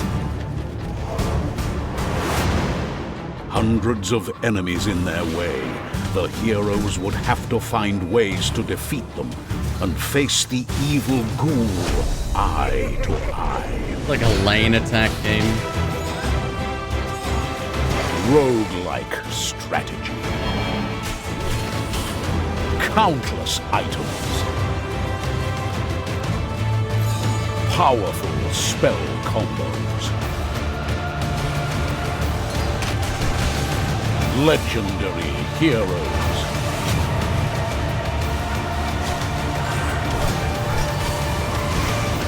Available now.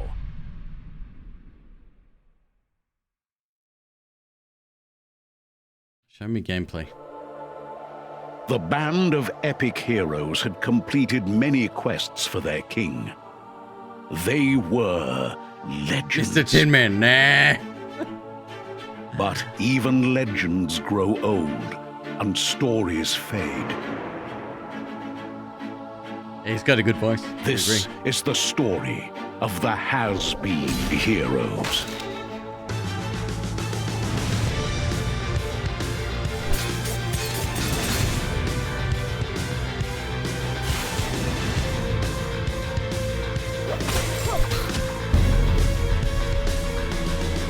From the makers of Shrine. Roguelike strategy. Powerful spell combos. Countless items. It's almost like Plants vs. Zombies, isn't it? The has-been heroes would have one final quest, the most epic of them all.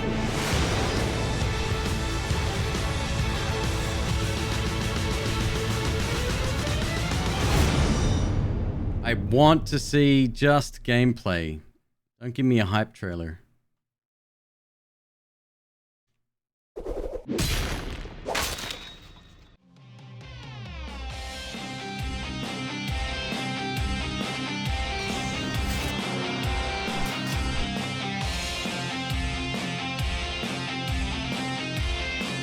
Hype trailers are fine too, I guess.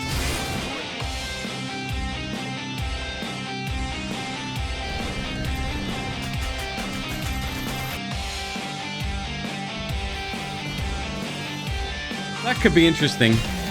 There might be some replayability there. Frozen Bite. Right. Similar to Isaac and Noita.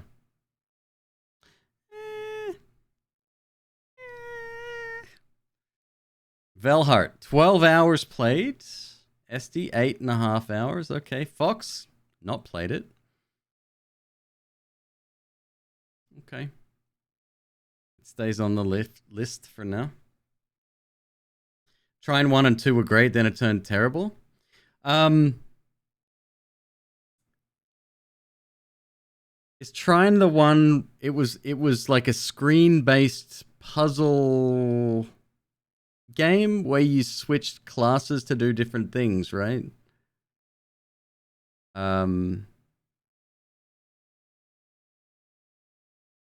Yeah. It's the believe it or not, enjoyed the game, didn't like the character switching mechanic. I can't stand that for some reason. There was an old PC game called Humans where I think you did something similar. Yeah. Cyrilim. Is this what somebody mentioned earlier? Can't remember. Creature Collector.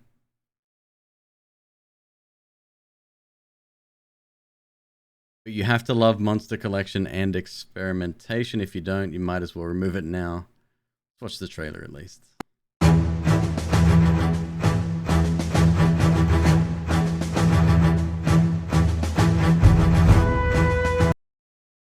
Let's just pause this screen real quick.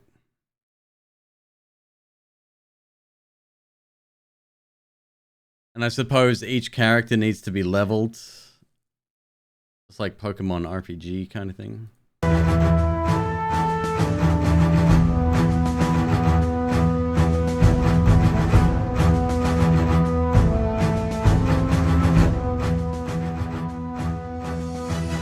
There's thousands of monsters?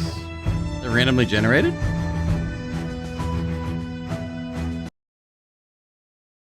Axer Apocalypse Chaos, level 1. 37 health, 15 attack, intelligence, defense, speed. There's... yeah, okay. You'll be able to choose from the following appearances. Harbinger. Your creatures have 50% more attack, intelligence, defense, and speed. For each turn they're taken in the current battle, this trait does not stack. It's a game, if you like to spend 1,000 hours on it minimum.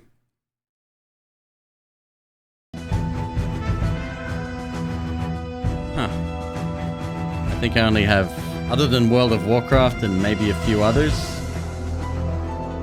Noita and Isaac are the only two that I've topped 1,000 on, I think.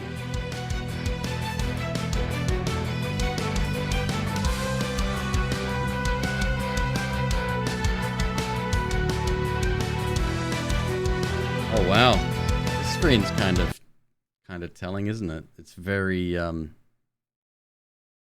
simple. That doesn't necessarily mean it's bad. It's just, yeah, I don't know. Rustic. Okay, fair point. I think we get it. That's fine. Cyrilim Ultimate. Very positive. People love it. Not surprising. Lords of Zulima. I think this is a blobber, if I'm not mistaken. Or maybe RPG. 50% off right now. I think I added this one fairly recently, if I'm not mistaken. My world was dying. Beast Hunter with 44 months. My second longest subscriber, I believe. Thank you, dude. To set sail for Shulima, their homeland, where no mortal had ever tread. But they had already abandoned it, and their new lords awaited my arrival, to claim my soul. Who was the first? Germais. He actually, yeah, he was day one.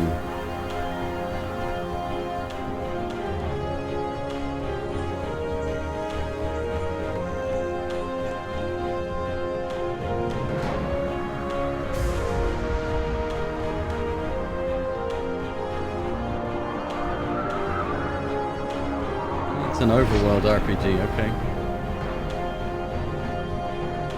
A lot of walking, not a lot of action going on here.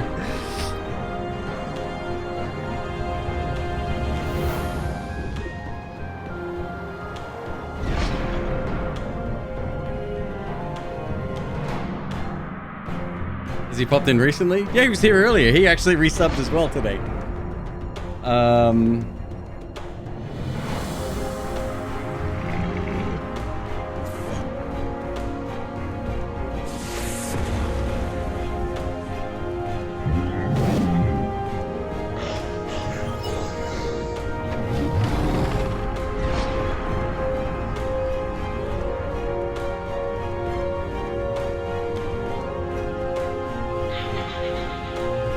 Don't fucking talk to the skull.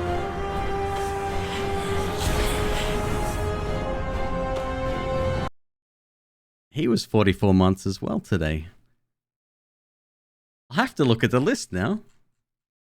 Either way, you're you're both amazing. Thank you for being here for so long.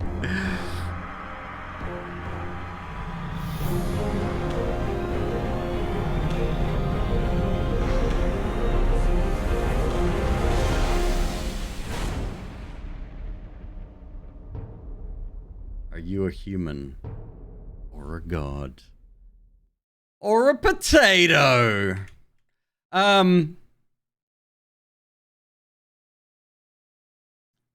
think I'll just, yeah, I'll remove that. That was added during my when we were playing the blobbers. Maybe I saw the screenshot and thought it was. That's fine. And don't sweat it. No, going back to Shub. No. Like you didn't steer me away, but you added context. So yeah, don't feel like that was you. And by the way, me removing a game from this list doesn't necessarily mean that I'm not going to ever play it again. But this list is growing super fast and I can't keep up. And I've decided that I really want to cut out games that I'm... Last night was a good example, right? Like we played Wo Long and I was enjoying it. I was loving it until I got to that boss and I spent 2.5 hours trying the first boss in the game. And it just hammered home how important the parry mechanic in the game is, and I don't like that. Had I have known that beforehand, I wouldn't have even accepted the key for it. And the worst thing is, it's not just my entertainment value, right? Like I'm here for you folks as much as you're here for me, and I don't want to show you a bad time, and I can't lie. So, you know, I'm not gonna push through it. Has been Heroes is fun. I think your name came up because you're in my friends list. Yes, you have 12 hours played, and Esty has 8.5. Yeah, this one was I was on the fence at first, but then I sort of did a little bit of research. Hello, Val, by the way, great to see you. You love Lulacid, great. Secrets, atmospheric as heck. Wonderful. Yeah, so this one is inspired by old FromSoft games like Shadow. So there's a bunch of games with old school graphics. This is fairly modern considering the other ones that I'm thinking of. Oh,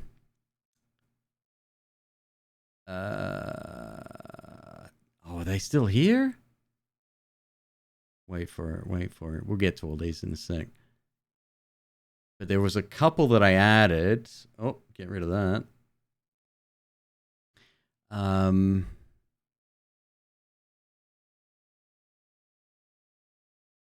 Oh, maybe. Are they not here? There's a couple of like Ultima Ultima Underworld style games. Did I seriously not add them?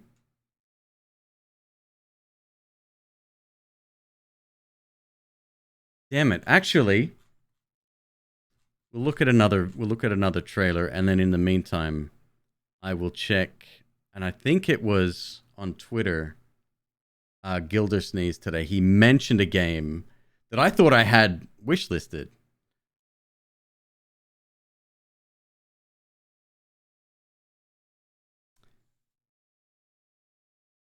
Metal Card gifted me a sub to Fox. Wait, what? Why? I'll look at that. I don't know why. Here's fucking Steam sending me games now as well. Sorry, not Steam. Twitch is sending me games. Like, I just got a key for... I don't even know what this is. Project Throne. I don't know. Velhart has a watch streak of 3.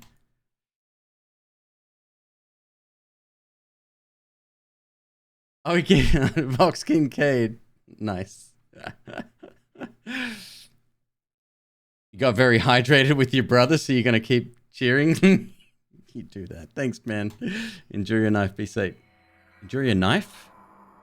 Enjoy your night and be safe. Long ago, a great beast came from the sea and brought with it a poisonous fog that spread across the earth.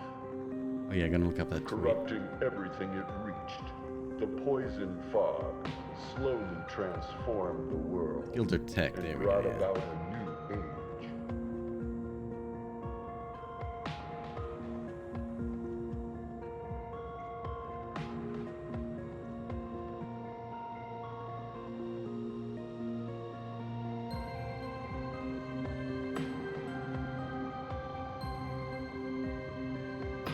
This looks quite good.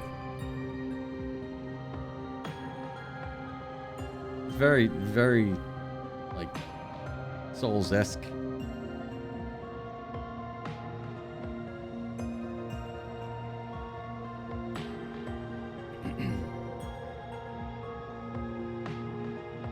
Dread Delusion is the game that I'm thinking of. Yeah.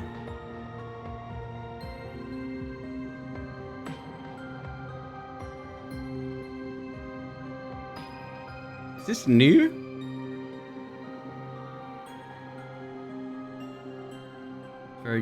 I mean, it's video cassettes here. It's got that vibe to it, doesn't it? $7. Overwhelmingly positive. All right, it stays.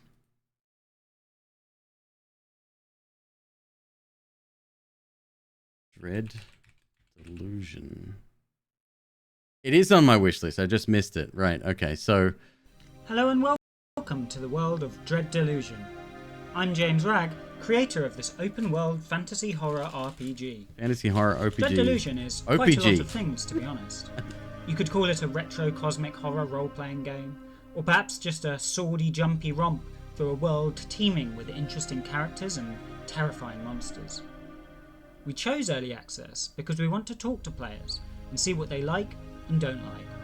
Early access allows us to tweak, improve and fine-tune. Starting out, you'll be able to make your character, set off on a load of different quests and explore a pretty good chunk of the map as you please. Since we're early access, you won't be able to see the whole world just yet. It's under construction, and this bit, over time, will become this bit. So, get out there and explore, fight, and soak in the atmosphere. This may be the one that I watched James Stephanie Sterling play as well. Pretty sure it is, in fact. It looks decent. Looks quite good. It hurts your eyes. Wow, two people say the graphics hurt their eyes. Interesting. I'm used to that because that's what I grew up with, and I'm sure some of you are a particular age. Oh, there it is. It's just the next game up. Right, okay. Well, they're both going to stay. This one will have a question mark next to it if I could leave notes. Baldur's Gate 3, October 6, 2020. Hold up. Isn't this the one that's about to be released or at the end of this year? What am I missing here?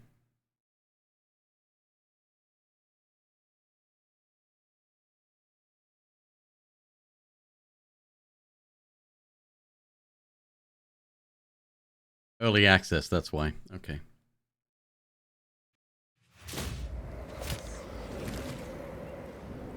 I'll tell you a story. Inroad, you got 160 True hours? soul. Okay.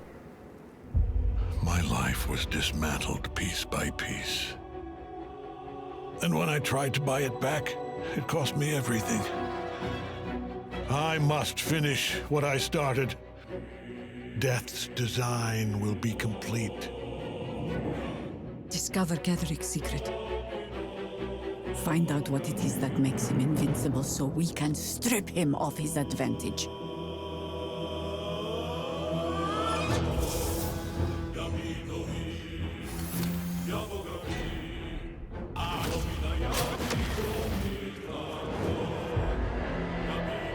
You're a pawn, a slave to forces you cannot comprehend.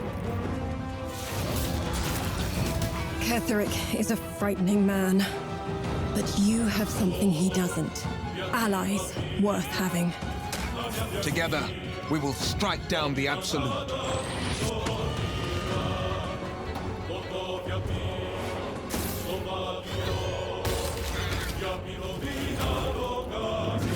Is it real time with pause, or turn-based?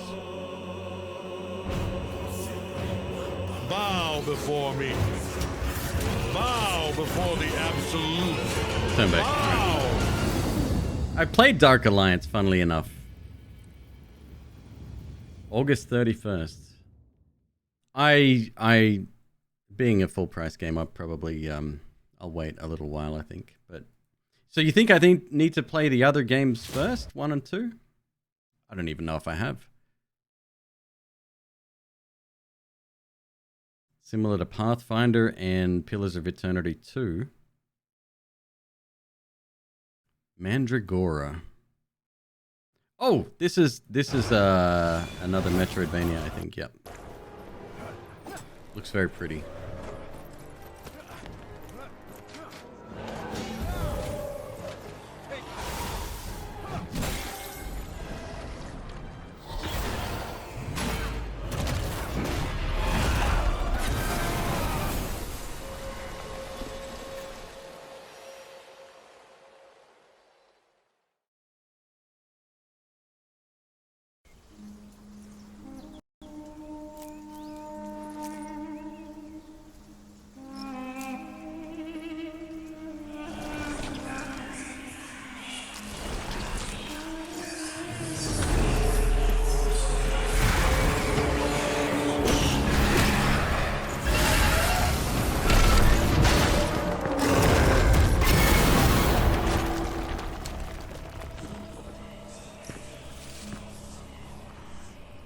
Don't pull it up, bud!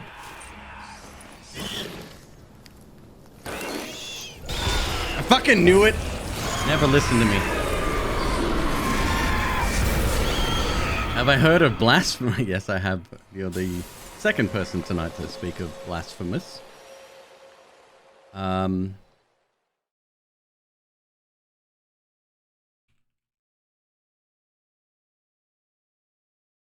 have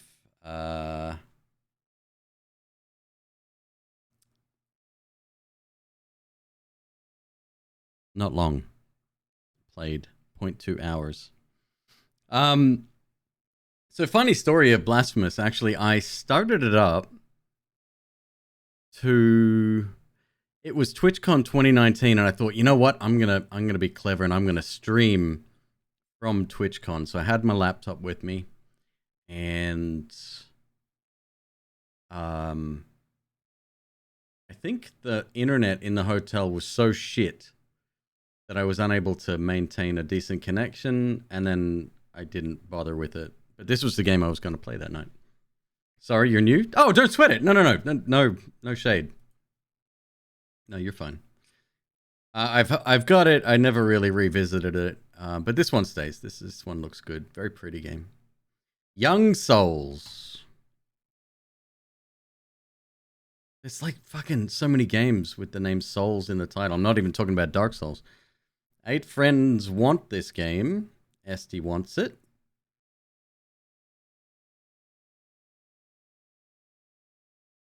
Tic Tac Foe has it.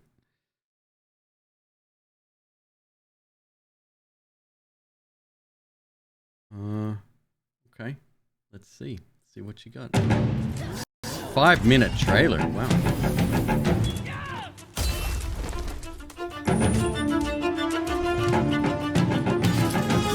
Young Souls is an epic role-playing adventure game with intense beat-em-up gameplay, a thrilling story, and lots of loot. You play as Jen and Tristan, 2 rebellious, temperamental twins on a mission to save their foster This one father, where you switch characters a sweet again and as loving well? scientist who's gone missing. Your adventure begins right after his disappearance with the discovery of a hidden cellar and a mysterious portal to a parallel world where goblins dwell. Your search for him reveals a rich, captivating journey about family, friendship, and growing up. You'll explore dungeon upon dungeon in a quest to find your father, all while facing hordes of goblins, spiders, mecha, and more.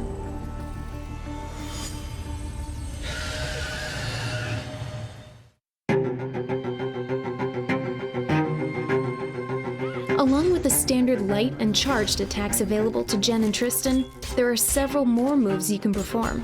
For example, you can launch light enemies into the air, sweep them to the ground with a fast downward strike, or grab them. You can also tackle them, do a dive attack, or perform a whirlwind attack. The choices are many.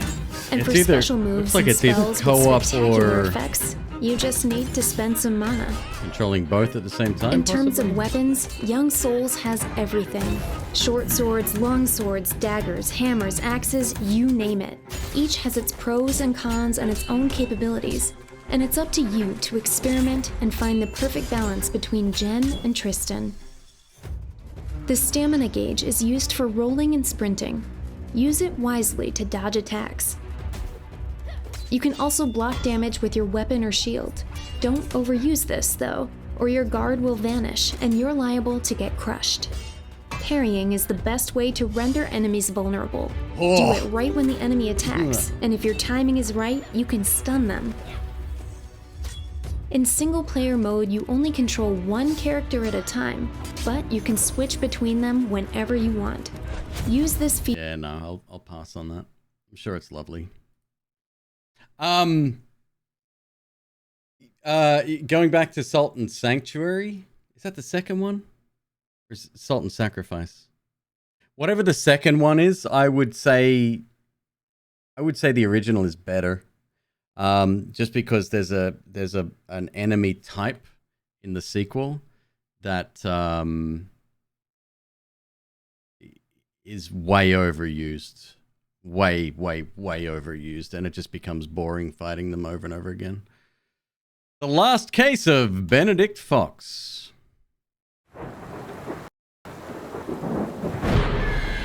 Parrying and character switching. 2 for the price of 1, yeah.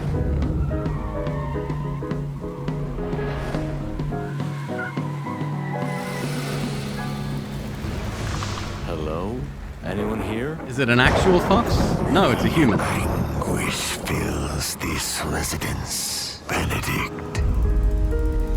I got a bad feeling about this. You always say that. I got a bad feeling about this drug. Since I found the first piece, there must be more. That's him. My father. I can guide you through his memories.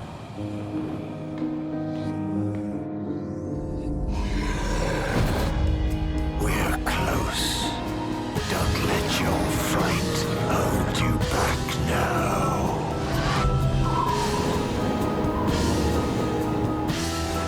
It is good to see you, you old devil.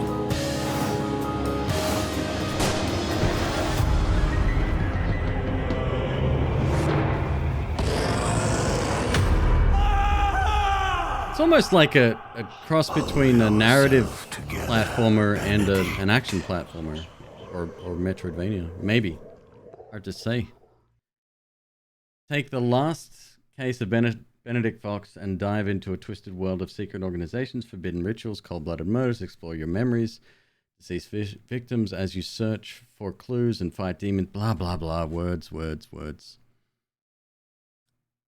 Descend into a limbo of decaying. Do you think they added that word specifically for SEO? Sounds like something I'd do. Evocatively crafted Metroidvania. Fight demons, explore subconscious, solve elaborate puzzles in a labyrinthian adventure inspired by Lovecraft's nightmares, noir, pulp fiction, and early 20th century jazz music. Johnny Drop Tables, it is good to have you back, brother. How you doing?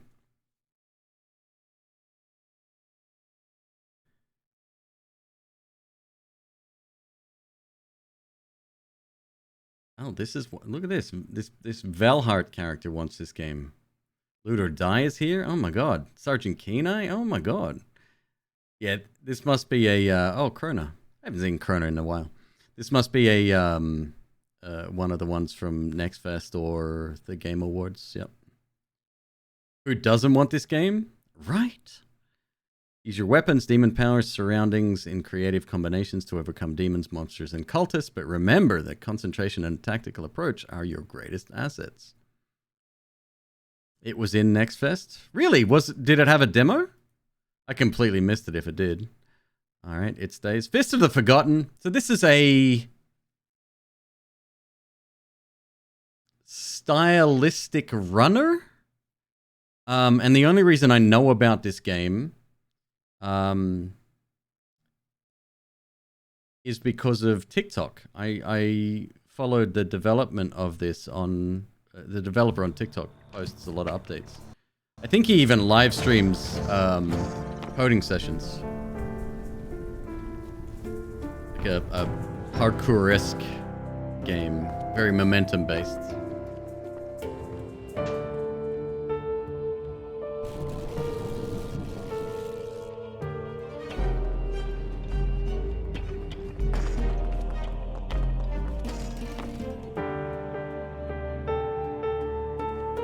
Rip that fucking robot's arm off. Spoilers.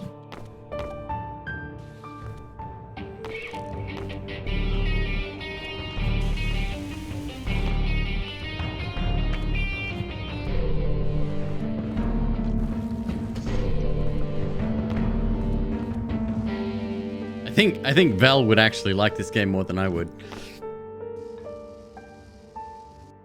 Oh, I like that. I like that a lot. We need more grappling hook mechanics in games. Maybe they should add that to a first-person or third-person shooter. That'd be kind of good. Maybe like a big budget one. I don't know. Something like that. Desktoptopia, a desktop village simulator. Like Bionic Commando? No, like Destiny 2. I mean, silly me. Yes, like Bionic Commando.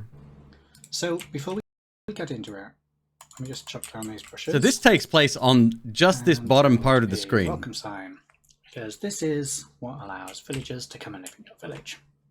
You don't know there's a village here without a welcome sign. So Desktopia is a city builder at heart.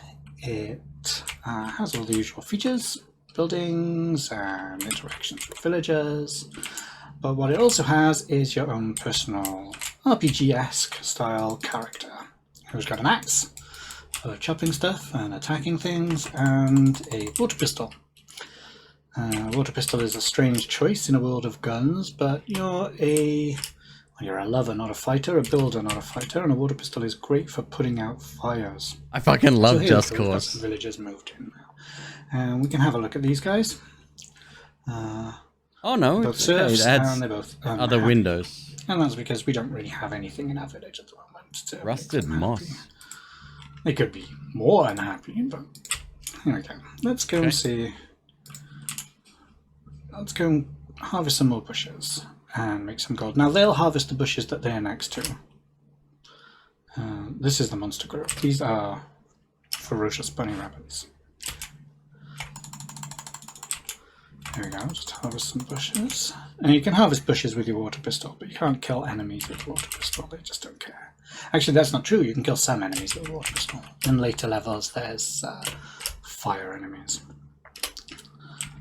Here we go, so now we can build something. So I'm going to build a chicken coop, because food is good, it encourages more villagers to move in, and I like the chickens. It's the game you game while you're gaming another game. Gift for me, so if we can bring up the log.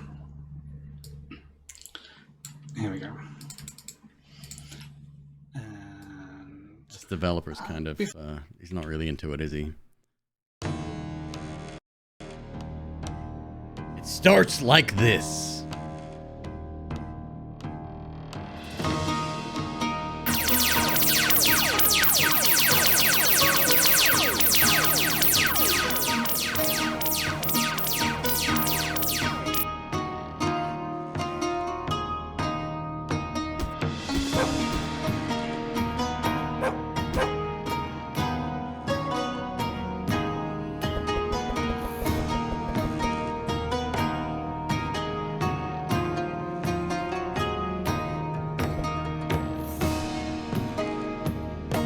Reviews from someone who did this, do not recommend.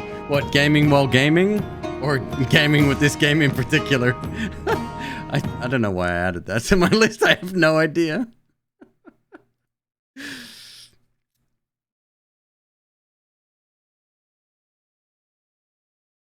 This game in particular, alright, enough said.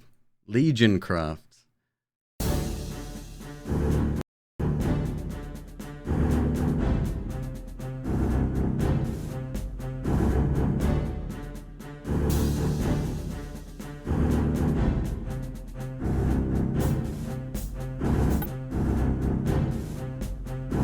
Drinking, gambling in the club.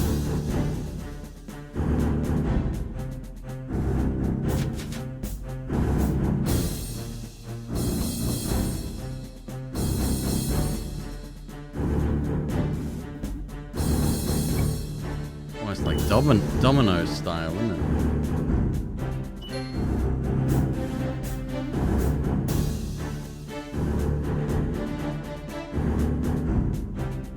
Combos of enemy cards.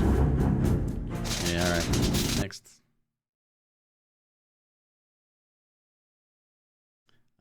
The Axis Unseen.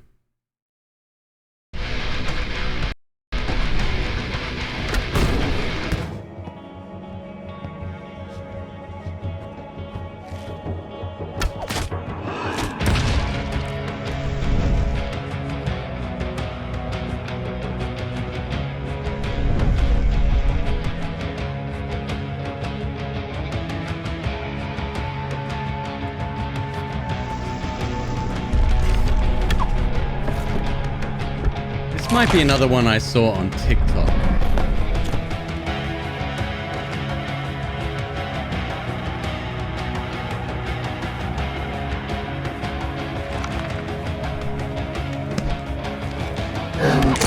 It's from an OG Fallout dev. Oh, interesting. Okay.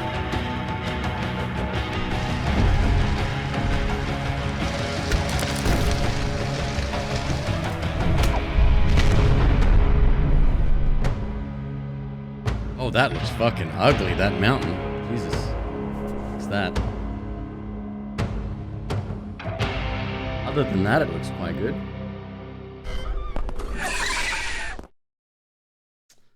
Okay. A heavy metal horror game created by one of the developers of Skyrim and Fallout. Hunt nightmarish monsters from ancient folklore in a mysterious open world, collecting their enhanced sense powers and discovering elemental arrows. Beware, the hunter is also the hunted. Similar to Outer Wilds. I feel like that's a stretch. It can stay there. Synergy.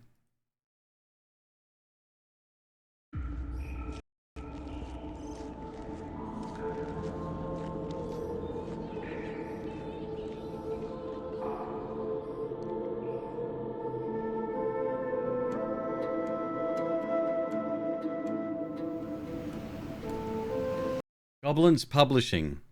Why is that? Were they in the news recently? Something not good, I think. Goblins Studio News.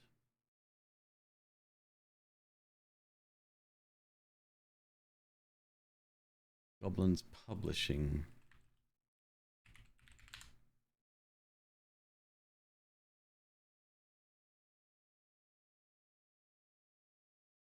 I could be wrong, and I hope I am. Oh, they did Heroes Hour. I think that's on my wish list as well. Nothing negatives coming up. They've been in the news recently. What is below is destined to be understood. Our life depends on the whims of the weather. Our life is tied to this earth. The water we harvest, the plants we grow, the air we filter. Any waste would be fatal to our survival. We must learn to live in harmony with this world. For too long, we have wandered without purpose. From now on, our city will be a source of hope. City builder.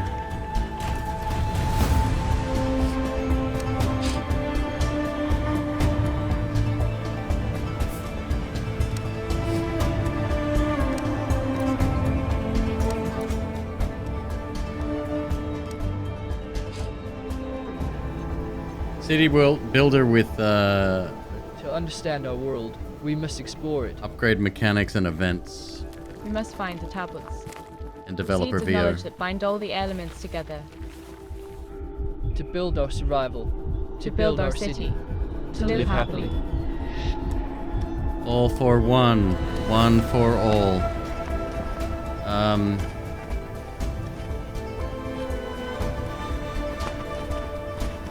Yeah, okay. Thank you for playing. Next. For the Warp. Now this is an FTL-like, if my memory serves, and I don't think it's as highly praised as that specific game. I mean, what is? Let's be real.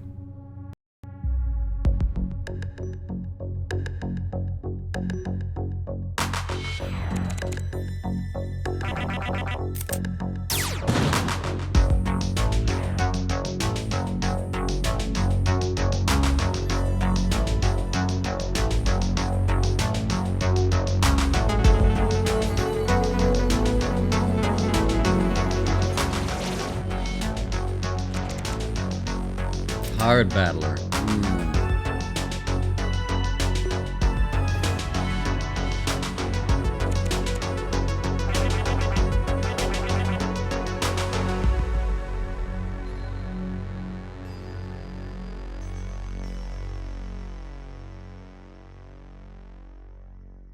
I think I would like to watch somebody play that. Yeah, but that's not for me. Heat Death. I watched Wanderbot play this? Maybe? Is this the one? Kind of a deck builder, but you're a planet. Or series of planets.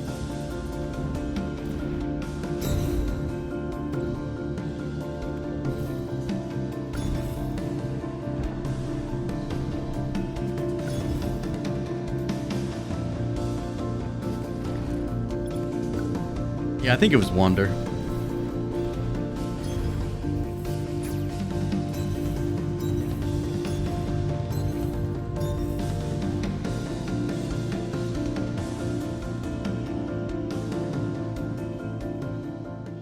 I'm gonna skip that one. It's another one I would like to watch someone play, but not for me. Bloody Hell Hotel. I'm so glad this is on here because this has been scratching my brain. Is this the one that I think it is?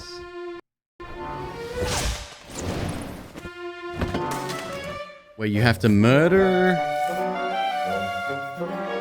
the patrons that stay in your hotel?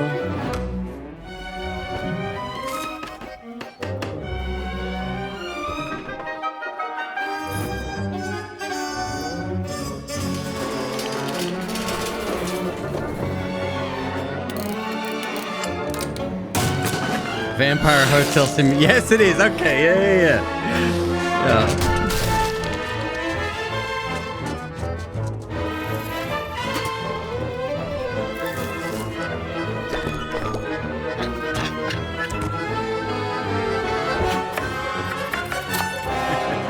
Yeah, this one I'm gonna keep a lookout for. It looks fun as hell.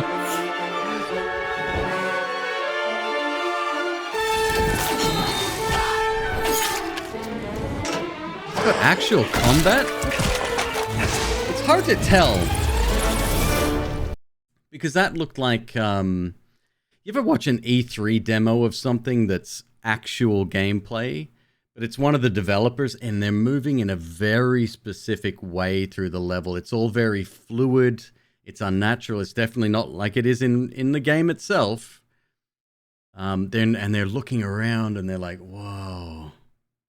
And then they look down and then they move forward with intent, right? It's not how a normal person would play a game. That's what that feels like. It's kind of not an accurate representation of what the game is actually like. But I'm going to keep my eye on it. It stays on the list. Across the Obelisk. Roguelike deck builder. We're just going to remove this one.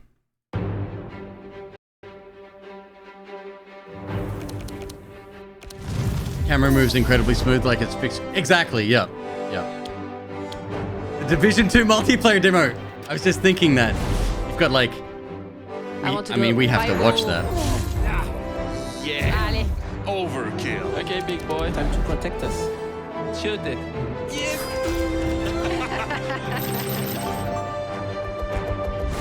Oh, sniper shot. Go for a sniper shot.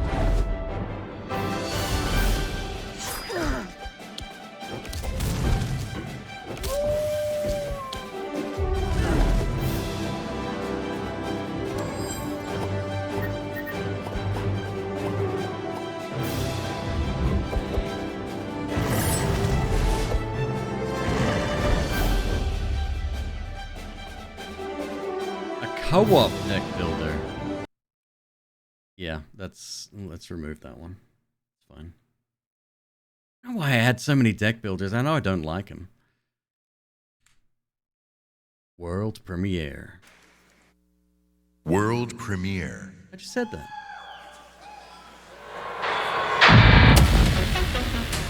Washington, D.C., the most heavily protected city on Earth. Within its limits, 177 foreign embassies, 550 elected officials, and 23,000 military personnel. In the event of an attack, critical personnel are evacuated, underground shelters open, while complex defense systems patrol the sky. But nothing stopped the virus. 27 days after patient zero, Washington fell. It began with riots on K Street, then shootings in the National Mall. Troops withdrew to bunkers. Civilians were left in the streets. America is on the brink of collapse, but some people have survived. Gardens grow on rooftops, their fences patrolled with rifles, in communities that live under constant siege. Survival has taken the form of urban warfare. Centuries ago, on this very soil, brother fought brother, spilling blood Baldur's to Gate forge the enhanced on United Prime States. Weekly. History is threatening to repeat itself. Now, in the heat of summer, 6 months after the outbreak began, a remnant of a corrupt state lurks in the shadows, ready to engage in a new civil war. Agents of the Division are the only ones standing against it. But how do you save a nation when its enemies come Is this from within? multiplayer thing?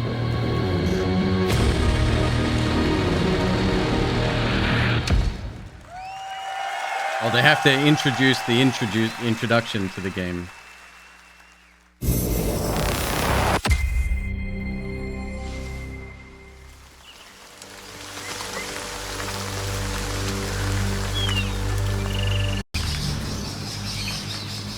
Duke. Oh, it is, yes. Okay. Listen to the way these people talk to each other. Oh, this parachute dropped right through the ceiling. me see if I can get this. Oh, that'll come in handy.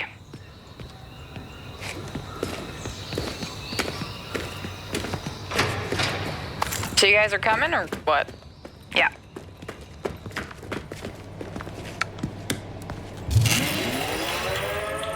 Oh, Merry Christmas.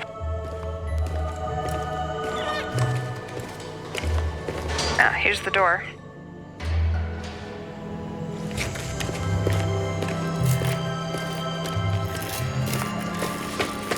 Karpinski, it's the division. Hey, let me just talk to this guy. Glad to see you. We got a boy here who's gonna die without his meds. Those True Sons assholes confiscated him, along with most of our drinking water. Up around Pin Okay, Quarter Station. meet us at the sinkhole? Yep. Okay, sure. I don't know what else to do.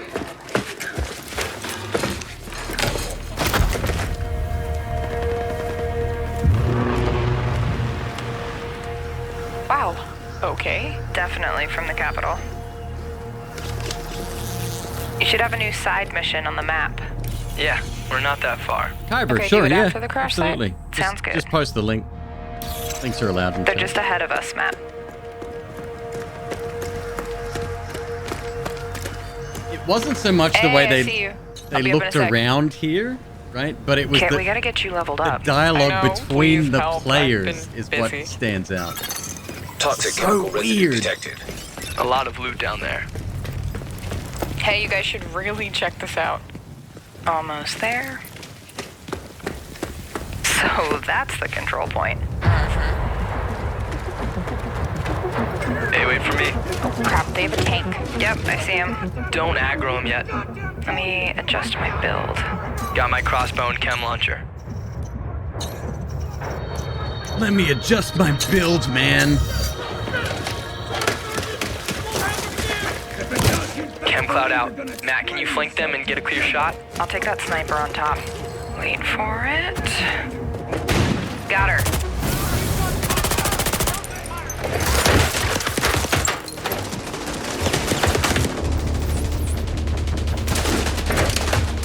Matt, look Rebound out. physics. Alright, let me try to get that tank off you. More bad guys on the other side of the plane. Grenade, grenade. Dude, come on. Yep. Matt, I need your help. Over here.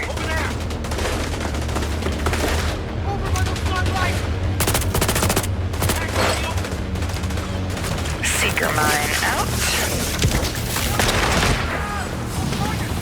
Whoa. Oh, I'm stuck. Use a little help.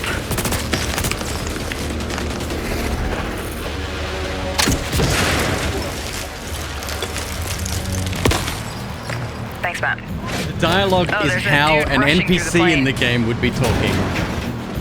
Guys, Yep, I'll see what I can do. Got him. I'm down. yeah, hang on, I'll get you. I'll cover you guys. Come on, come on. The Division 2 multiplayer reveal, yeah. Get that weak point. Oh crap. Matt, watch out. Setting my drone.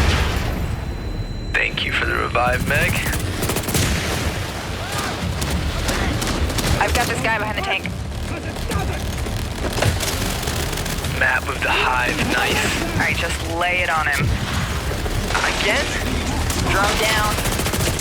Oh, there goes his armor. Ah. You're on your own. Keep going. Good job.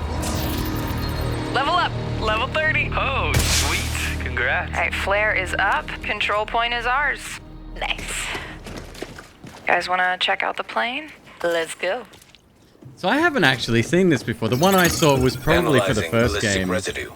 Looks like a rough Or a DLC. landing. They were introducing like Dead Zone or some kind of contested territory where two factions would come and fight over it during an airdrop situation. Dark Zone, right? Whoa, that's nuts. Same sort of thing. They would so Let's weird. check it out. Great idea. Let's just die. So, game plan. Take the capital back. I think we're ready. 3, 2, 1, go, go, go, go, go!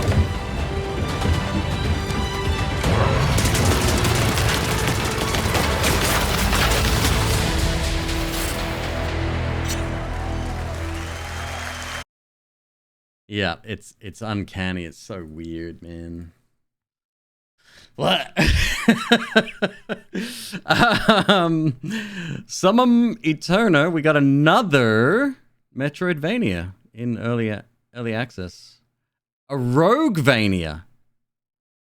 Excuse me, what?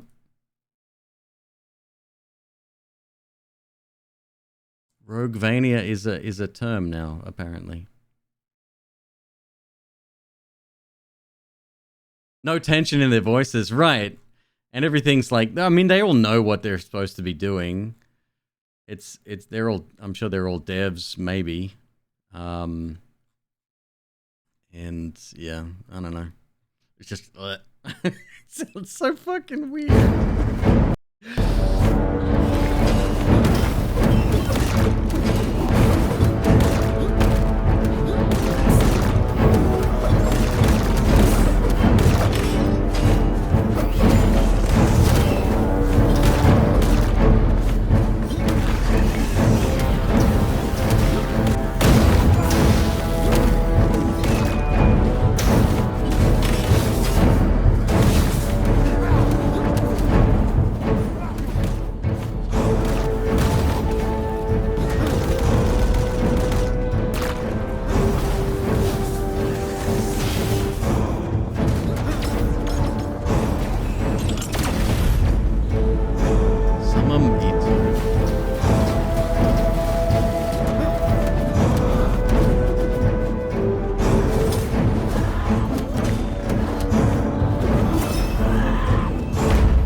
New update, Ragnarok, available on Steam, early access. Oh, Vel owns it. So does Luke, so does Hyper. This might have been one that I passed on then.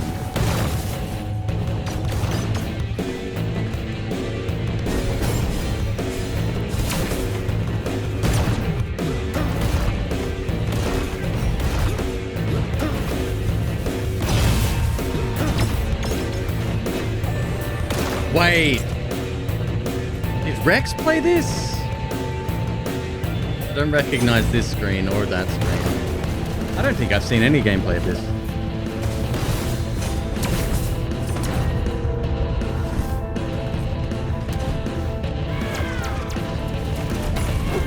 Needs more work before it's ready. What's the one that Rex played that was very similar to this? Maybe it was this. Super difficult and lots of like invisible floors and ceilings and lots of beams coming down constantly.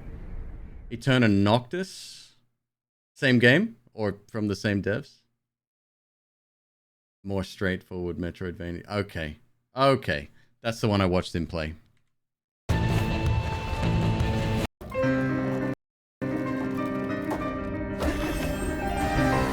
Really hard? Yeah, that's why I was watching him play it and not playing myself.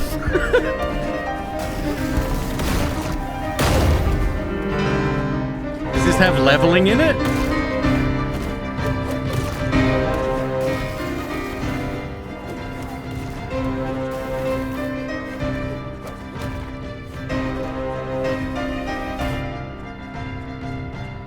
It's pretty.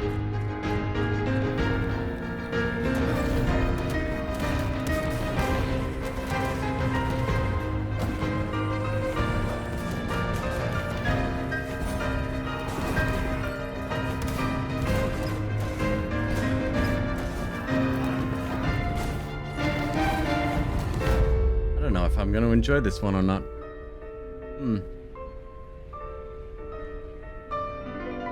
Every run's individual, just typical roguelike of unlocking stuff outside of runs.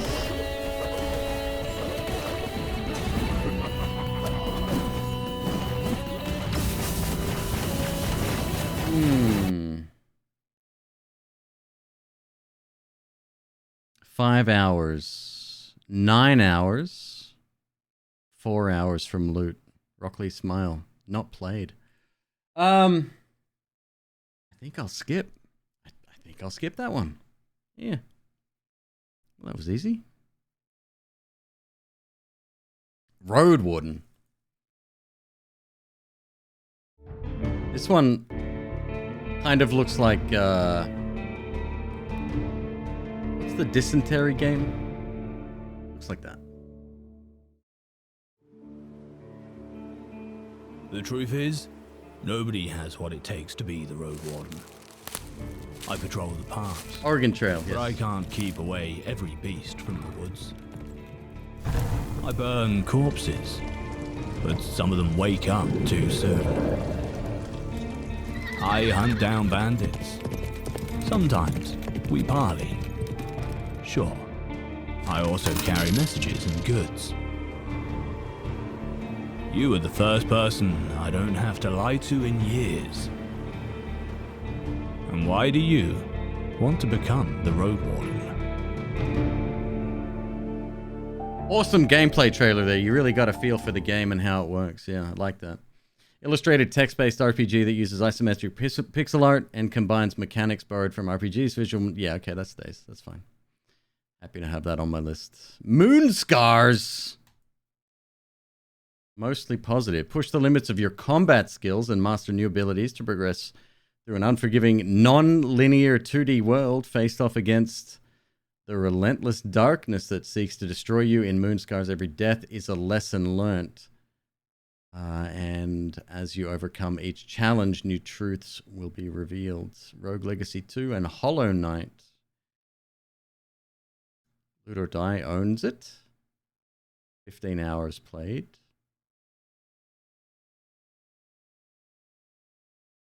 He's the only friend of mine that owns it. All right.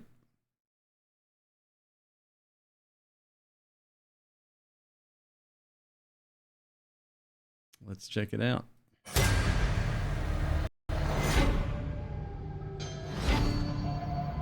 You weren't impressed with the demo. Interesting.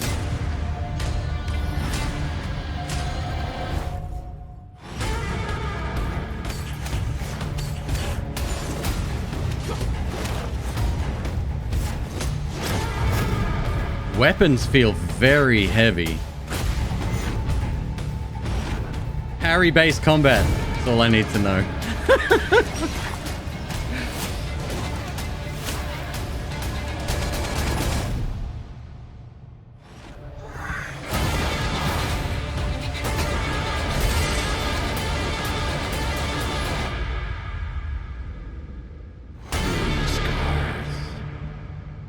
Humble Games. In the deepest caverns beneath the kingdom, where the light of the cruel moon cannot reach, Grey Irma, the fierce warrior and protagonist of Moonscars, searches for a mystery that will bring her closer to the truth of her world and of herself. Welcome to the Earth Bowels.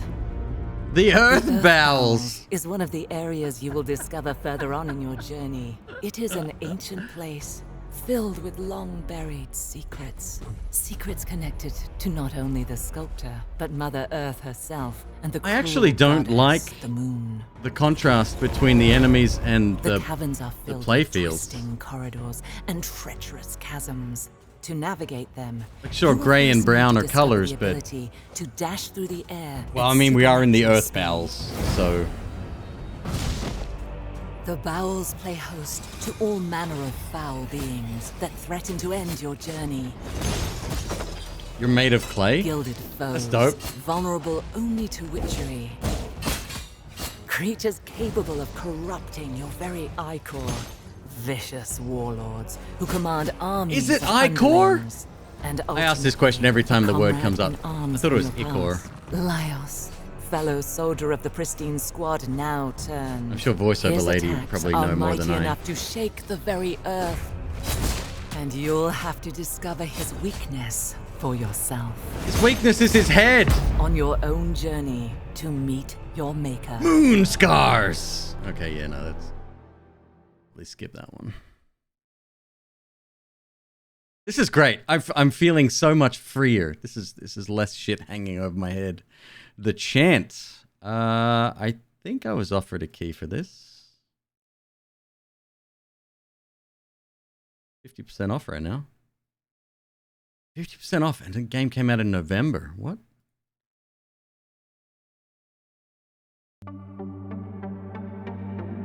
Jess. It's been a long time. I've missed you.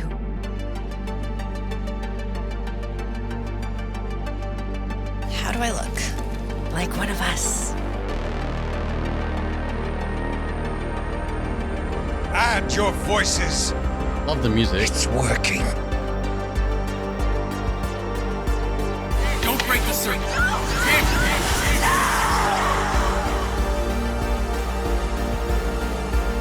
It's a cult storyline, right? Oh yeah, the chant. Okay, makes sense. Synthwave. Yeah, that's the word I'm looking for.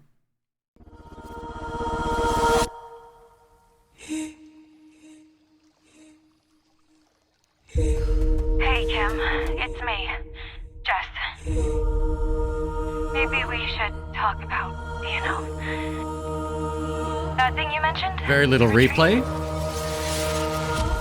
I don't mind that if it's heavily story driven. Isn't it incredible? Now this is wild.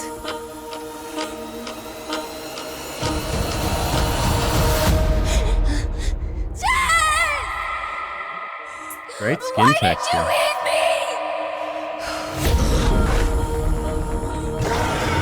I love the music. Soundtrack of it.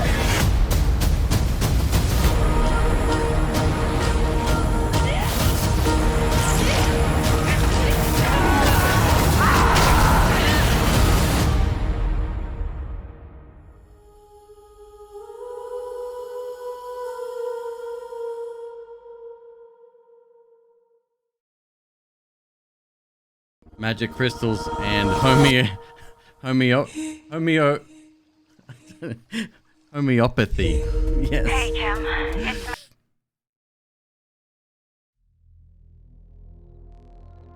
It can be difficult to know where to begin.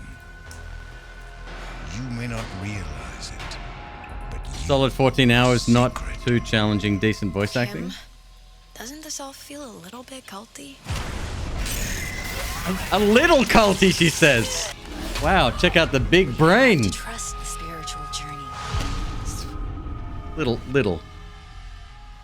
Okay, this is an important one because I need to know. Hi, I'm Mike Scupa, creative director of The Chant, a horror action adventure game set on Horror a remote action spiritual adventure. retreat in the Pacific Northwest. You play as Jess, who's come to Glory Island seeking healing from a past traumatic event. Her peaceful weekend soon turns to cosmic dread after a group chant opens a parasitic dimension known as the Gloom, which is engulfing the island and threatening to take control of everyone and everything on it.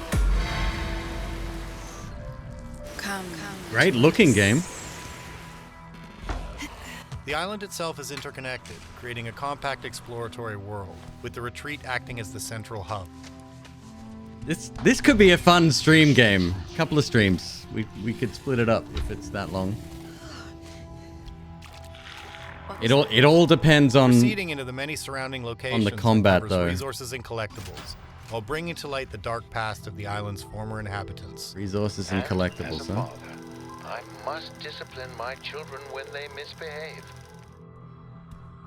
Along your journey, there are items to craft and puzzles to solve in order to proceed deeper into the heart of the island. That worked.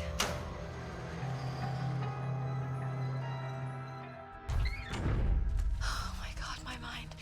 Mind, body, and spirit are essential to Jess's well-being, and every action you take influences the balance between them. I still haven't finished Hellblade. Hey, we were just discussing tonight's session. Are you ready for a change? Dialogue choices, meditation, and resources found throughout the island affect that balance and ultimately determine how your story concludes.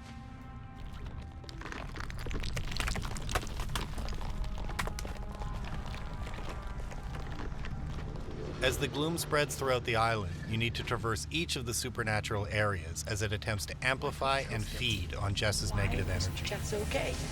I never do anything to upset you. Jess, have you tried not being negative?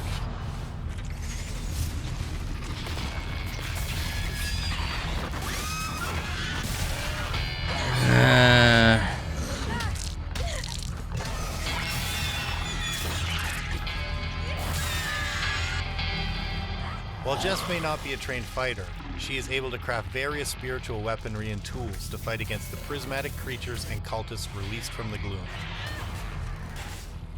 Exploiting enemies' weaknesses with the right weapons or using traps and utility items are key to survival. But as resources and weapons are limited, knowing when to flee to fight another day Too creepy is for you.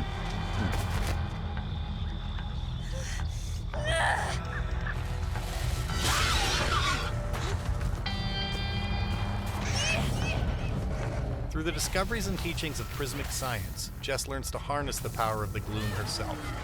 Numerous spiritual abilities can increase your odds of survival against this unstoppable force.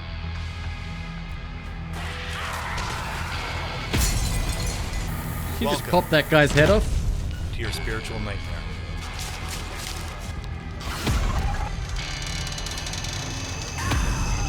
It is a good-looking game, but I'm probably not that interested. I was hoping it'd be less, like, I don't mind the puzzles and stuff, but less combat. Yeah, I'll probably skip that one. This is good. This is healthy to remove stuff from your card. Look at this. I feel better already. To the core! This one looks like a budget game. Been working on a game for Steam.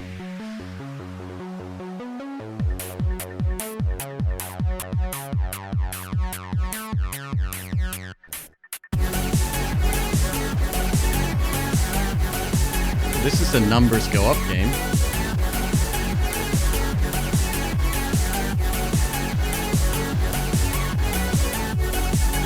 No idea what's going on.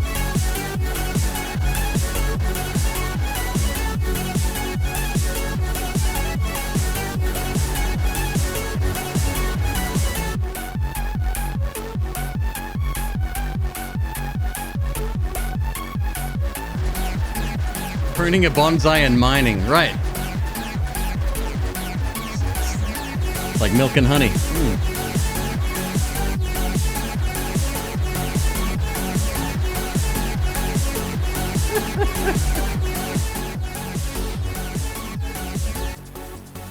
Wishlist now. Already have! God, leave me alone. Yeah, alright. An incremental game about extracting and using resources from planets to buy upgrades. Perfect. I love it. Let's keep it there. Sandwalkers. This looks like another, yeah. Another Goblin Studio again.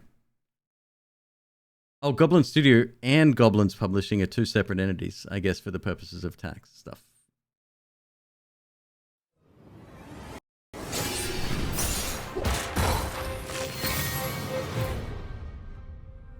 The trees. From the sun, they gave shade. From the wind, they gave shelter. They filtered the water. When are they going to make a game that smaller numbers are better? They have, actually. It's called Tiger Woods PGA Tour 04. Now the aka the best golf game ever made. I am Vavzez, teller of the 13th caravan of the Macaw. Hey, it's a Snecko. One still living. As it was for the 12 before us, our mission was to plant a new tree, to serve as a city for climatic refugees. We joined the many who failed in their task. May our experience serve you well, for it is now you, the 14th caravan, who are tasked with continuing the work of the Macaw. Escort your botanists to the ends of the world. Create a new haven that the caravan that follows you may go even further, and continue our quest for knowledge that will one day allow the 15th, the 16th, the 100th to repair the ancient folly that made this world World is cool, hostile. yeah. I just have no idea what the gameplay looks like.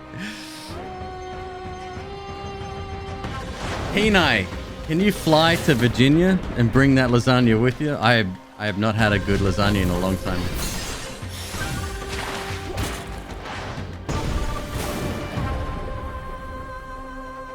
It doesn't help me, Mr. Sandwalker. Damn it.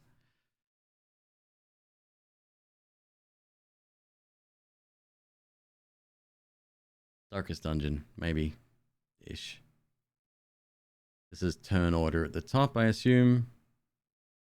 Front line, back line.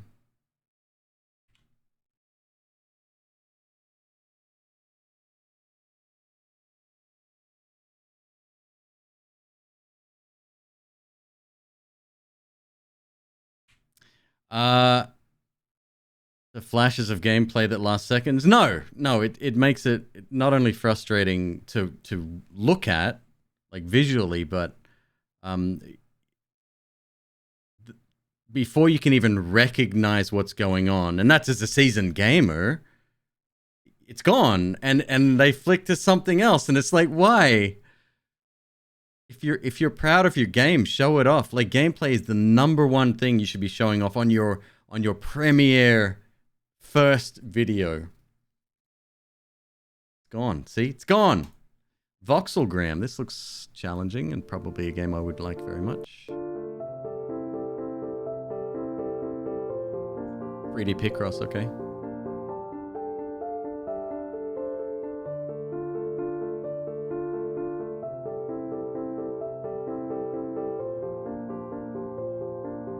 God, that's gonna melt my fucking brain.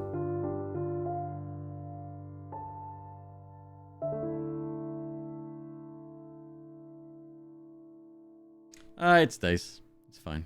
I'll wait for sale. I do love that shit. Actually, Murder by Numbers, I believe, is another one. Yeah.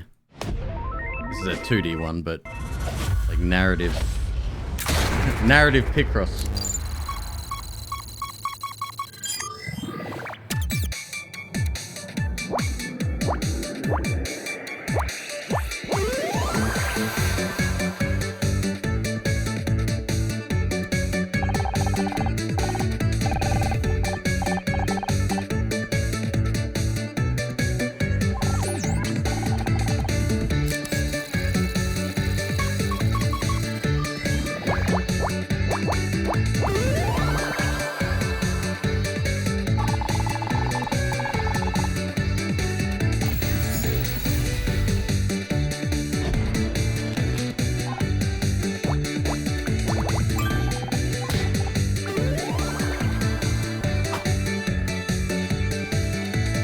So I actually picked up one the other day.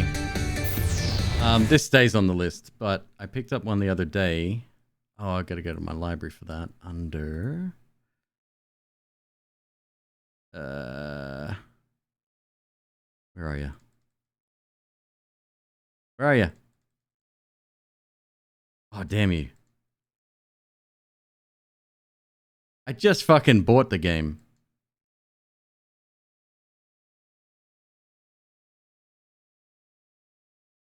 Fuck! Is it installed? Chimera Puzzle Island. It says I played 29 minutes. However, I don't remember... Oh. No, I haven't unlocked anything here. I must have been sitting on the menu screen. Forgot I ran it. But it's another one. It's another nonogram game that's sort of held together with a very loose story, I think. And this is what sort of got me. I love nonograms as long as they're challenging. I can't stand the easy shit. Like a 10 by 10. Come on, give me a 15 by 15 at least. And even then, I want some complexity to the picture. Yeah, okay. Akura is a cool puzzle game coming out in Q2. Akura? Akura.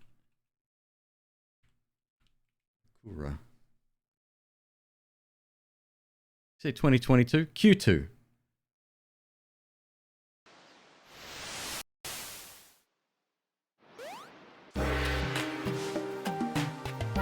Push block puzzles. Rex is gonna love it. Memes. I love them.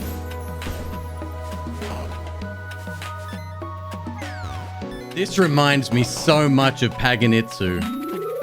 This is a game my dad was obsessed with. I used to love watching him play. Why are there so many demos now? because of Steam Next Fest, I think.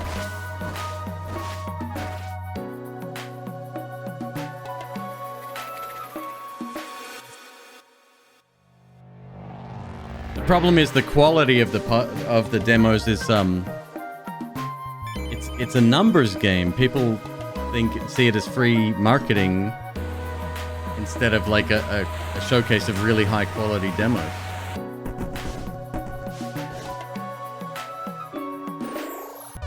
I might give this one a pass. These sorts of puzzles, I'm not the biggest fan of. But if you play it, Vel, I'll be there. Day one. Speaking of, let's go to YouTube real quick.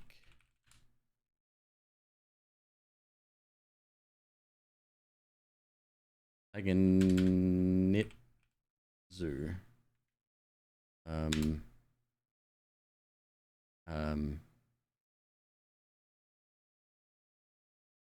Playthrough, yeah. Romancing the Rose, full playthrough, 32 minutes. Wow. It looks like he's standing on something, but it's not. It's top down.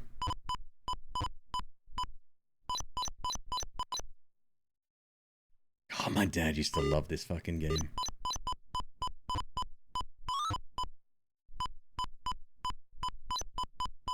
Wasn't the easiest game either. Yeah. Good times. Good times. Good sound effects too. Some 1980s gameplay.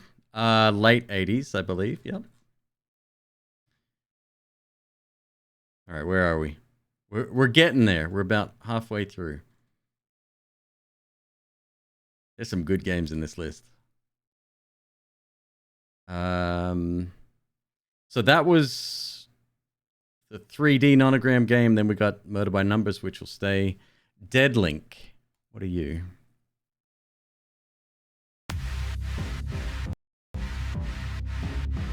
Director, I've got an update on our recruitment efforts. The convict is cooperative. A proposal for a new combat shell design. I took the liberty of plugging it into the sim. The shell is designed as an area defense and crowd control unit. It's got an impressive set of tools to fulfill that role. Industrial servo motors are a step down from military-grade stuff, but we have to keep the shell within budget. The kick of heavier weapons could cause a strain on the frame. Therefore, the engineer is equipped with a military Gauss rifle. It can still dump a whole mag in a split second, but the recoil is minimal. No wonder it's used in zero-G. The Tarball revolving grenade launcher, in its standard configuration, fires sticky grenades, made to ensure no enemy can escape their inevitable fate. The Wormlink manipulator will physically breach most electronics, including cyberbrains. Dumping a payload of sophisticated malware onto the target, it will render any opponent unresponsive, giving our operators ample time to relocate or finish off the enemy. The fully autonomous sentry very turret, high tech, nicknamed very the Lawbringer, will open fire on anything within its range. Devised as an area denial weapon, it does not discriminate between enemies. I just can't see myself being super interested in on this. A single target. It should prove our agent's best friend, a perfect force multiplier. The standard issue IFF grenade is still available. Alright, we get it. We get it. What else you got? Welcome to Deadlink. The future dreamed up by tech oligarchs is now our reality. As an agent of the corporate security agency, you stand up against the megacorps running the world. Choose your combat shell.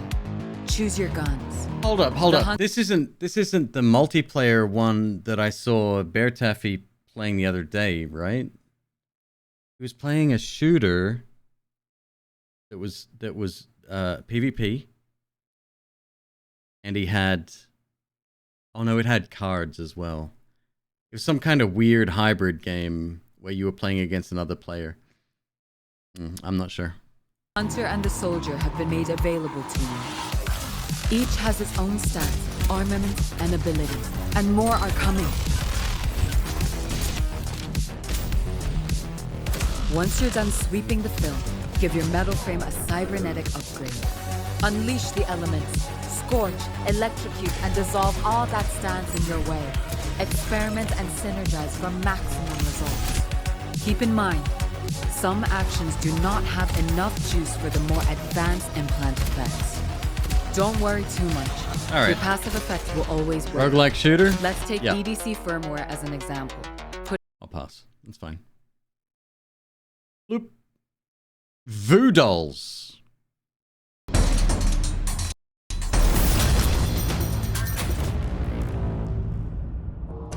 You know, like The Ziggurat? shadows would claim you. I played if number you were one. I left didn't to play it for drown much. in their darkness. Your soul does not belong to it. At least, not yet. You are meant for a higher purpose.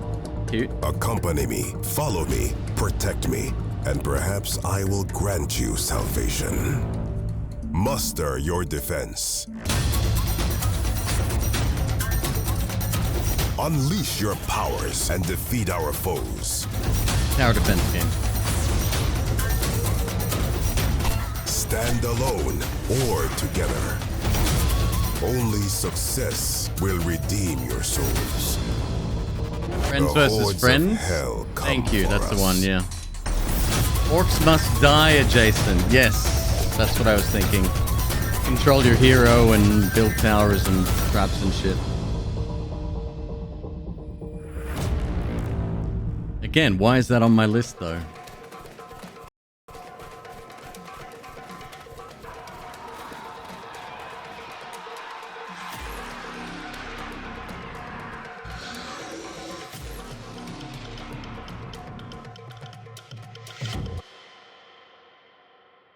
Yeah, I'll pass.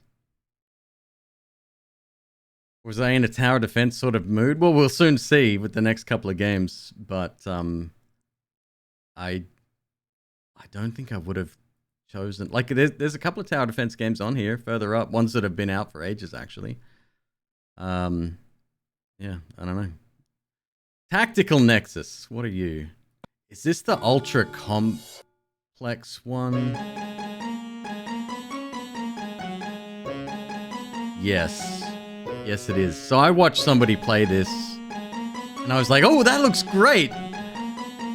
I shouldn't have added it, though.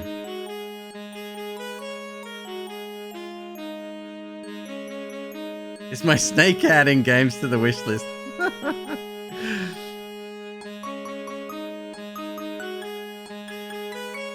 You get 100 hours from the demo alone.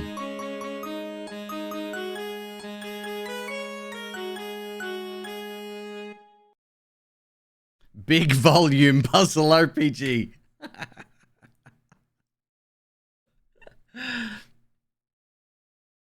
Is a play video of Tactical Nexus.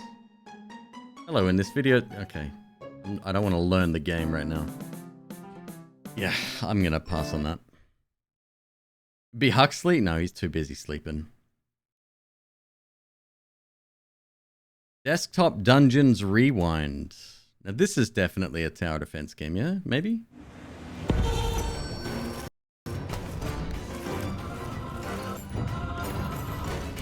No. Turn-based.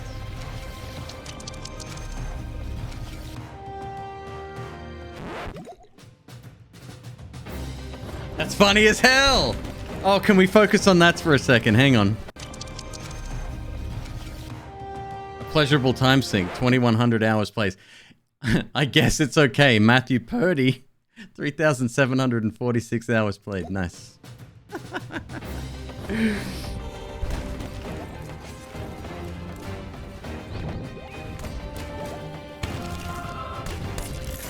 Puzzle roguelike.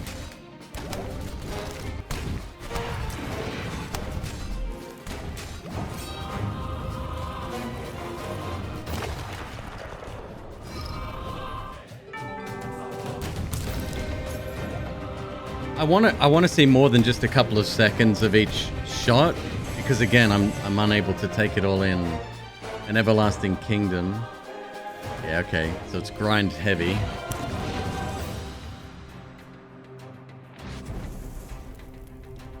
Next.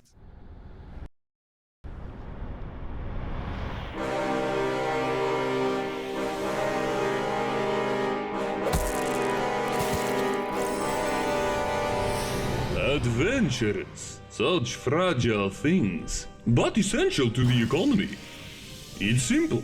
Your kingdom makes money by selling exotic monster trophies liberated from dungeons by adventurers.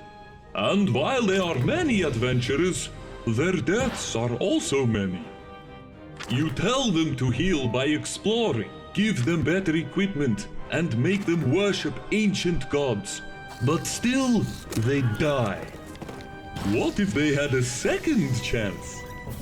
With Rewind Insurance, each adventurer can try, die, and try again!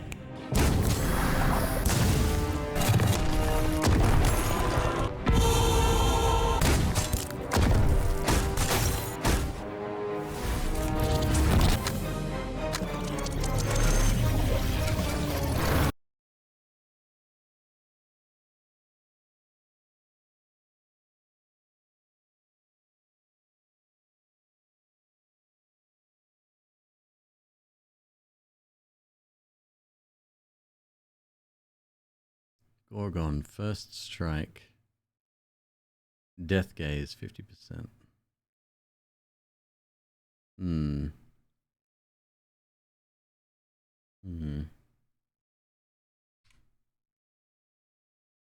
Release date 2023. There is a demo. Let's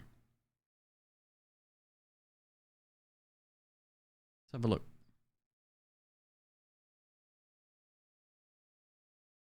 All right. Survive the chopping block for now. We shall see. Next. NoviCube. $2.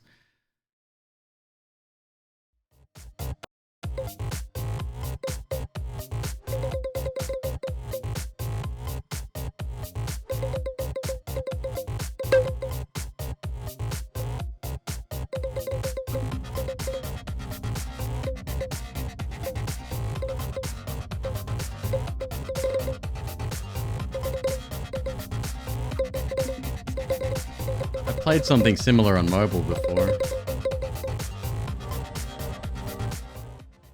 No idea why that's there. Next.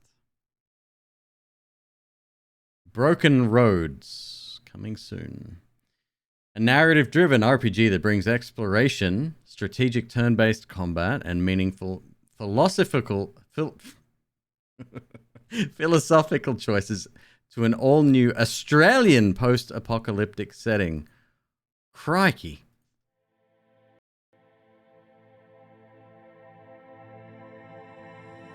Hey Jim, welcome back, brother. They say what goes up must come down. No one ever talks about things going the other way. The first time you get knocked off your feet, it's hard. Bloody hard to get back up. An unusual Australian accent, but Australian nonetheless. After a while, you get used to it. Standing back up becomes easier than breathing. You don't even notice the obstacles anymore. You buckle up. You press on. You fight for each step forward until the fight is all you've ever known.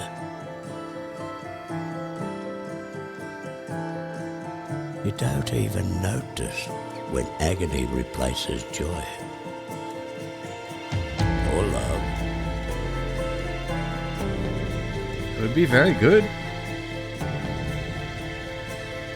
But there are some blows that cut so close to the bone that it takes a while for the pain to set in.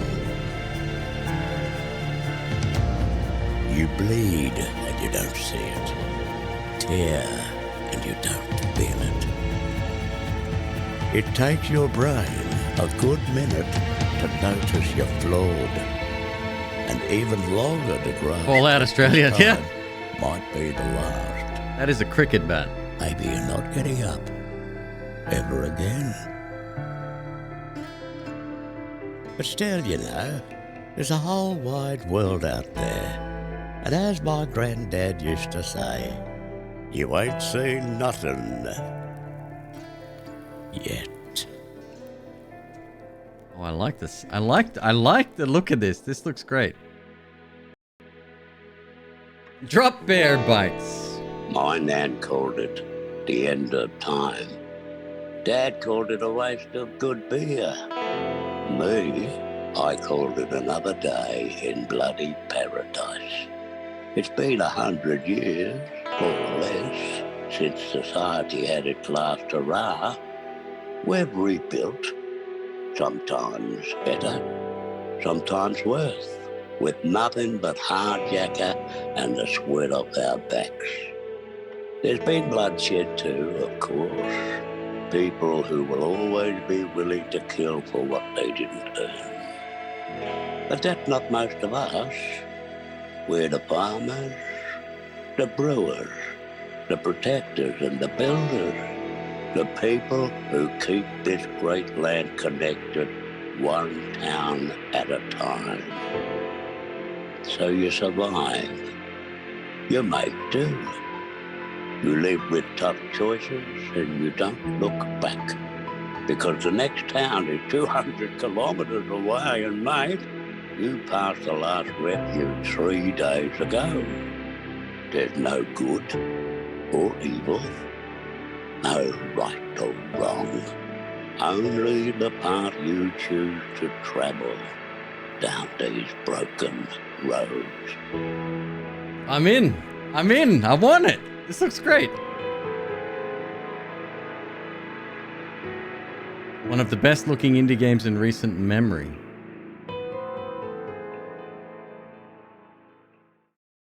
All new post-apocalyptic setting, unique morality system influencing dialogue, quests, character development, Australian locations and environments, blend of traditional and original RPG mechanics, up to 5 party members, turn-based tactical combat, hand-drawn artwork, a content-rich and densely crafted worlds. Oh yeah.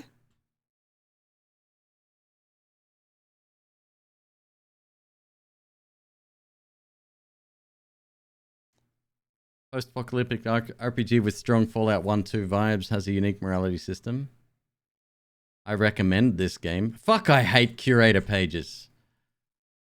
Secretly, I think devs do too. It makes their jobs a lot harder. Especially ones that request multiple keys. Yeah, that looks great. I see you, Kenai.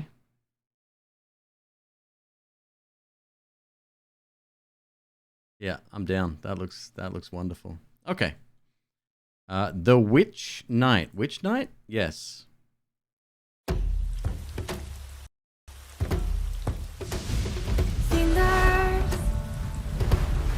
kangaroos kick too? Yes, they do.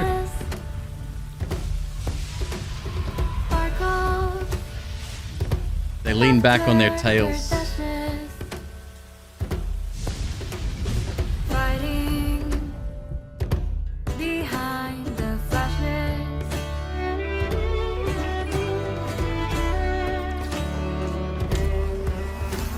You just fly everywhere?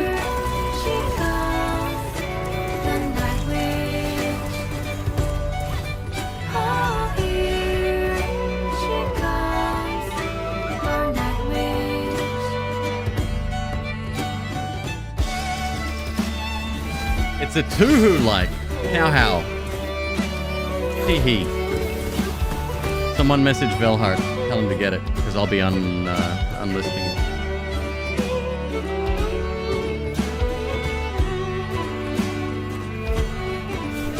It looks great. You already beat it.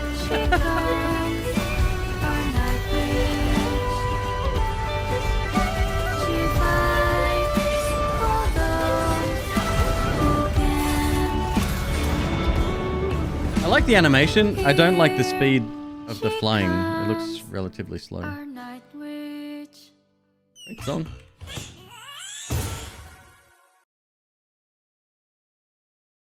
You did a no spell playthrough until the end boss where it wasn't possible. Oh, really? Did you message them? Say fix your fucking end boss. Dungeon 100. Early access game. The Dragon Slayer becomes the dragon. Create unique builds without having to grind for equipment. After defeating a dungeon boss, you will take its place. Then defeat your past selves to descend further into the dungeon. Interesting combat. Oh, the deck builder, though. What is even going on there?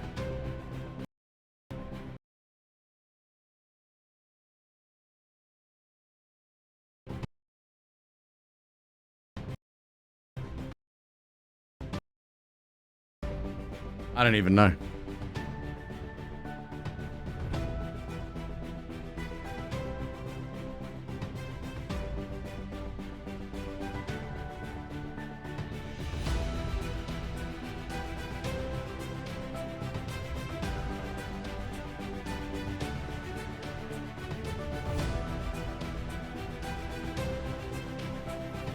I'm more interested in the defensive aspect. Once you become the dragon. Show me that. You became the boss, and then you cut to black. What the fuck is wrong with you? This is a bit ridiculous.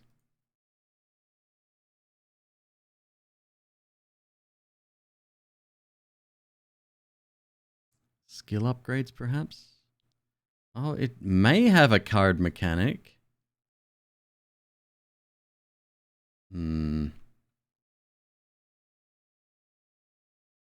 Didn't I mention a top-down game with spell building?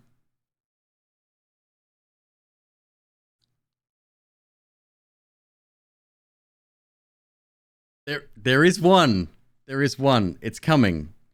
There'll be a sponsored stream coming for that one. If it's the same one we're talking about, the deliverable date got delayed again.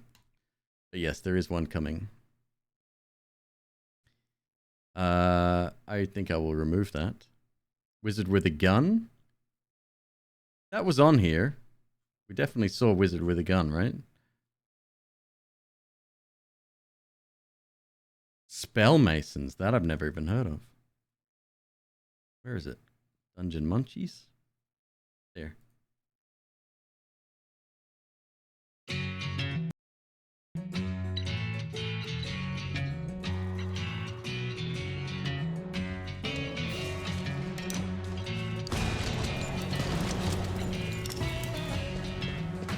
Is this the one?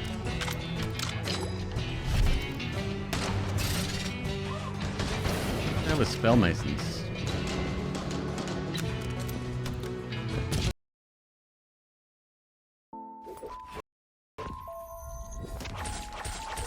This ain't it, but it looks very similar to this, the one that I'll be showcasing.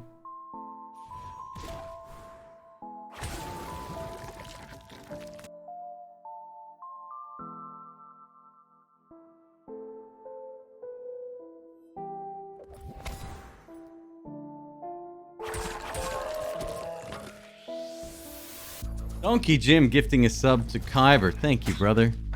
178 gifties in the channel. You absolute legend.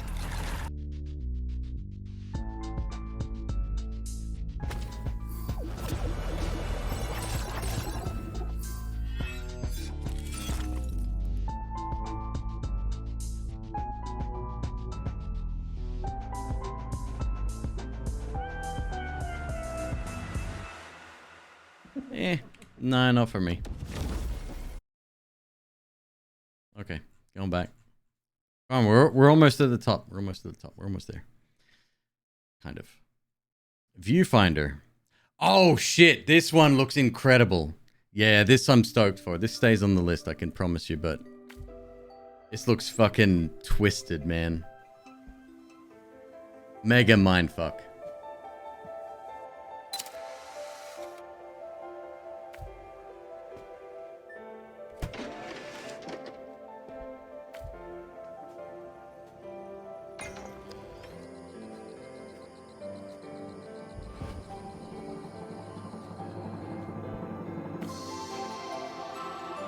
It's like, what if Witness but Escher?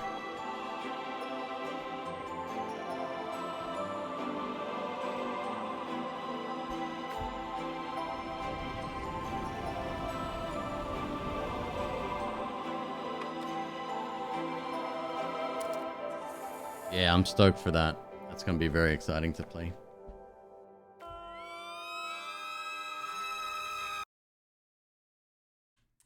And then you go and do that. Meet Your Maker, we know all about that. I'm excited for that. Wait, when did I add that? December 8th last year. Interesting. I had only played the... Got it. If Hades 2 is here, that means that all of this is the Game Awards, I think. Yeah. Relic Hunter's Legend. Oh, hi there. I'm Pinky, leader of the Relic Hunters. You're here to sign up for our super fun, awesome shooting and looting adventure? Great! So, you can put your name down right here and... Wait. Do you even know about the first... Orogoa? You like action and excitement? Oh, there's no shortage of that here. You'll be exploring the galaxy for relics, all while dodging those annoying Dukins. Take that, evil space ducks! You can punch them, zap them, throw them off a cliff, and... aren't you forgetting something, Pinky? Like endless sweet love. Orogoa? Shinies. Glorious. Duh. Yeah, Ace. I was just about to mention our... Not coming up on Steam, you got a link? Weapons and gear! Woohoo! We have weapons that go pow pow and pew pew pew and shoo! And jackets that spill sandwiches, shoes that boost shields, and you can enhance views and make them even more better! Oh yeah! There. Happy now? Hello, I am Jimmy. It is imperative to remind the recruit that it is dangerous to go alone. Groger. You can team up with me, Brad, which is super cool. And also, like, a bunch of other... Is anyone missing a clipboard? Folks, I'm trying to do some recruiting here. Anyways, if you're a fan of super solo fun, four-person multiplayer mayhem, and enjoying an adventure you'll never forget, then join the Relic Hunters right now. I think that's a little bit too happy for me. Some gameplay? Got some gameplay?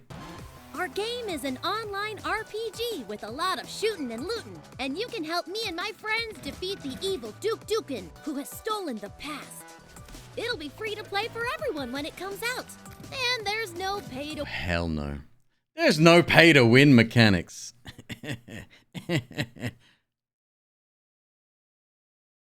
Alright. Wait, before we go in. Gorogoa.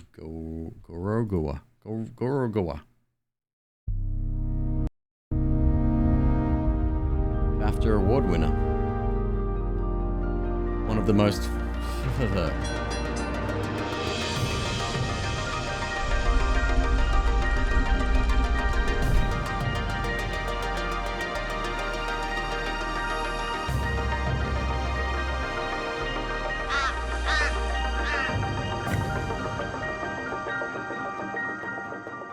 Okay, interesting.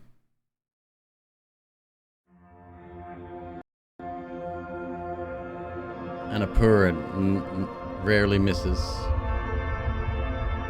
Annapurna?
quite challenging. Yeah, we'll add that. All right. I like it. I like it. What's the other one I'm thinking of? There was another one, very small game, and I think it even possibly started as a like a mobile game, but it was, I think, pencil drawn, and it took place in these little postcards, and it was a platformer, but then you had to get other postcards to get the guy to progress, and then you could move stuff and rearrange as well. Fairly recent, I want to say within the last 5 years. But this looks good. Oh, you can get the entire Annapurna collection for $346. Huh. Okay. Yeah, that looks great. I would think that would be a very nice, not Monument Valley. No, I know that very well. After Us requires a controller to play.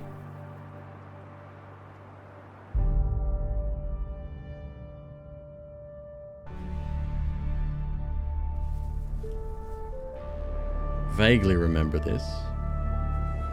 Wait, before we continue here, whatever happened with the game with the little girl and the creepy spaceman and like the interplanetary dimension shifting shit from a game showcase several years back?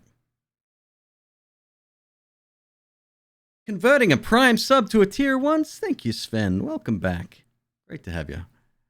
You know the game I know you know the game I'm thinking of.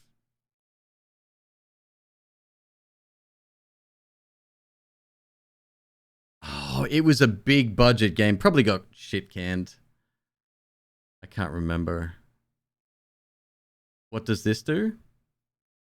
What? Converting us? Oh, no. So that's a Prime sub converted to a tier 1 sub. That just means that it at the end of the Prime, when the Prime date hits, it will shift over to a paid sub. That's all. It means that you won't have to, remember to come back if you're a Prime subber. Yeah. So all I can remember was a creepy spaceman set in the very first distant future or whatever distant future, and there's all this creepy shit going on, and there's like an evil interdimensional being or force. Think what's the Norman Reedus game? Think of that. But the girl is like the key to all of this, and she's tethered to the spaceman, and they're flying over like a city, but then the city disappears into this like vortex thing. Please, someone remember what I'm saying. The words, they make sense in my brain. I wish you could see the image in my brain. That would make it so much easier. Damn it. Oh well.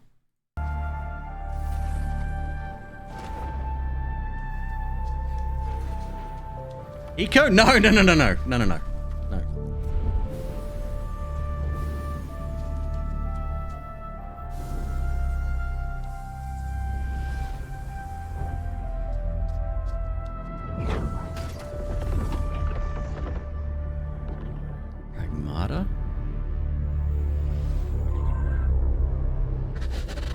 Unless this is it. No. Fucking genius, it's Pragmata.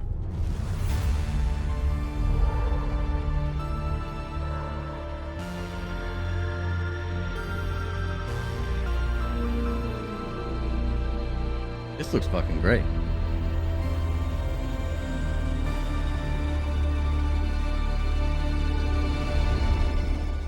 Wow. Yeah, okay. That looks good. When's spring? Your Google search was girl tethered to spaceman game? I love it.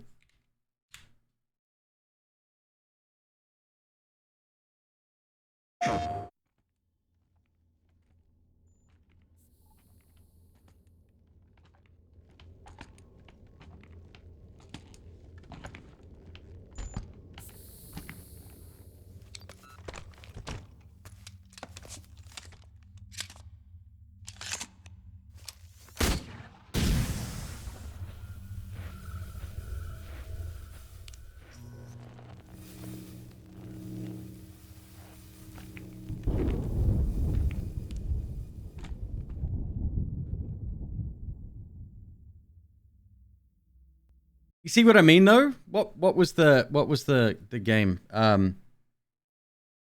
Norman Reedus delivery game, Death Stranding. It's very much, it's got that feel to it, or Final Fantasy: The Spirits Within. If you've seen that, kind of that same vibes. Really great movie, by the way, despite its negative reviews.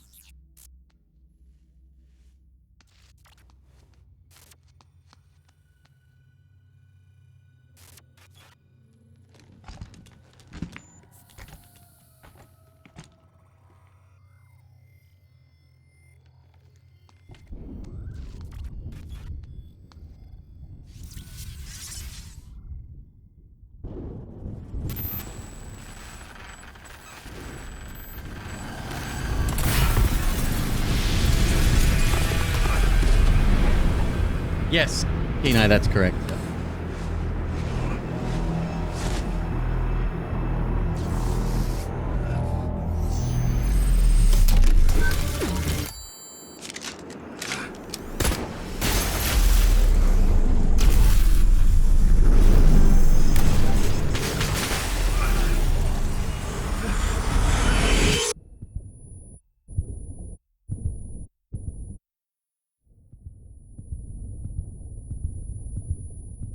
That's it. That was the teaser. Like, What is that?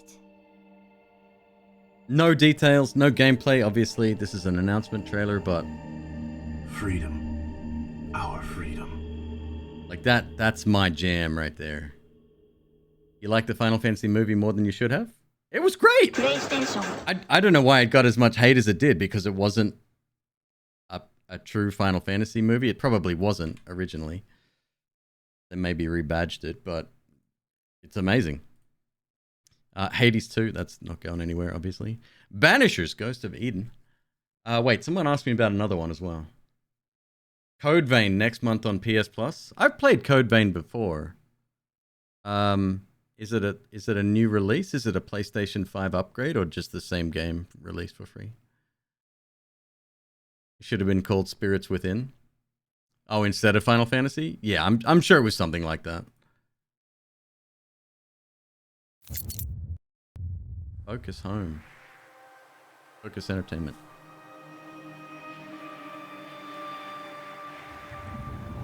I've played Code Vein before. Terrible loading times in that game.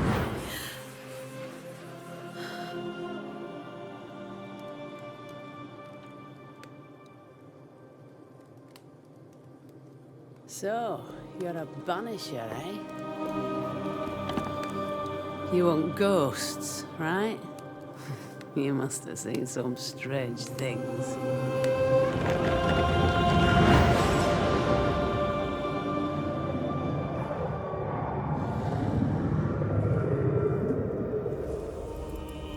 We had our share, yes.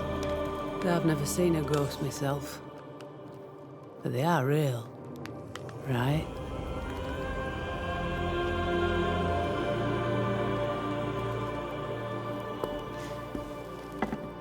So what? You track and kill him? Is that it?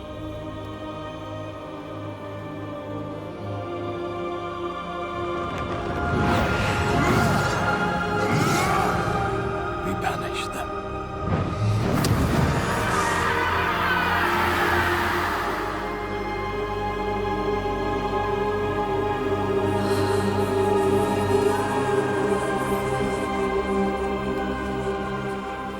I wish you a good hunt, then.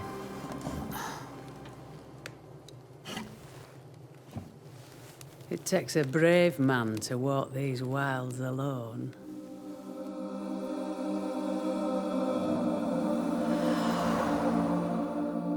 I'm not alone.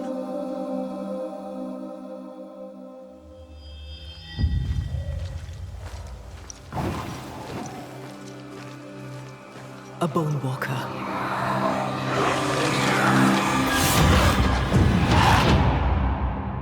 Kind of Witcher-esque.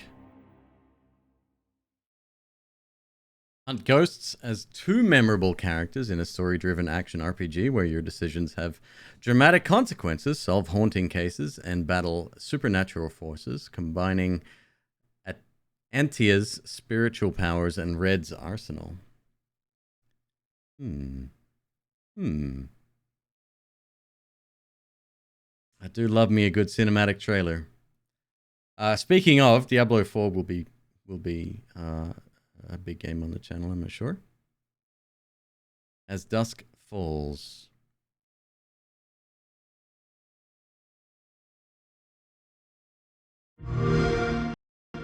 X and Boxen. The thing about shadows, you can't escape them. You just learn to keep them behind you and look toward the light.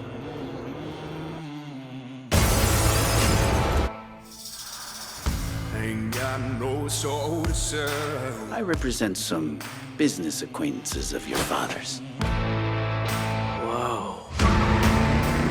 Cold black like the bottom of a well. You help me take care of my family, I'll help you take care of yours. You swear it won't happen again? I just want to know that we can make it through this. And I can hear him knocking. On the ground, now! You're making a huge mistake! Daddy, don't go!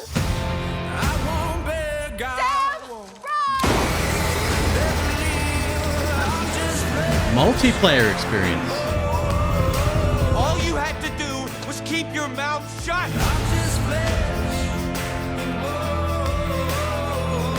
What are you doing? Improvising. I'm not just gonna abandon you.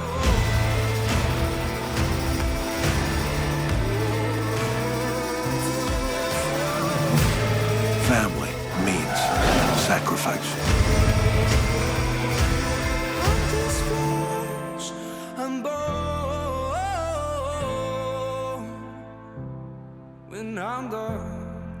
Experience solo or multi. Up to 8 players? Make it make sense. Yeah, there's a lot of detail. Daddy! Mommy said I can. Oh no! No. Took you so long. No! No! Now we look like a bunch of liars. I'm his wife. Is something the matter? You're his, right. You said it was just you and your dad. Vince, what's happening? Oh no! Let's get Oh. out of here. I mean, we don't really. Oh, we got to override. Easy chose nothing. Just chatting with one of True Rock's finest. Mommy, look! You take a story that could potentially be on par with Boardwalk Empire, and you make a Jackbox. That's fucking weird, no? Oh no! No! Is this one of Joyce's? Oh, she was just looking for that. I thought she was sick in bed. Wait, is that blood? Look, are you sure everything's okay here? I'm wondering the same thing. Okay, so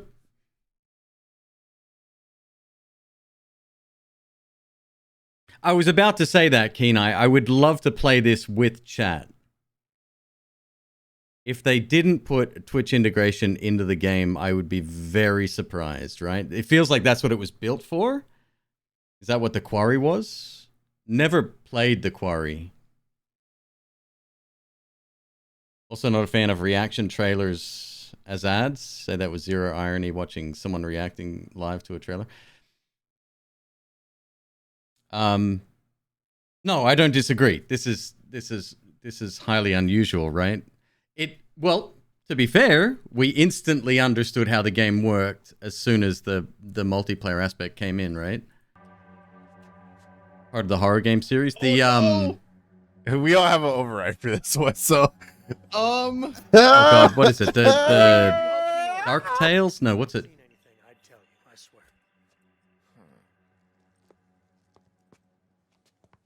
What's it called? Dolphin Chemist fucking plays them all the time. He loves them. Dark Anthology? Yeah. Good one, right? It's one of those, I think, right? Take care now. Okay, so we didn't raise any suspicions, so that's good. We didn't raise any suspicions. If this has Twitch interaction, I'll play it 100% because I think this would be fun as hell.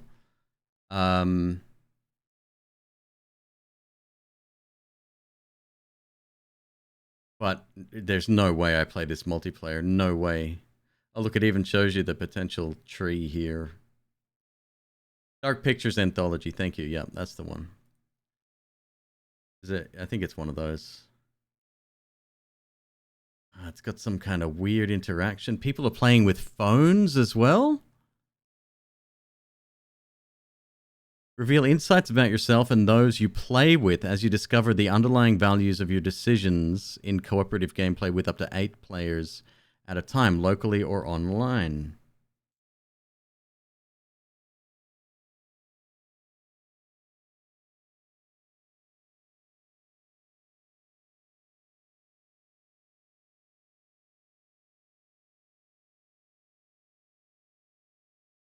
Oh, Jim, you're okay, buddy.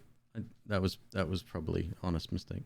And plus I don't mind that. Don't stress it too much. It's fine.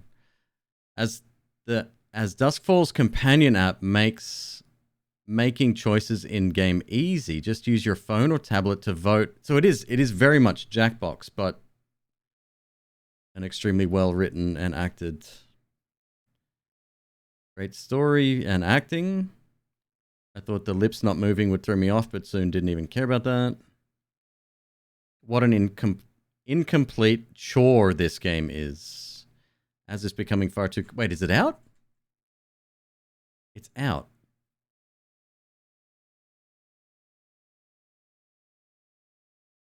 As Dusk Falls. Let's see if it has Twitch interaction.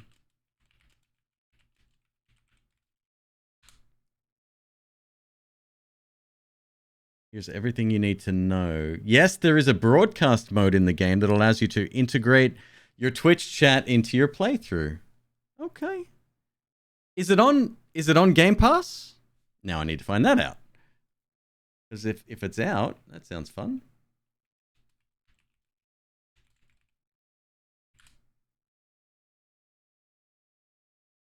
Since it's Microsoft published, I figure...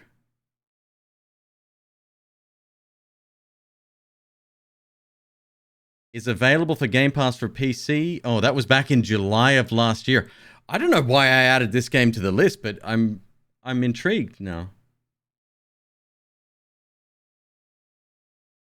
It's getting not great reviews online. Okay, I'm going to leave that up in an open tab, and I'll figure my credit card details out. Oh, it said it was on Game Pass and trailer. Okay, I missed it. Okay. Okay. I think we could get that going. I think that sounds really fun. Nice, relaxing evening. Hopefully not letting anyone get killed. I like it. I like it. We can remove it from here. I'll leave it there just as a reminder. Earthblade. Moving on. And then I gotta go pee. I'm dying.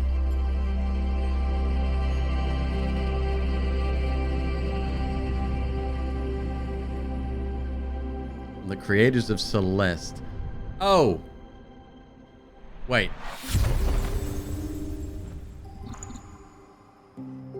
Stop.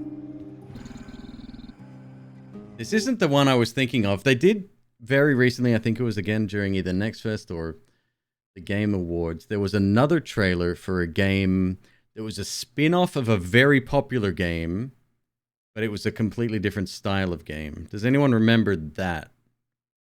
This jogged my memory about it. I don't think this is it, though. Bayonetta! Fuck, you're good, Chris. You're so good!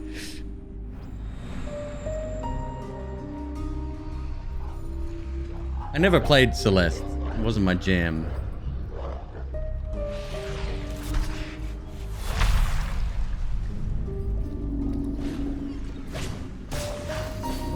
It was the connected world of this, if what they just showed us is indeed how the game works. If it's screen by screen, I'd probably be less excited, but if it's one big connected world, that sounds pretty dope.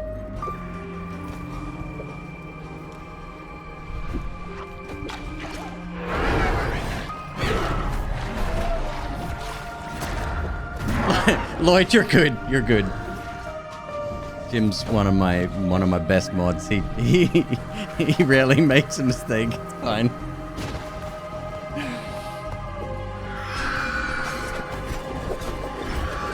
I get called that all the time. I mean, look at the code for my green chef. McQueeb.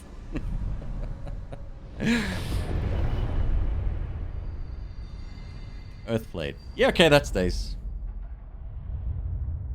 That looks good. They did you dirty?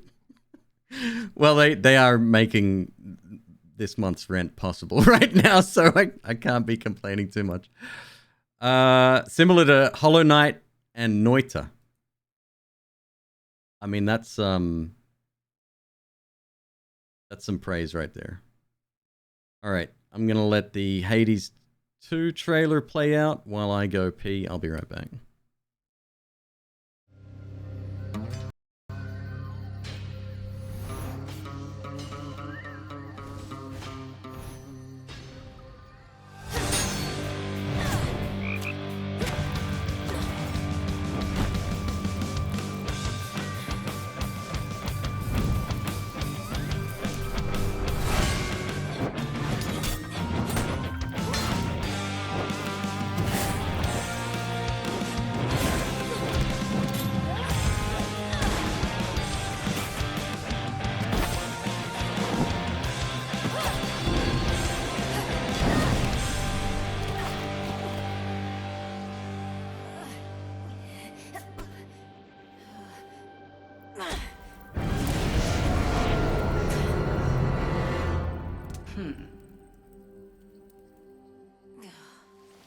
Good.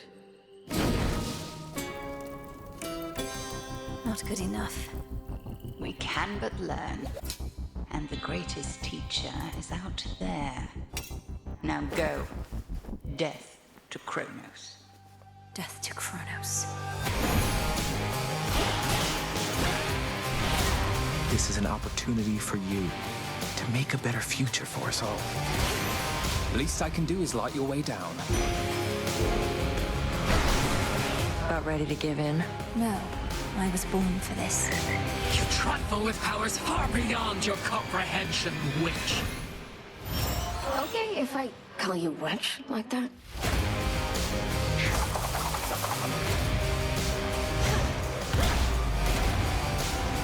Vengeance for your family awaits you. He is no mere titan.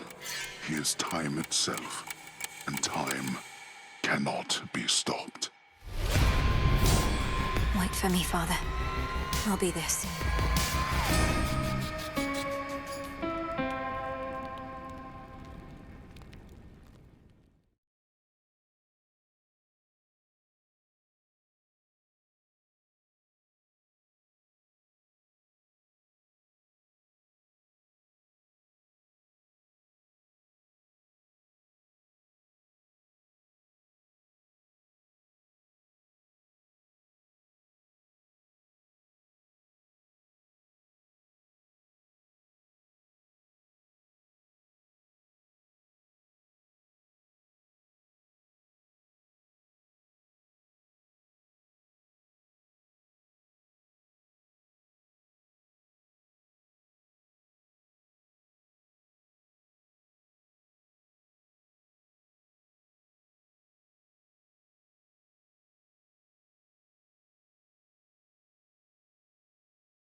Someone made a Hades-like in Egyptian mythology called Osiris. Oh. Let's check it out.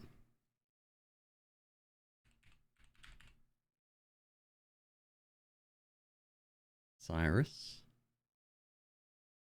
Roguelike dark fantasy game that tells the story of a demigod who wants to escape the Egyptian underworld to save his beloved woman, who doomed to lose her soul forever.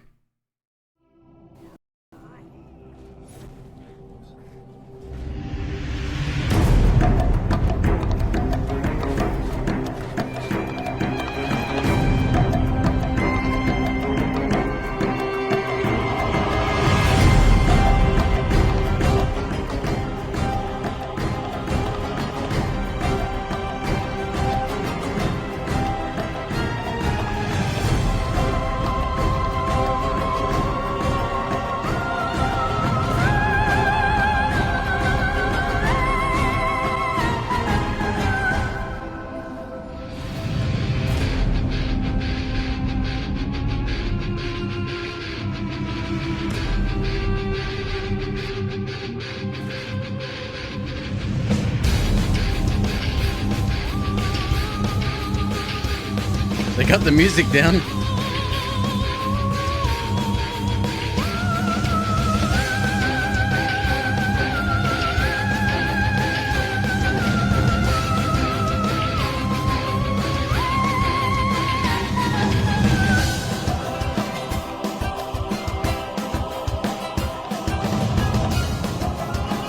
Bro, hire a trailer editor. Fuck.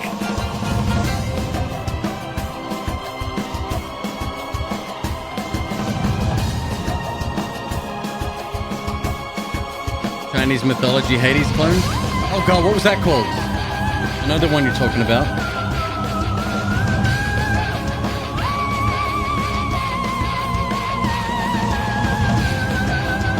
I played that. Warm Snow, yeah, I played the shit out of that. It was actually decent.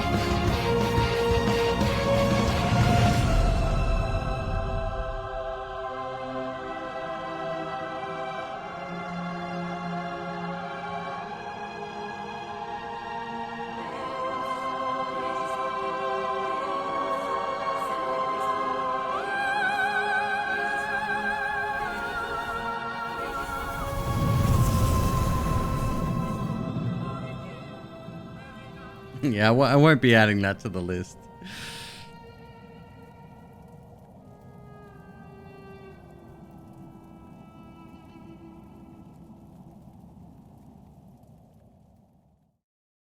So somebody mentioning Noita. I would love to see a sequel to that game. I still to this day think all they need to do is call up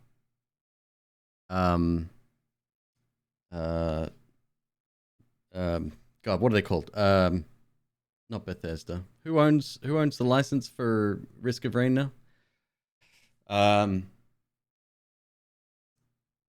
Call them up and say, "Can we use your engine?" Gearbox, thank you.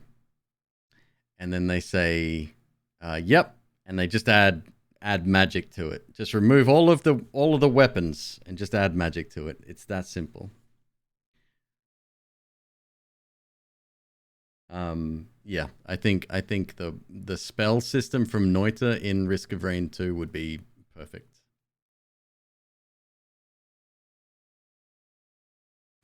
Right. Yeah, no, it's not Hoppu anymore. They sold it. It's gone. And I think even Risk of Rain Returns is under Gearbox, right? Like you don't even need the terrain deformation. I don't think you need that at all. I just think well, here it is. We're about to see. Judas. It's Hoplu? The fuck? No way.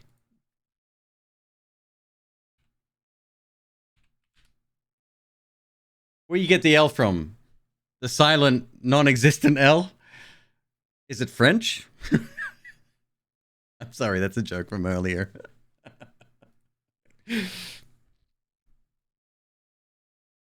They're allowed to work on Risk of Rain Returns. Oh, hold on. What do we got here? Myth, Gods of Asgard. What is this?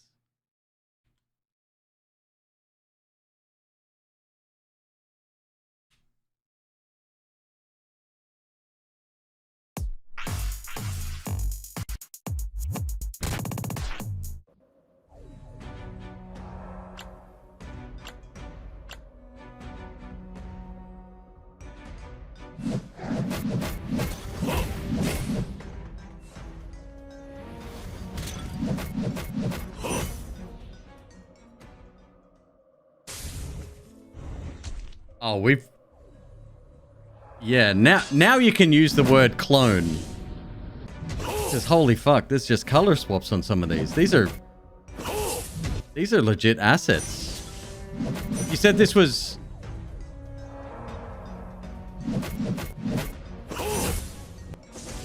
Is this a mobile game? Oh, it's got on-screen controls, so I'm thinking yes.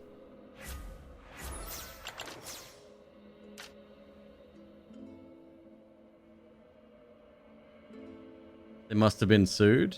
If they're in a different country, that might not be the easiest thing in the world.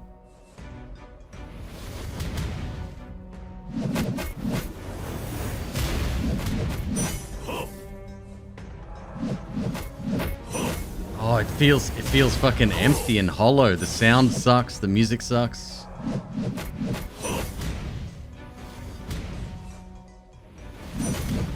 They've even got, check this up the top here.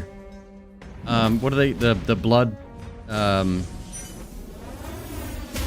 blood call? What's up, Kinjara? 39 months, welcome back. I really liked Hades, but I always thought it was missing terrible music and sound effects and a pay-to-win system. We have Hades at home. The cast, thank you, yeah.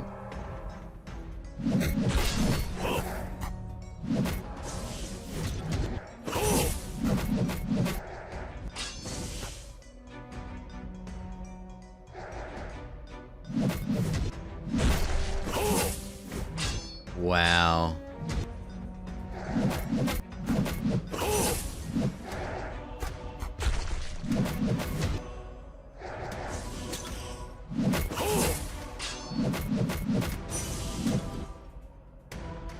Great soundtrack.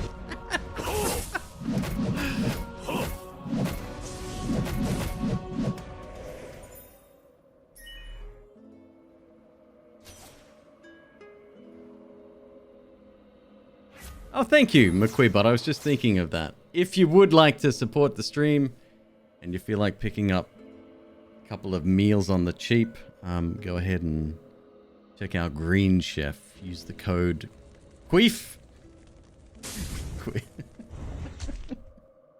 60% off free delivery in the United States. It's written on the screen. I'm not gonna attempt to say it.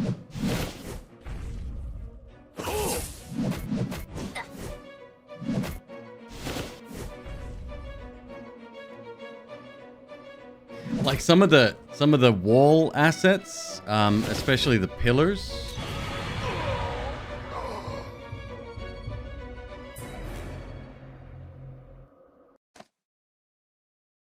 Oh, it's gross.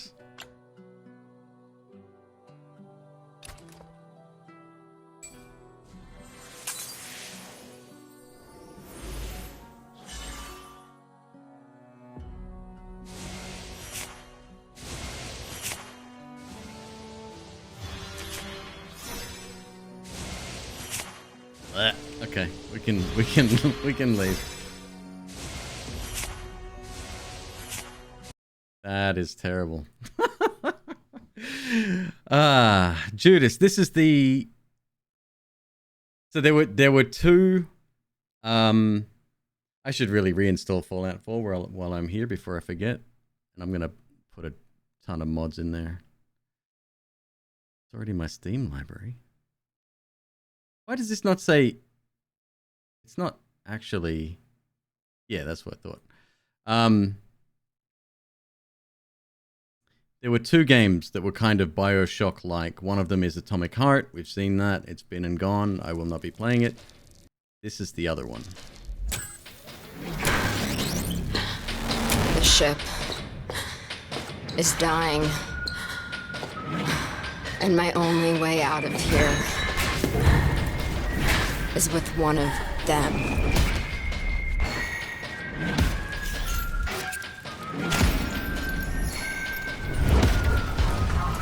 I was sailing to that distant shore.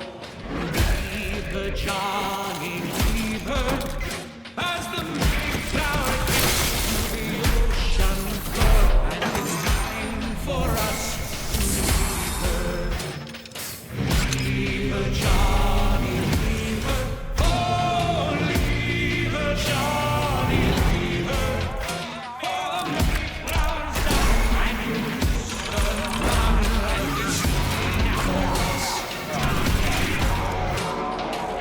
People say I have this coming.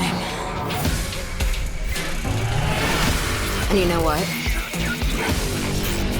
They're right.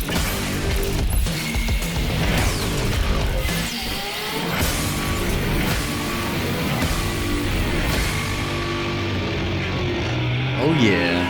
That looks so fucking good. Whew. Coming soon. Yeah, we'll see.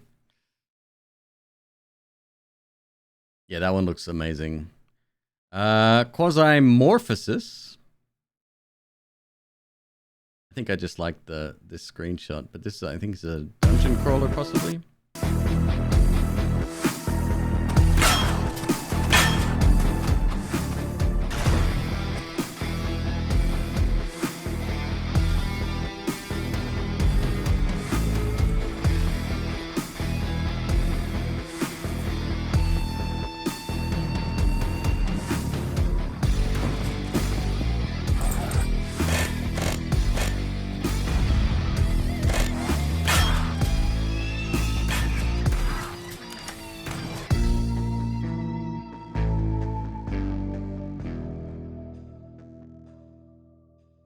Is this Doom RL? No! No, you're thinking there's another game that's very similar to this that has more of a Doom-ish theme. I didn't care for it too much, that specific one, but this looks good. What was that called? It was, again, came out fairly recently. Thank you. You'll say the name and I'll immediately get it. Jupiter Hell, yep. This one looks dope. This looks really good. Quasi-morphosis. Take on the role of a hardened PMC fighter in Quasi-morphosis, dark roguelike RPG set in space far in the future. Engage in unforgiving combat, travel to new locations on your ship, take care of the crew, discover the terrible truths hidden amongst the stars.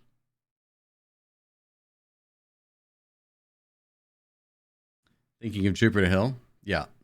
Dark and Darker. I don't want to get everybody too excited, but I will be playing this next month with a couple of people who you may know. That's all I'm going to say on that. Risk of Rain returns. Say less, this is probably my most anticipated on this list.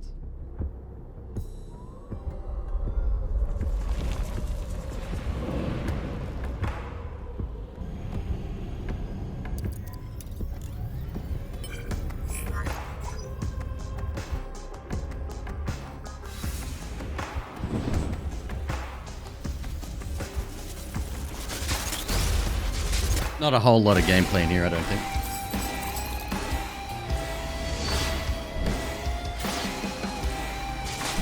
Updated soundtrack, I love it.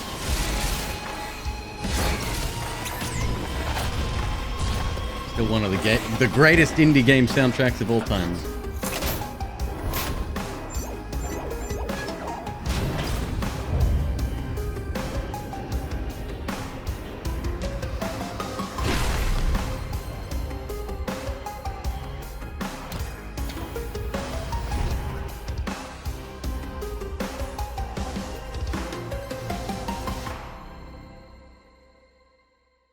Hades in space. We will be playing the shit out of that game. Yeah, needless to say, that will be. I'm so excited. Yeah, so I'm downloading Fallout 4 now because one, I would like to replay it, but I've never really modded it heavily, and I think I want to go in and spend an afternoon modding that. So I'm going to do that. What's next? Tiny Folks. I've seen people play this. Please note you love the original Risk of Rain. People are already criticizing the art style because it's a lot sharper. But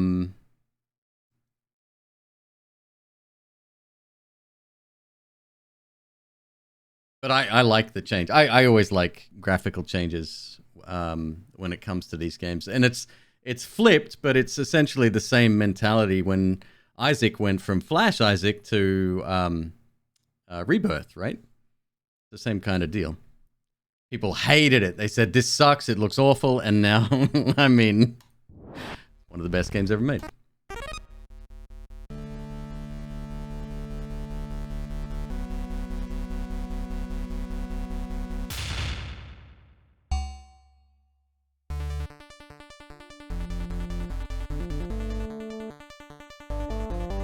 Yeah, you've got to get from point A to point B and get the job done.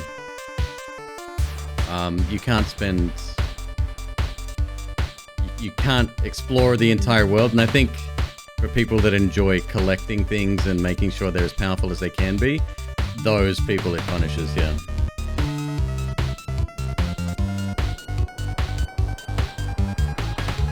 No idea what I'm looking at here.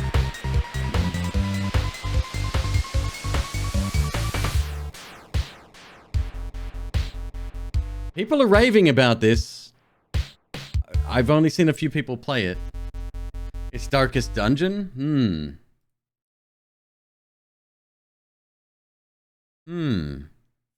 Okay.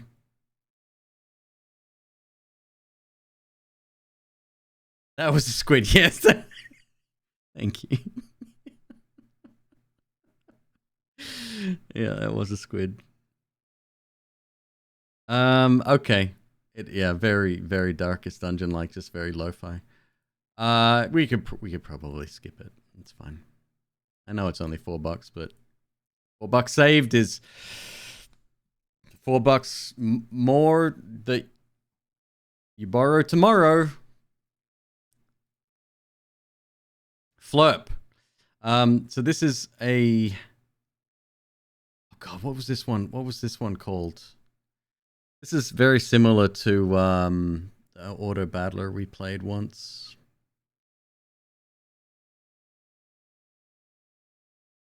You've played this one? It was recommended to me. It's the same art style from the problematic dev of the Auto Battler. I can't remember the name. In fact, some of the artwork even, it's very reminiscent of that. Turret defense. Right, so you set up in the center, right? As opposed to running around the screen like you do with, I don't know what's wrong with my brain all of a sudden. Somebody asked me about, what was it, Star Renegades earlier? Yeah, I tried to get back into it, and it's not, yeah, I don't know. I think the combat system, I just don't find it appealing. The worm one? The worm one is the one that I'm thinking of, yeah. But there was another one. This has been copied a couple of times now, to varying degrees of success. Unfortunately, the original developer of... Why can't I remember the name? Snickrix! Yeah, the developer is a weirdo. Yeah.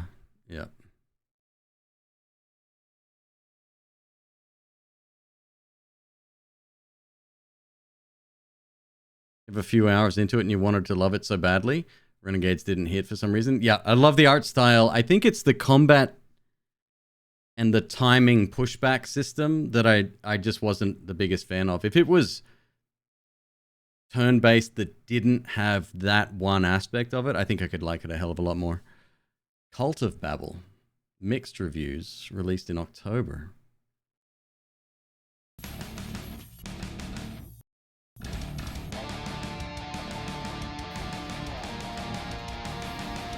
Released in October. Didn't we say Vampire Survivors was released in October of last year?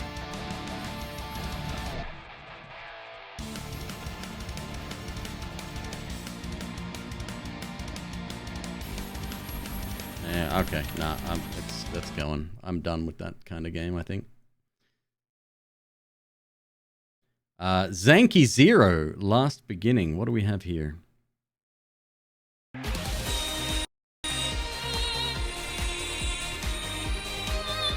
Seems very Persona-esque.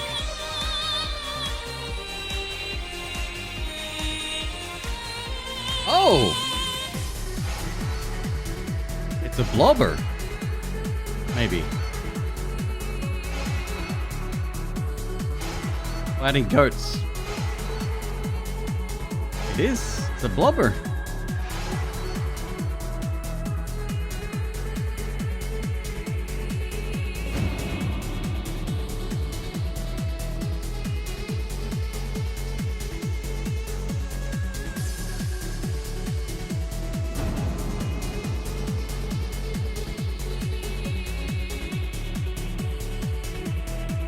That's a lot going on. Garage Island. Upgrade that toilet.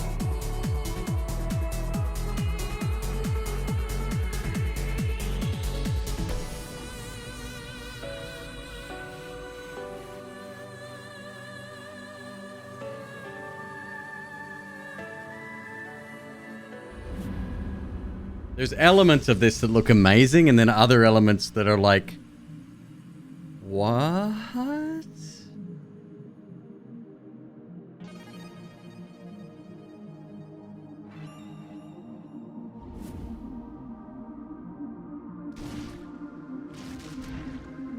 What does blobber mean? That's literally the name given to that genre.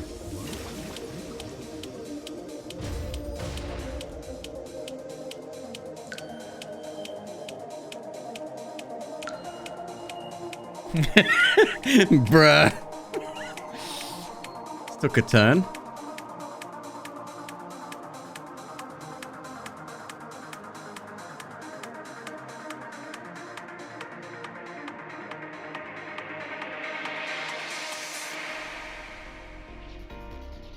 Fighting more goats.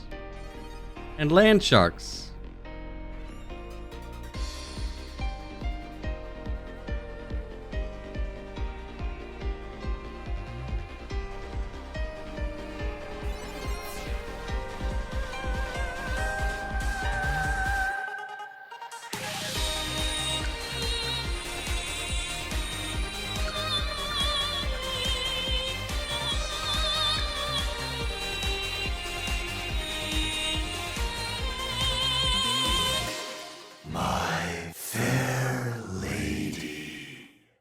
Zanki Zero, last beginning. No. No. Mostly positive reviews. Okay, stop. I think we've seen enough. Similar to games you've played. Prey. Prey was good.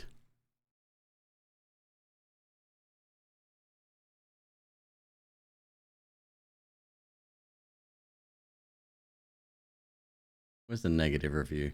Let's get right to it. Zanki's got a fantastic story, but at the end of the day, it's supposed to be a game. I love me a good dungeon crawler, and boy, does Spike need to practice making dungeon crawlers.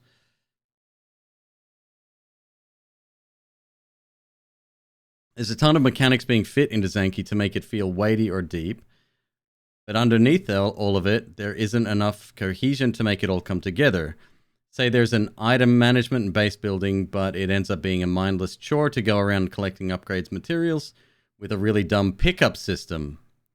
There's a lifespan and character modification, but it ends up forcing you to kill everybody in order to sync the age timers so everyone can be nice and alive before you do any serious fighting. Because 90% of the timers are all unsynced with each member of the group at a random time of their life, it'd be really anal to try and build that min-max team where each guy has X trait at X child, adult, middle-aged time. Okay, I don't quite understand that. Get to the fighting part. Unforgivably crap. The AI is just plain lazy. I beat the first boss playing peekaboo. Charge attacks behind a pillar. Nothing wrong with that. It doesn't move. Monster attacks are quite telegraphed. Seeing them move grid by grid in front of me to turning 90-degree angle to face me makes me feel way dumber than I should. It's not enjoyable to fight. Okay, perhaps this person didn't like this style of game. That's fine. The story feels like Persona 3, 4, 5, whatever. Each dungeon delves into the past of one of the characters. It's dark and it's gritty. I like that. The game, however, is so unergonomically designed that you spend most of your time clicking away at annoying menus, getting vertigo from spinning camera at right angles, and your dude's dying randomly of old age. All in all, I'd probably play enough for me to see the whole story, but the game itself wasn't that enjoyable. Again, it's another one. I don't know how that got on my list. $60 too. Whew.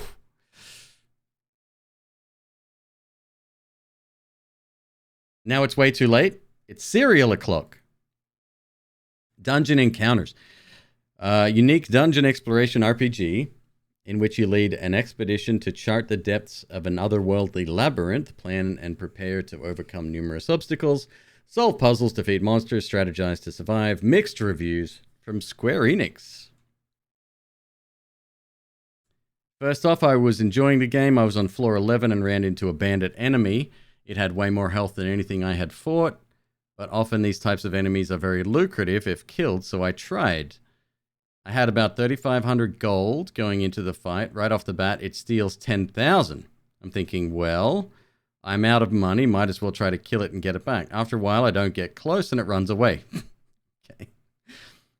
After 23 hours playtime, I stepped on an invisible pitfall at floor 99, which scattered my whole group. All of them were changed to the wandering state with hidden locations.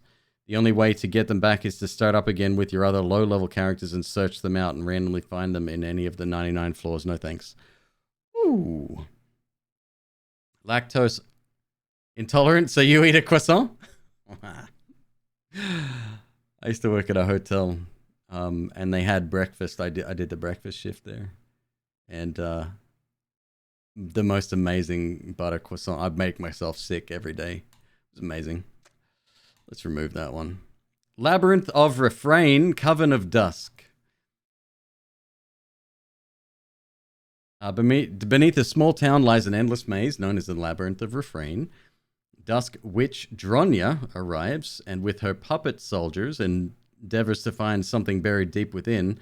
Embark on an adventure as you discover the secrets underground. Say nudity and sexual themes. I want to be careful here. Thank you for summoning me. I am Baba Yaga, and this is my apprentice, Luca.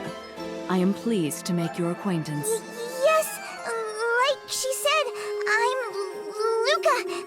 I'm Madame Baba Yaga's apprentice. I must say, I never expected a famous great witch to be so...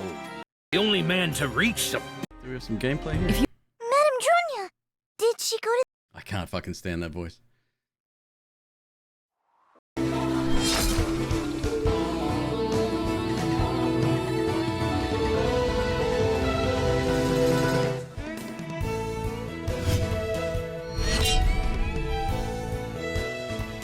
Some characters are exposed. Do whatever you must to produce results. Show me gameplay!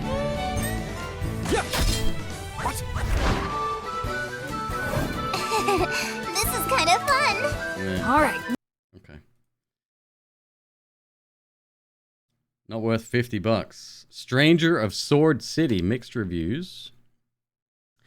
Your flight crashes after passing through a mysterious portal. As the sole survivor, you awaken to an unfamiliar land lit by stars you've never seen.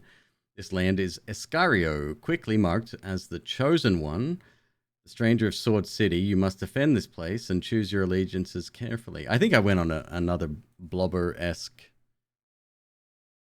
tirade.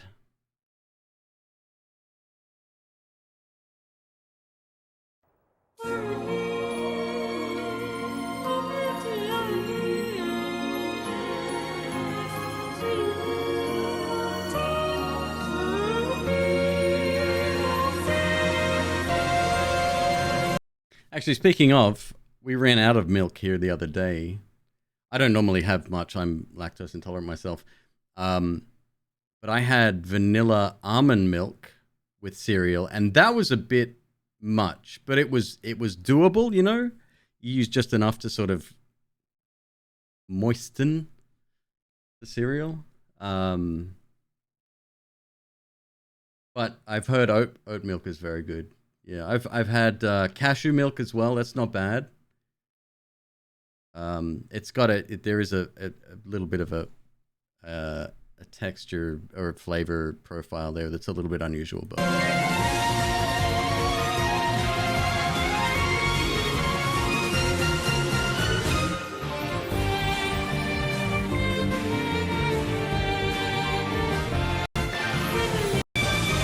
Another hype trailer. Do we have gameplay? No, of course not.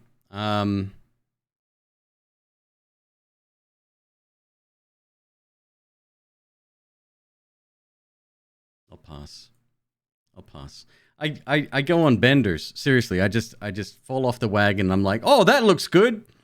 Wishlist. That looks good. Wishlist. Yeah, my bad. Might and Magic 10 Legacy. So this is one. That's a heavy discount. That didn't get a lot of praise. Let's read some of the reviews, but I think the gameplay looks half decent. Mostly positive reviews recently, although there's only 10 of them. They took a huge departure from Might and Magic, and I think that's why a lot of people didn't like it.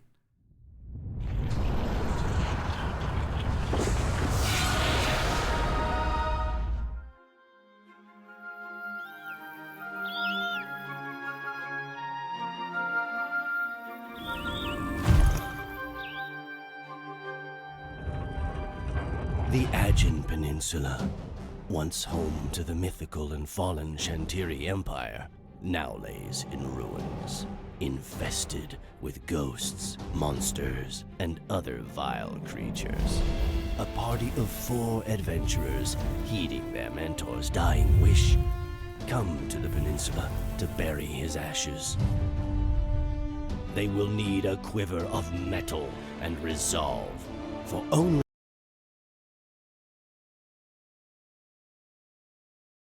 T for teen.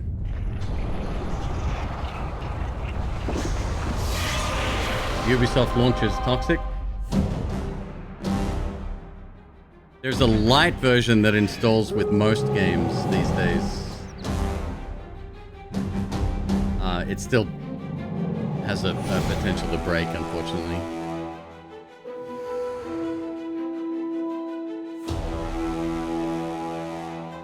Hello, my name is Stefan Winter. I'm the managing director. Project was started.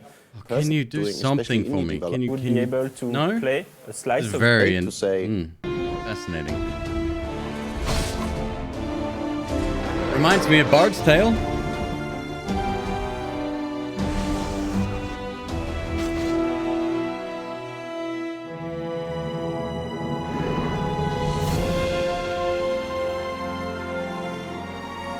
Damn it. What is the meaning of a dream? This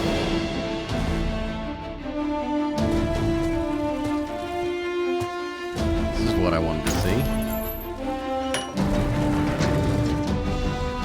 Why does everything look fucking cloudy?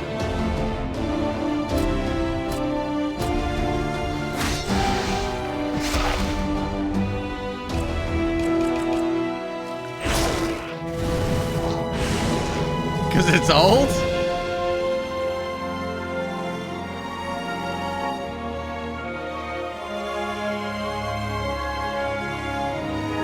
Mixed review. I think that's mostly because it's not like the old the Might and Magic series. I've always preferred turn-based RPGs. Keep in mind I am old school at 72 years of age, dude. Using Steam like a champ. You'll like it if you liked Might and Magic 3 to 5, Legend of Grimrock, Wizardry. You'll be disappointed if you think the game is a successor to Might and Magic 6. Or Heroes of Might and Magic can be confusing. Additional DRM, Uplay. There you go. Uplay, negative. Look at the hiccups. Let's go negative reviews. Have a look. Posted February 11th. Doesn't live up to the standard. Grew up with a world of zine. It isn't well thought out and only superficially similar. No creature regen, which hurts replayability. Oh, that's a big thing. They artificially lock promotion quests, and it's just irritating that this series wasn't revived honorably. Uplay won't let me play. Excellent teamwork, Steam and Ubisoft. Bravo. I can't play because Uplay. Yup. Wait, Uplay no longer starts when you try to play the game? Nice. It was December. Oof. Okay, well. I'll concede that one. Never Grind Online. Early access RPG team-based online co-op multiplayer. Let's just remove that one now. So this one was recommended by somebody in chat. I can't remember who it was. It's called Drawngen. Get it? Inkland, the hand-drawn unusual world, revealed the secret of the mysterious tower in this old-school role-playing game with a first-person perspective, real-time combat, and grid-based movement.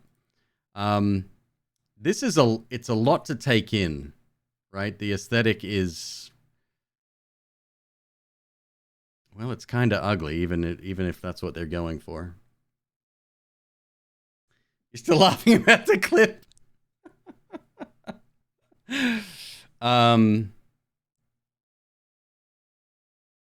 Similar to Dreamscaper and Undermine. What is wrong with this system?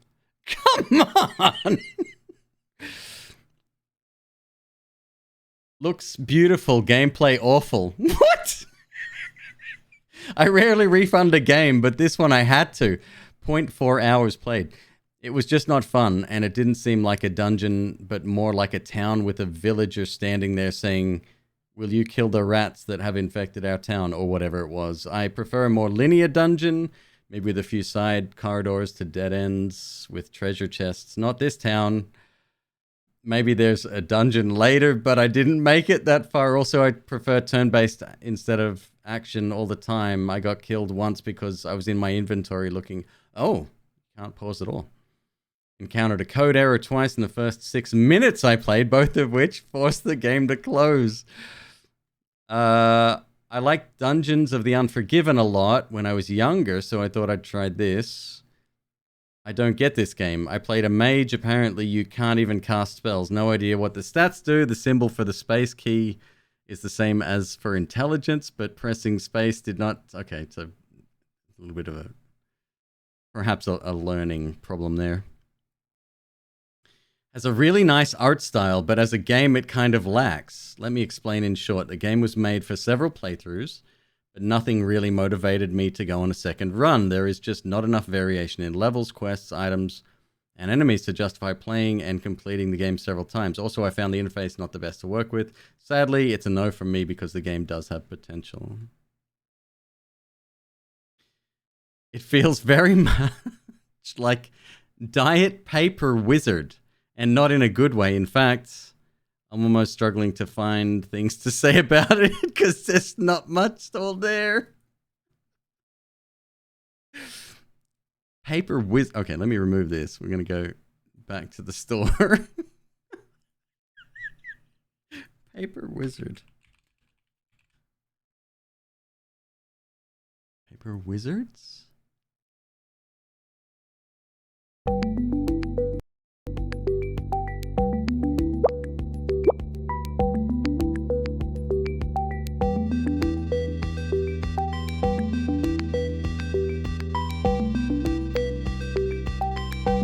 Oh, very customizable spells. That's kind of cool.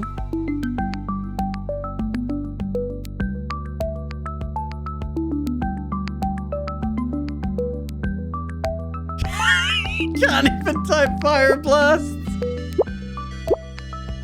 Come on.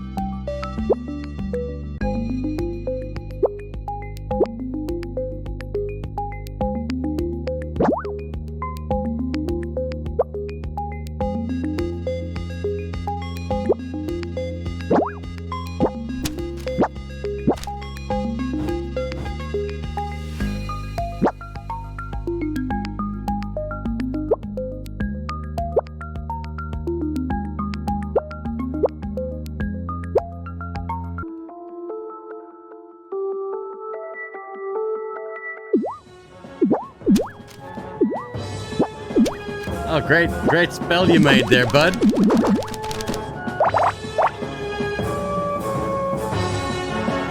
Yeah, no. Oh, this is fucking wild, man. We went down the wrong rabbit hole. Oh, Spire of Glory. What do we got here? Oh, my.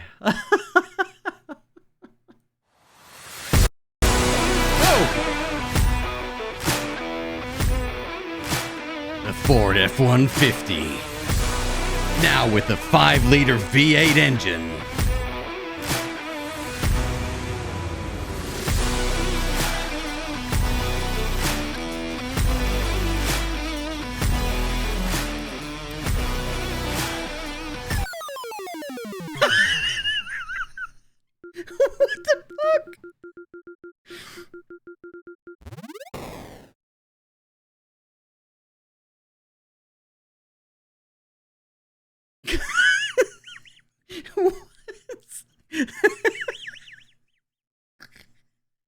I ain't spending $7 on that. Oh, stop. Stop. Die in the dungeon. We own that now. I can go. Oh, okay. Be professional. El Paso elsewhere. I'm super looking forward to this. This looks really good. Weird, but good. 98% of me is screaming in pain or exultation. Glad for an excuse to fall.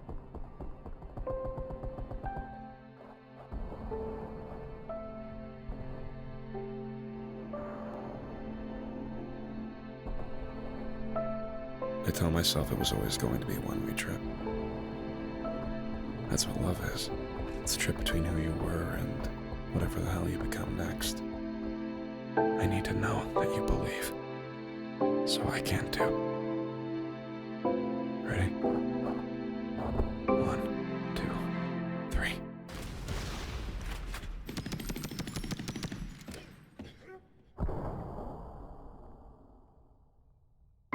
Horror Max Payne, more or less. Yeah. I turned a man to a beast right in front of me. The only warmth that I see steams from his sleeve so bloodily. He's naked, see a black man pounding the pavement. Every crack in the ground is a burden. He's taking their place in bets, spending their jets. Thin-haired bastards craving sweat, salivating on a human marionette. Nervous fingers grip the cage, they build and shake it. I want this man to help me break it. If not for me, for himself. This looks bad? You shut up, Kragan. Looks great. This health, I want wealth. Cause the goal of this age is to be the panting evil out there rattling the cage. I want help. If not for us, for our kid. And the little dead stand before they ever begin. I'm a huge fan of Max Payne, so maybe that's what's talking right now. But yeah, I'm a big fan. Interview 38. The disappearance. Isis has a dinner plates. Can you even hear me? I know the time is difficult and I don't mean to pry, but I need to know if you just watch your friends and family die. It was an accident. There's a theory going. We don't think you did it. There's no way of knowing. The unblinking. Oh, it's definitely not taking itself that seriously, no. You're raw. Means you're on the record. Can you see? I see that it's inside you. I see that it's inside you. I see that it's inside you. I see that it's inside. I see that it's inside you. I see that it's inside you. I see that it's inside you. Inside you. Inside you.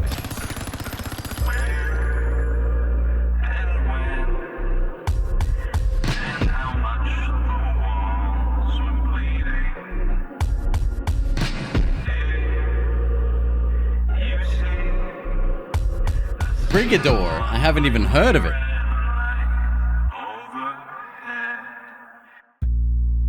Brigador Armored Up Edition. Deluxe Edition. The complete OST and audiobook collection. Pilot a mech to hunt down or destroy the oppressive government of a cyberpunk autocracy. In this fast-paced top-down shooter, use overwhelming firepower to destroy columns of tanks and level buildings, unlock up to 56 unique vehicles and 40 weapons. Very positive reviews. 3,600 overwhelmingly positive reviews. Similar to Teleglitch. It's a game I haven't heard of in a while.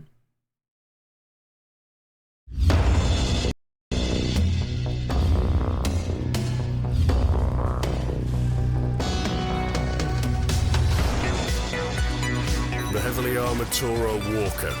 Versatile, tough, and effective at any range. I know that voice! The treehouse tank fires over protective cover and burns through enemies. That's Xbox Ahoy, I know it!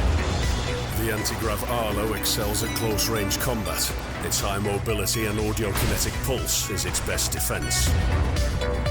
The Mongoose is small, but hard to track, and its active camouflage allows it to easily flank enemies.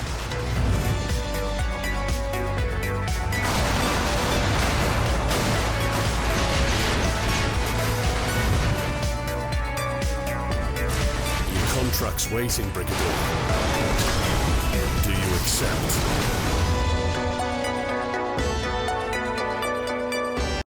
I know it is. Yes, I'll add that to my wish list. Hang on. You tell me, right?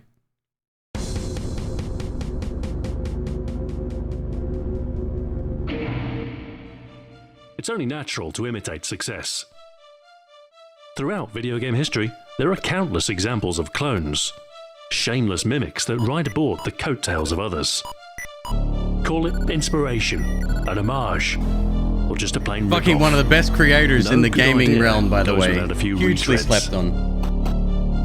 On rare occasion, a game's influence will be such that it won't just inspire a few imitations, but I mean, he was forge putting on an the husky, entirely like... new genre. Yeah, he was putting it on, but that's definitely him, 100%. Is a massively important step It's like in the guy that development of says, 3D action greetings, Commander, in XCOM, right? It's the guy that does the fucking epic trailers.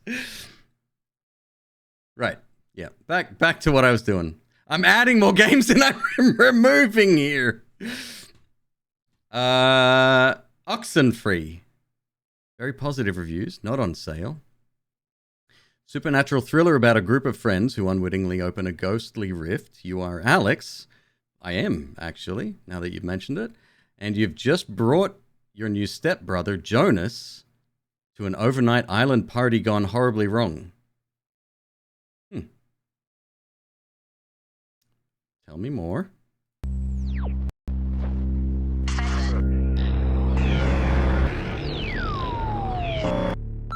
Hey, Dad, sorry I missed you. I was actually gonna call to see if I could come over Tuesday. It's been 1 year since Michael died, and it'd just be weird for us to be alone or not do anything, you know? An overnight island party with your stepbrother? Yeah, what could go wrong? So I've been charged with showing Jonas around this weekend. And it's Jonas? Not Jonah? Yeah, Jonas. I know, he's like my stepbrother now, or whatever, but my friends and I are gonna spend the night on Edwards Island Saturday. The whole reason Alex brought her radio is because you can sometimes pick up frequencies to stations that don't exist.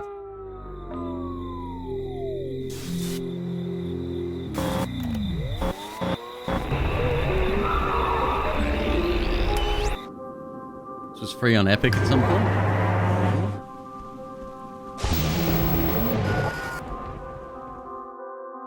Alex, come on. What's going on? I tuned into something in the cave. I don't know how. Jonas, where are you?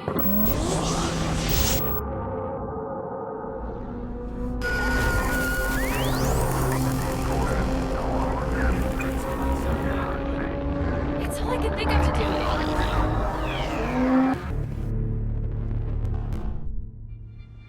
Okay, Dad, I gotta run, but I'll tell you how everything went later. Love you. Cool. We can remove it. It's installed now.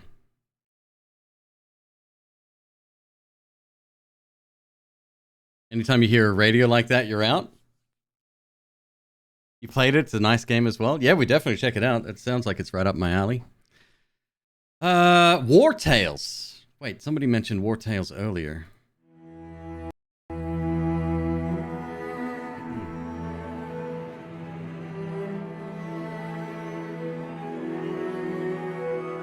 Oh, right. Yeah, don't go into the dark tunnel filled with noises. What's this doing on my wish list? This is a Billy One Kirby game. Oh, it's got horses to murder as well, so he'd love it.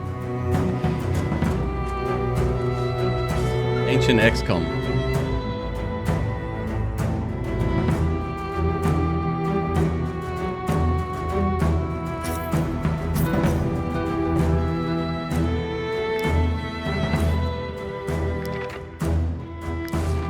Like Battle Brothers. I almost dumped a huge ton of money on Battle Brothers and all of the expansions. I'm glad I didn't, because it's one of those ones that I want in theory, but I'll never play it.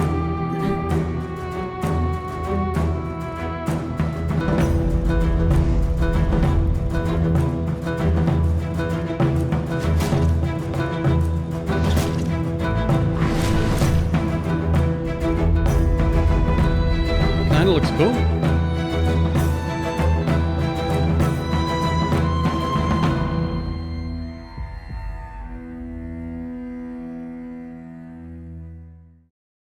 early access.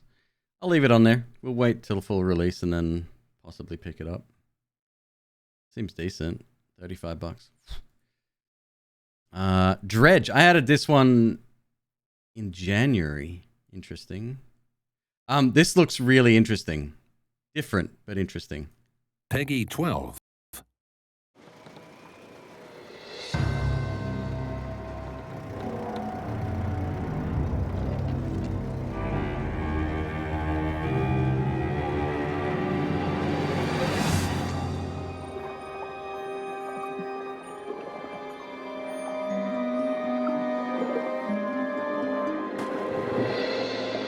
Oh, they had a demo? Oh, I completely missed the demo.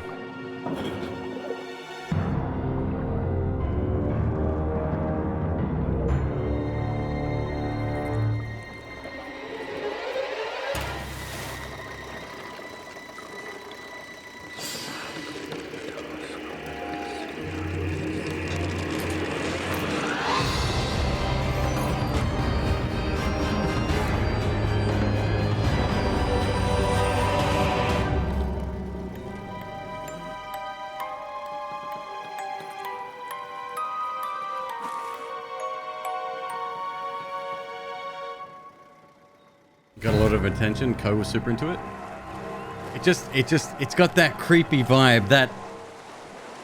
Look, a lot of people still love Goonies to this day. I personally don't think it held up, but the atmosphere of Goonies is what I loved so much about it. And it doesn't matter what the media is. I love that feeling. It's like, it's not horror. It's not in your face. But it's the creepy radio signal that you need to go and investigate. I think Jermaine said it best. Yeah. Rated E10 for ages 10 and up. What is it? E10 or Peggy?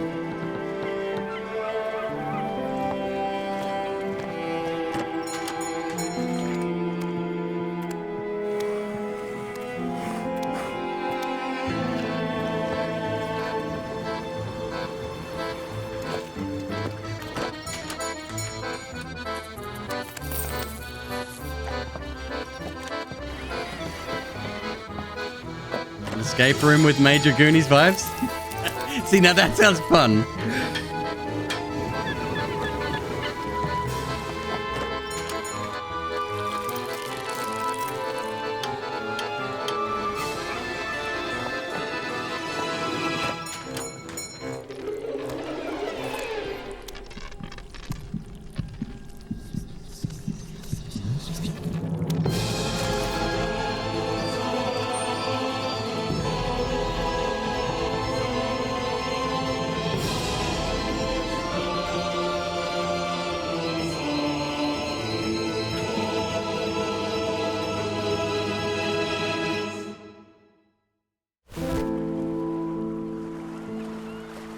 End of the month. Rated E10 for ages 10 and up.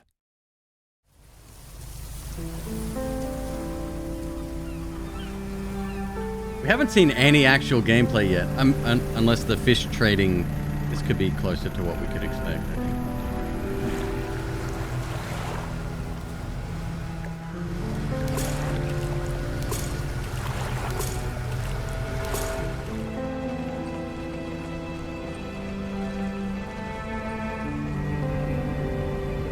Siren Head Resurrection.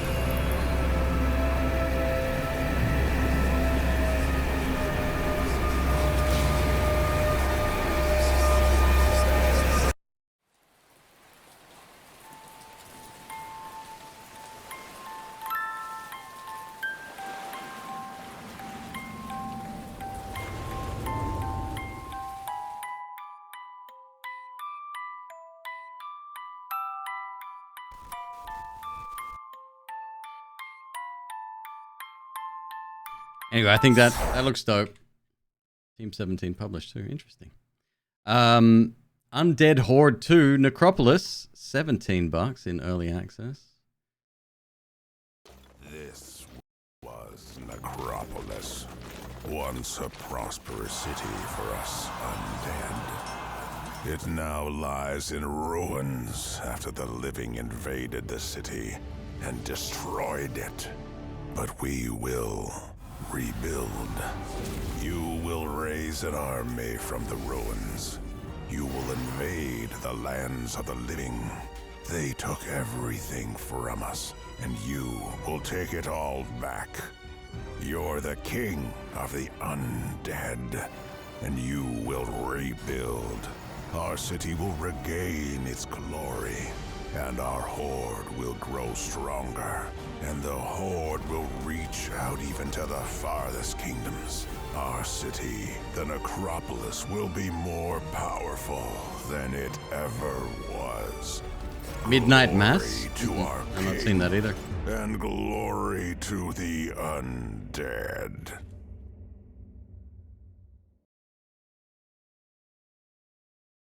Or, no, wait, is that a game or a TV show?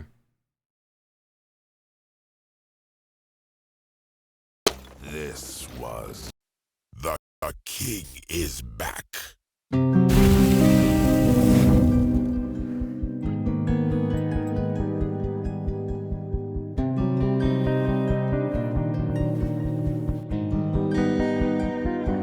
So it's a resource management game by the looks of it, with battles in between. Follow me.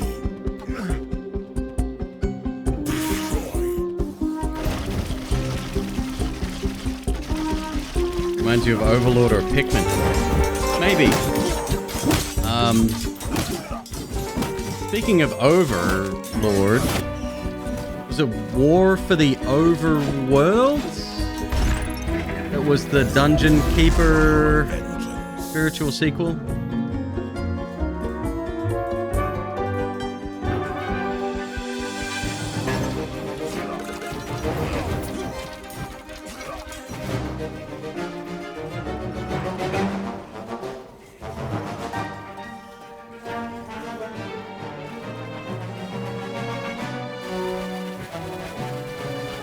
Yeah, this is probably more RTS than I'd be interested in. I just love Necromancer so much.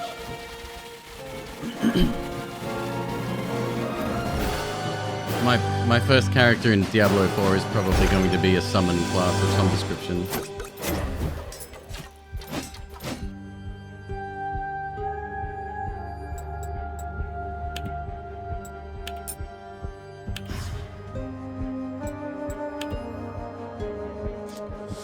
Yeah, I don't know. I'd probably enjoy watching someone play this. Are we playing Diablo 4 together? I guess we are.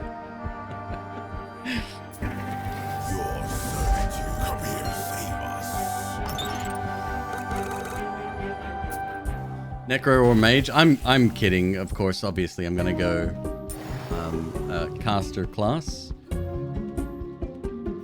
Get that Shaco as quickly as I can.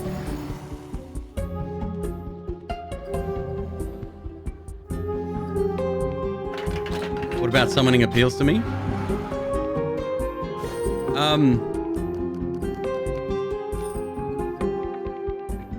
And I'm probably thinking of Diablo more than anything else, Diablo 2 specifically, but the Necromancer class in that, there's always been an element of being the ultimate glass cannon, right?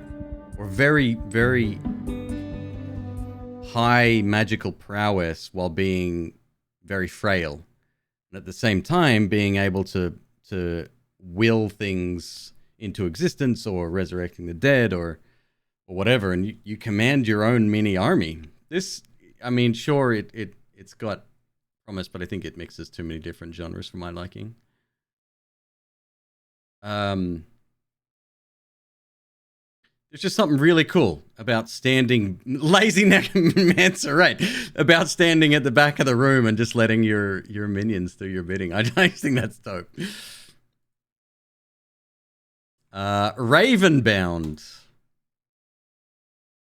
Hardly knew her.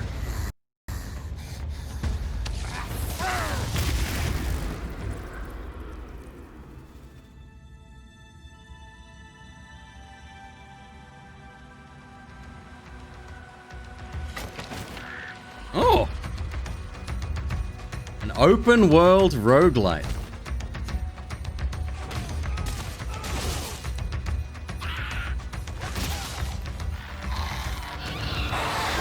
is from the Curse of the Dead Gods, folks. Really? That's a massive surprise. This is a very big departure from their graphical style.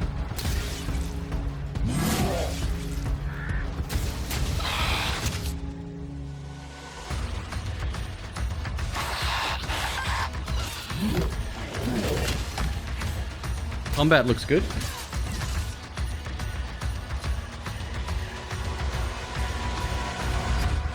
No, that's Raven's Watch. This is from the Generation Zero devs. Okay, I don't know either of those. Should I be looking into Raven's Watch? Because I did like Curse of the Dead Gods. I wasn't very good at it. I didn't play too much of it.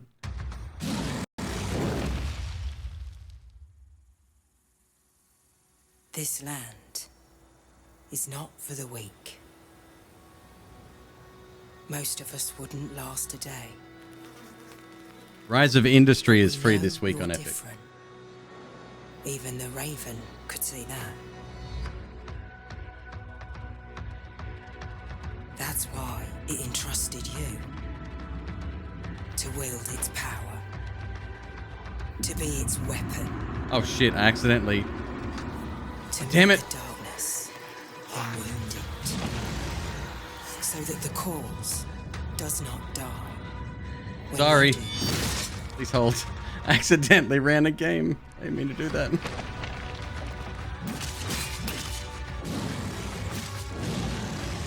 the hatred is a force stronger than you can imagine. But just as dust, carried by the wind, can level mountains, you can wield unimaginable power if you let it wield you.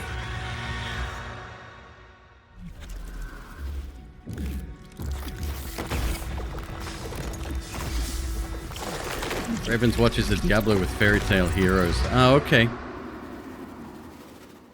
What do you call those games? Diablo-esque games. ARPGs or something, right? Archers with 26 months, brother. Thank you very much. Welcome back. This looks really good. Yeah, I don't think I'm gonna check out any others. Like I've tried a few, but I just can't I can't get invested in it because it's not Diablo. Right? Is that I don't know, maybe that's a shallow way of thinking about things. I just haven't found anything that hits me quite as much as that did. Element TD2, I think Wander and a couple of his buddies playing this. It's a multiplayer tower defense game. And it seems fairly standard, except for the whole multiplayer aspect. I thought I'd add it on my list to check it out, but I don't know. It's just another TD game. Have I tried PoE? No, that's not one I'm interested in getting into.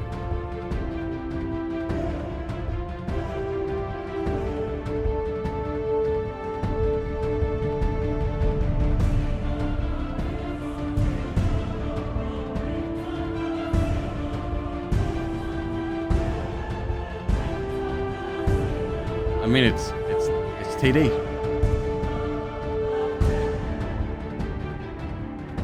Customize your builder and your towers.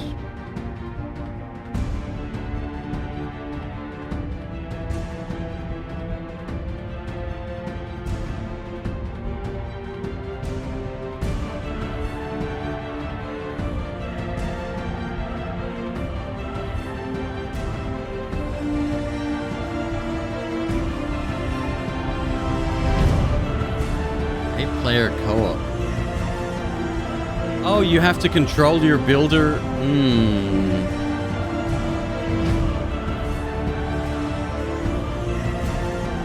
I've never liked hero TD games. I like to be the sort of overlord, drag stuff around myself instead of having a little dude run around and do it for me.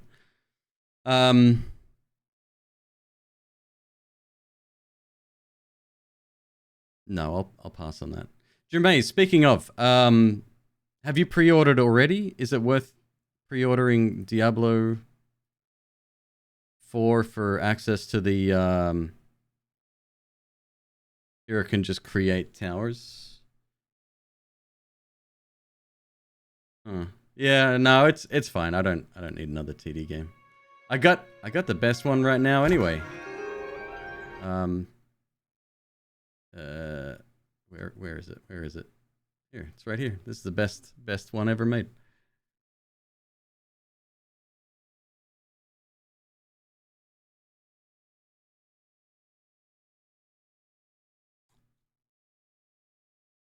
Thousand hours in Diablo games, Path of Exile, almost 1,000 in Grim Dawn. Looking forward to Last Epoch.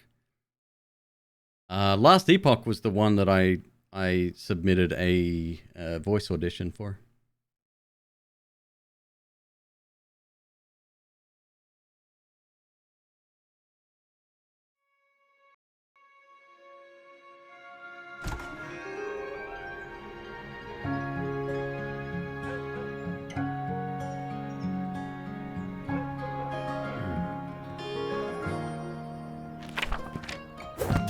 Once upon a time, this is the one I was asking about the other day, right? Named Jot. The coffee cup one.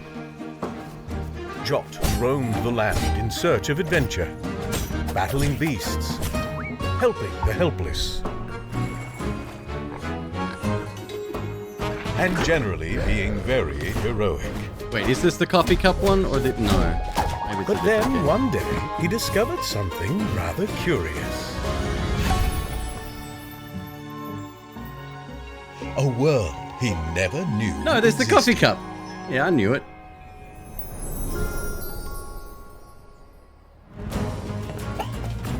Yes! I just think this looks amazing.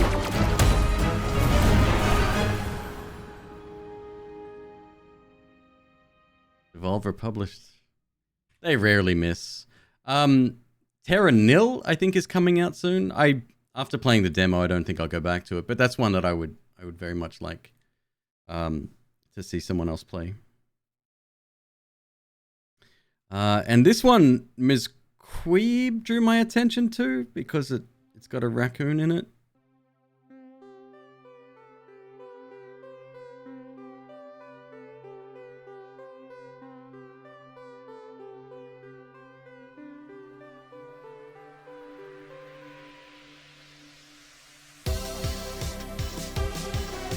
Stray but with a raccoon.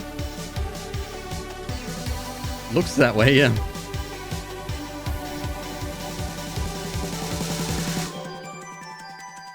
I better not fucking cry. Oh, I swear to God. Actually, very much like Stray. Look at that. Even jump points.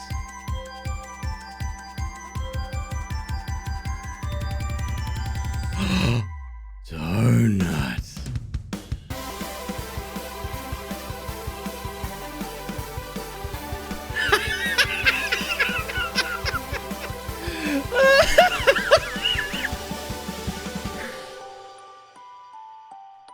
Game of the year? Contender? That's golden. That's brilliant. Say less. I'm there. What's next? Bio Prototype. Another horde survival game. Yes?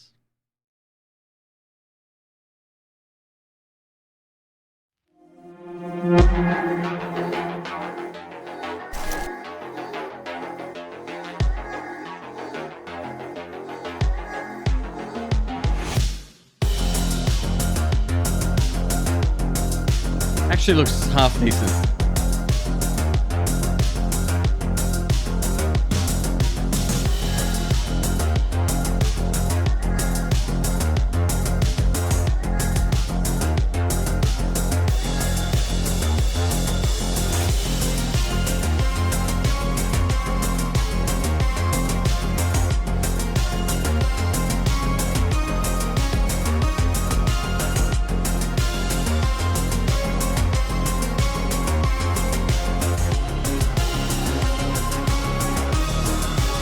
Wait for a full release. No need to rush that. That's fine. I can stay there. Final Fantasy 13. Yes, I do want to replay that. There's some good mods. That's why I've got it listed on PC. In fact, I don't even think you can get it on PS4, PS5. The void reigns upon her heart.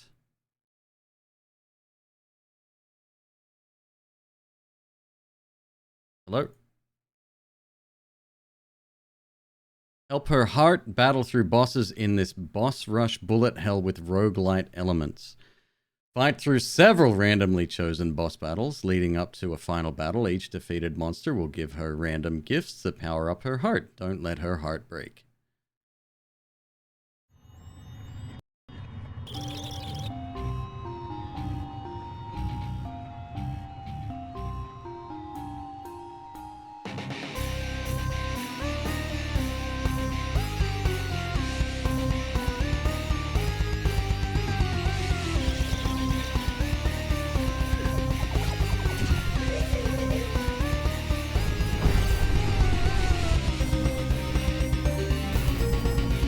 Nah.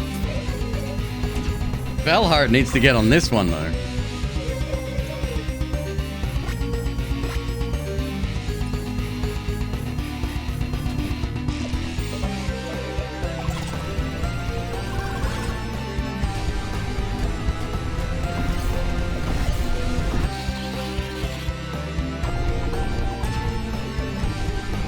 He loves that fucking bullet hell shit. I can't stand. He was playing I Wanna Maker, which is kind of like Mario Maker, but I Want to Be the Guy kind of fan game with all user generated content. Anyway, there was a boss in this. He fought it. Oh god, I don't know, 50 times. He was at that for hours. And he loved it. He loved every minute. I can't do it. I think he would love that one. I don't see his name. Well, 7 friends. Have a quick look. B-Rex has played it for 6 hours. I'll send him a screenshot here. Okay. Yeah, that one goes. Wait, $12? Okay. Next, Islands of the Caliph. It's another dungeon crawler blobber, maybe.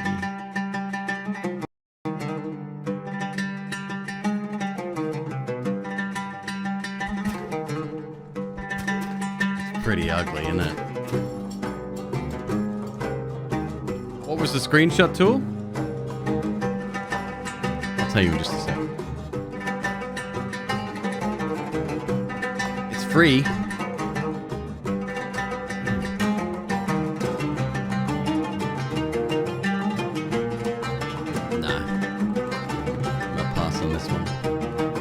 Music.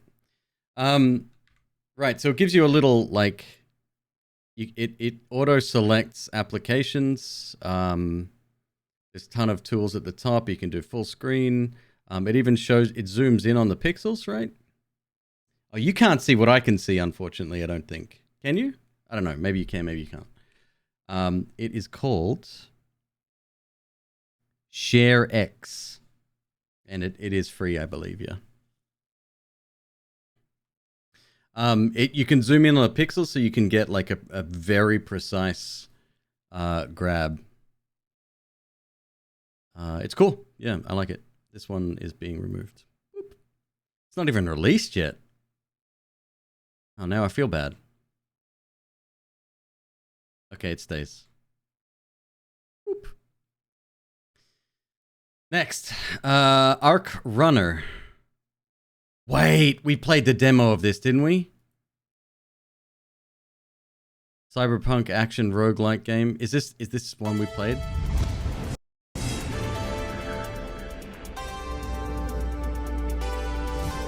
I remember a Ring Worlds.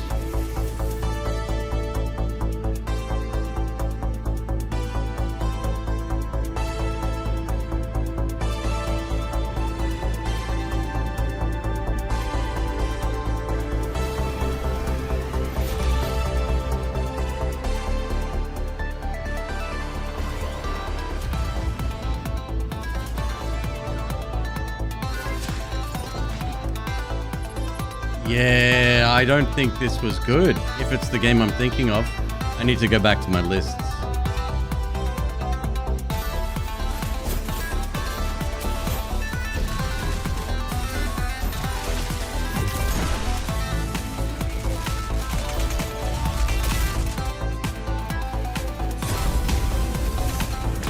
Yeah, so the biggest problem I had with it, other than the heavy neon magenta cyan,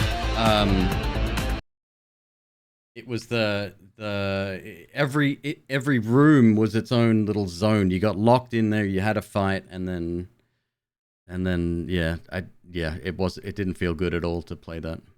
Use Windows screen snip, but it's not consistent. This one I've been using for a while, and it makes nice little sound effects whenever I snag a picture.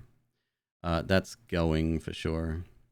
I think I liked the look of it, and then I played it and I forgot to remove it. Whacker Ball. Interesting. What do we got here?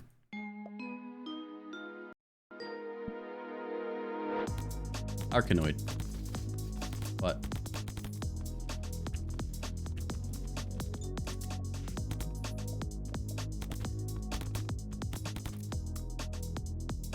No, I'll pass on that.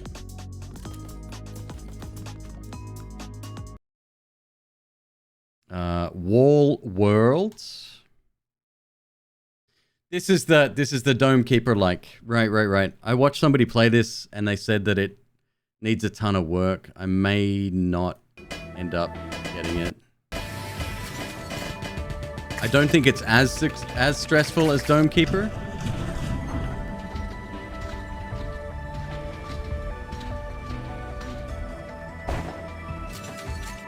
I like this aspect of it, right? Like you go, you move along, you mine. But I think you progress at your own leisure. Or do you get attacked during specific intervals?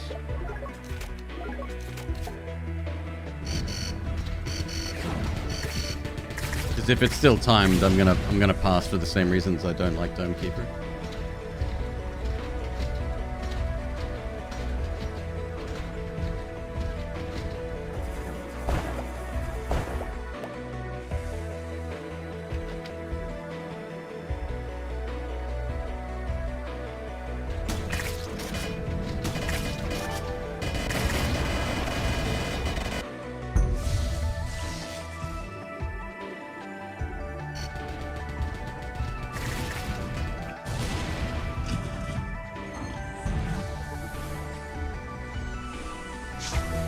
Oh, that ain't good.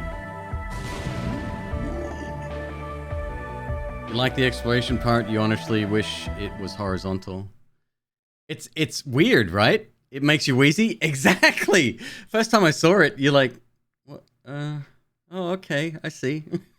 It's a very, very strange, strange way. Like bosses that did that as well in like 2D beat 'em ups where you'd have a vertical section, there'd be a robot climbing from the bottom or whatever. Same thing.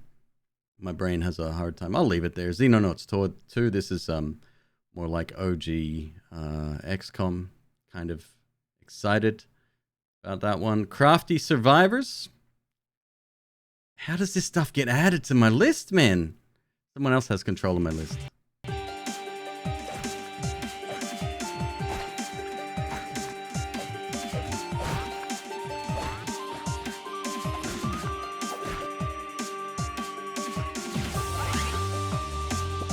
Cute. It's got a good look to it. Not many horde survival games look like this. It's all about cooking and crafting.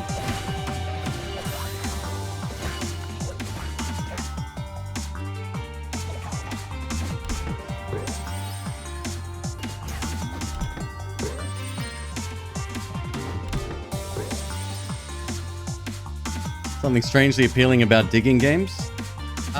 Donkey Jim, check out... God, what was it called? We played an idle game. Space Company Mining Core, Galactic Mining Core.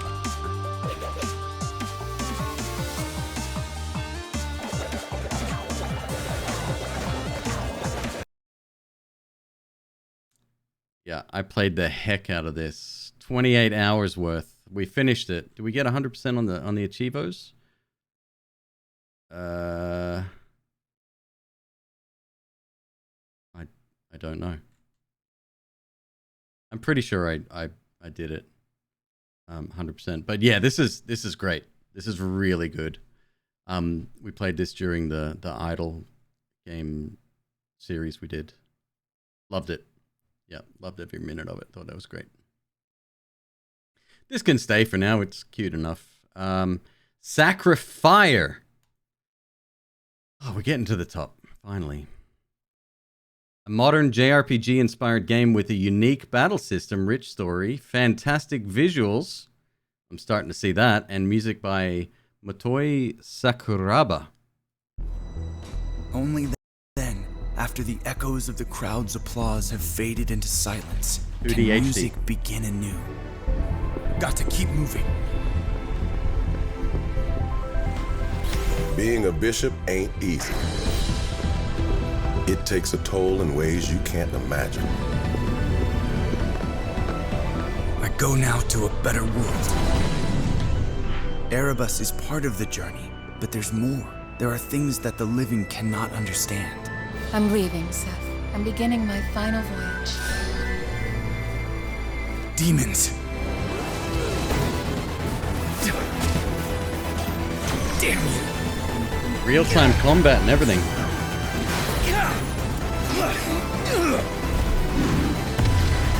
Feel Shale's power.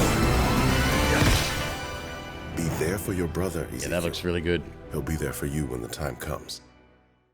God, I've got the... I'm just obsessed with that graphical style. Obsessed. You want to make a game and sell it to me? This is the way to get into my heart. That and food.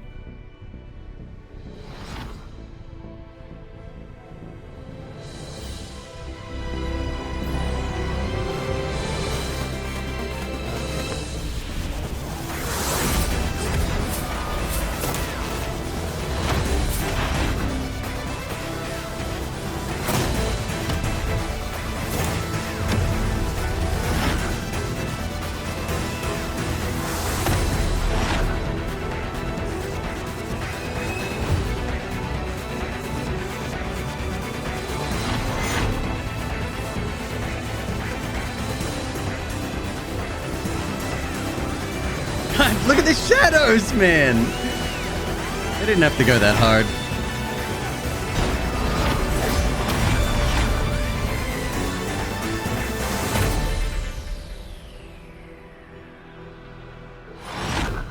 Love it. Wishlist on Steam and back now on Kickstarter. Sacrifier. Kickstarter.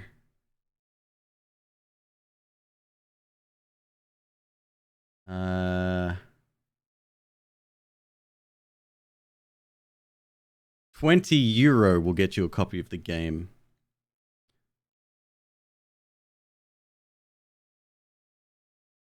Is it closed?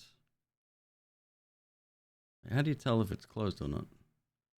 It's made in Warsaw, Poland. Cool. Anyway, looks dope. I'll be playing it no matter what.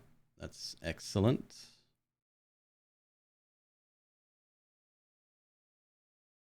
All right, that stays. Radio the Universe.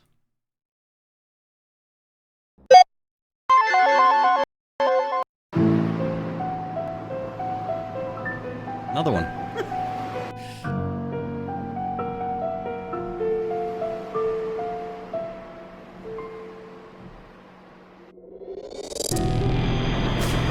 Oh, interesting.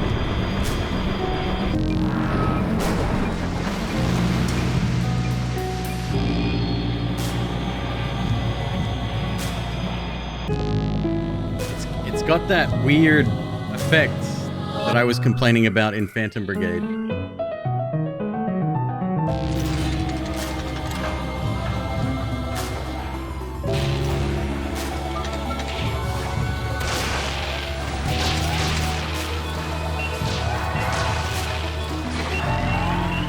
3D glasses effect? Kinda, yeah. It's a lot, actually. Like these screens.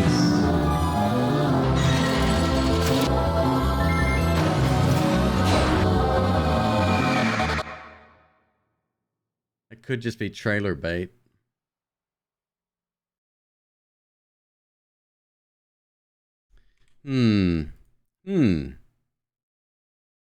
A very unusual style. Also has a demo. Do it. Alright, we'll try it out. If it's no good, we'll get rid of it. Easy. Shadows of Doubt. Is this another one? No! Another one.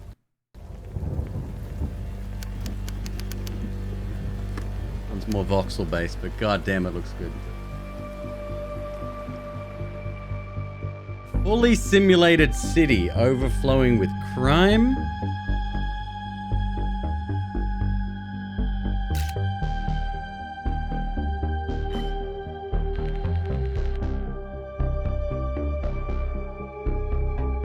Interesting.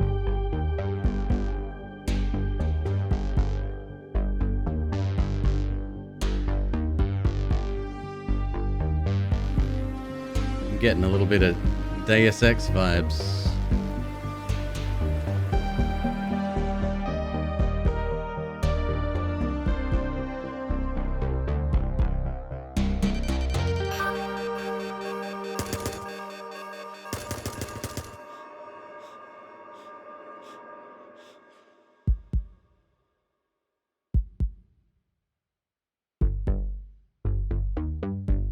Like the soundtrack too.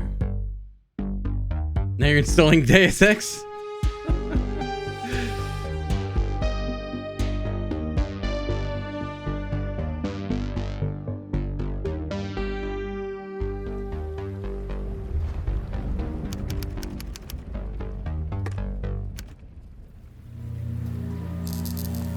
Very interesting. Early 2023. Oh, another one.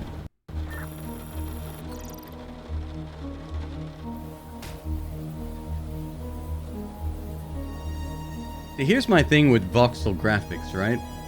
Looks amazing from a distance. Cityscapes, cars driving by, whatever. You zoom in and a character walks up to you, it kind of starts to lose its appeal. Keep an eye on it. Keep an eye on it. Next, the Ouroboros King. It is a tactical depth of chess with the build variety and replayability of roguelikes. Build a formidable army. Discover relics by surprising gadgets to defeat the Covenant.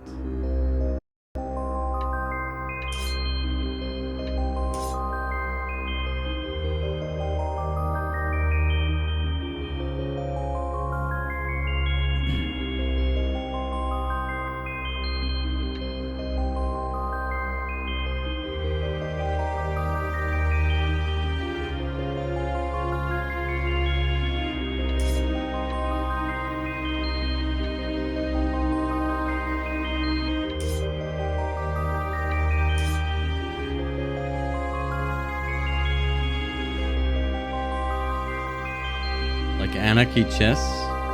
I'm trying to think of a game it's reminding me of. Very old game. Very, like 35 years ago. Maybe not that long. Archon?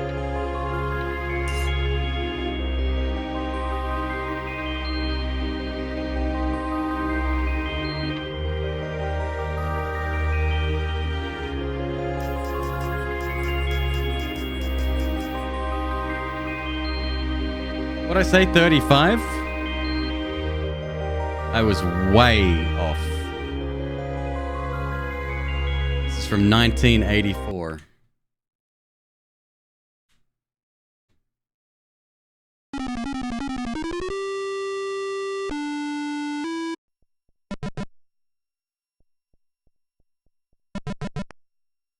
It was kind of like chess, kind of, but every there was a... I can't remember the mechanics exactly.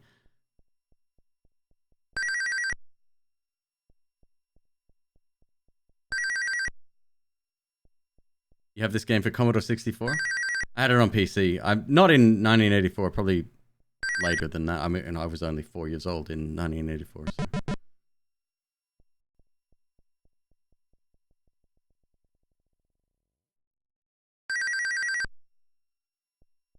Jesus Christ. This used to be the pinnacle of gaming. That's right, that's right.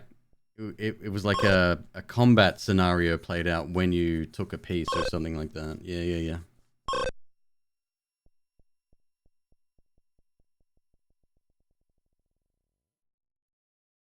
Reminds you of Stratego. Never played Stratego. Alright, thank you. That is Archon. I'll leave it on here. I don't think I'll... Pornbarian. That's the one that we have. Is that the Shotgun King? No, that's called Shotgun King, Queeb. Yes, Pornbarian I have not played. You forgot to wishlist Archon. Yeah, I don't need to go back to it. It's okay. More Ore. This is one that Vel mentioned the other day. Again, it's a browser game, I think. Still hasn't come to Steam yet.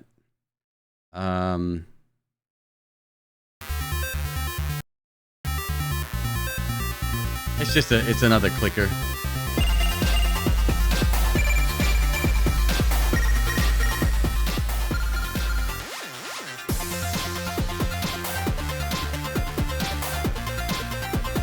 Oh, memes. That's cool.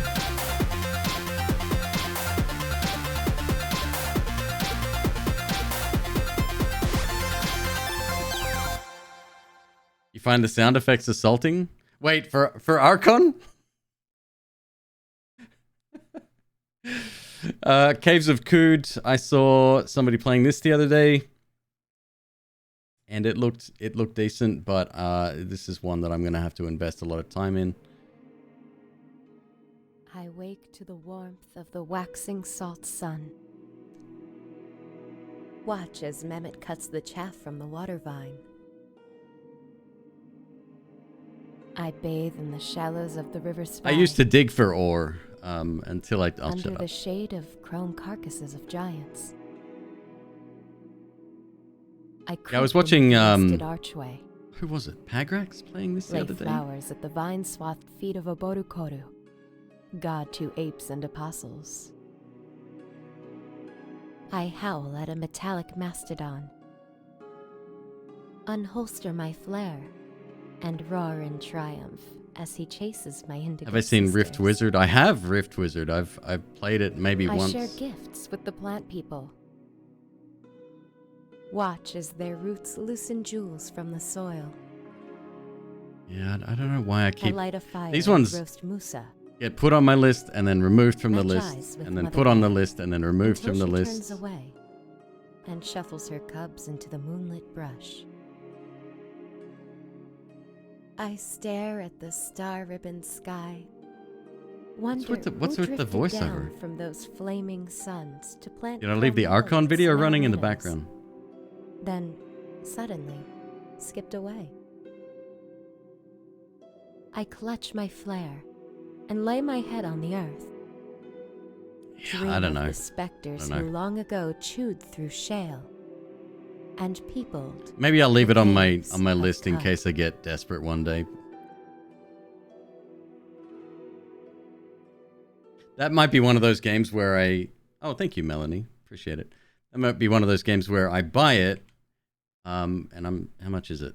Okay, it's $20. And then I'm like, why did I buy this? And it's already 2 hours and 1 minute, and I'm like, oh, fuck. Raidborn. What is Raidborn? This is another lo-fi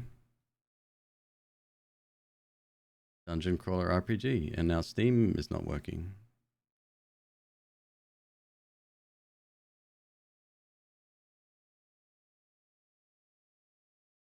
Hello?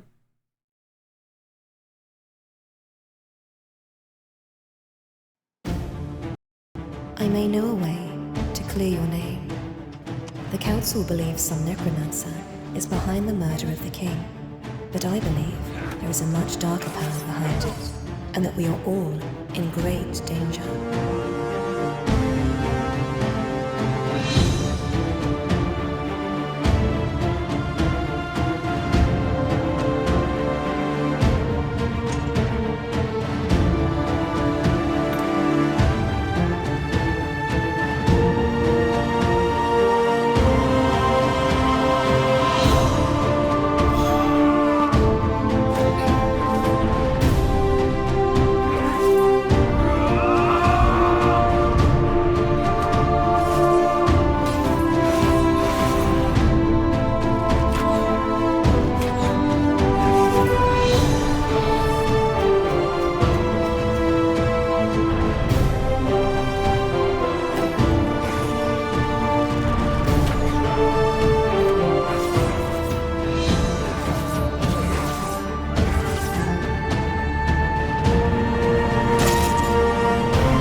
Counting on you.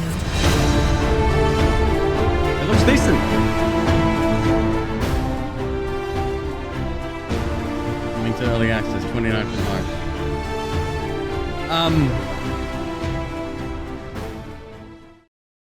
A straightforward first-person fantasy action RPG featuring procedurally generated dungeons and quests. Plunder a treasure-strewn world, upgrade your gear, level up your skills, and hurl yourself into intense combat. It looks decent. Maybe even a replacement for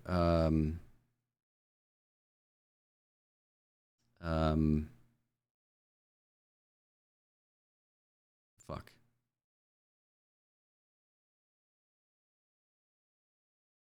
Can't believe my memory is this bad. Hello? Did I remove it? What's the one Hypercipher X plays all the time? Loves it. It's got to be here. I don't think I removed it. Slash's Keep. There it is. Yeah. Maybe a solid replacement for that.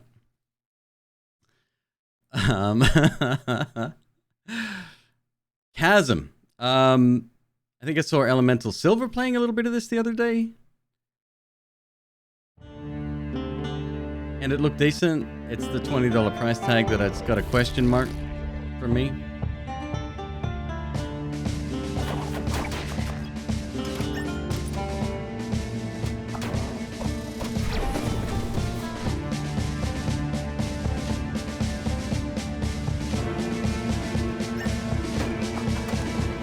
I love the art style. The combat seems... Chiptune soundtrack. The combat seems really fun. Nice and smooth.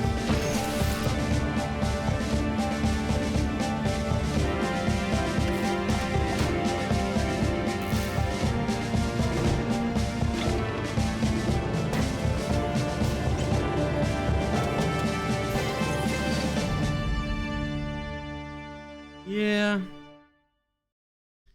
Yeah, I should definitely check that one out, I think. I think that's worth a look at the least.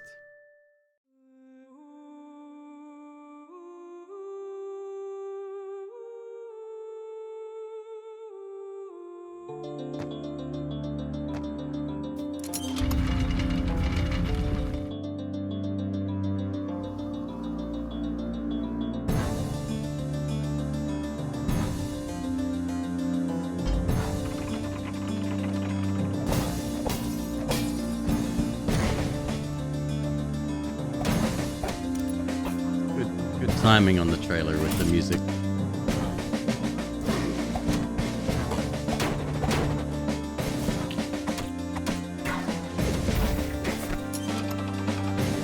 Definitely my kind of game. Oh, mini games and all? Strange Mannequin, what's up? How are you?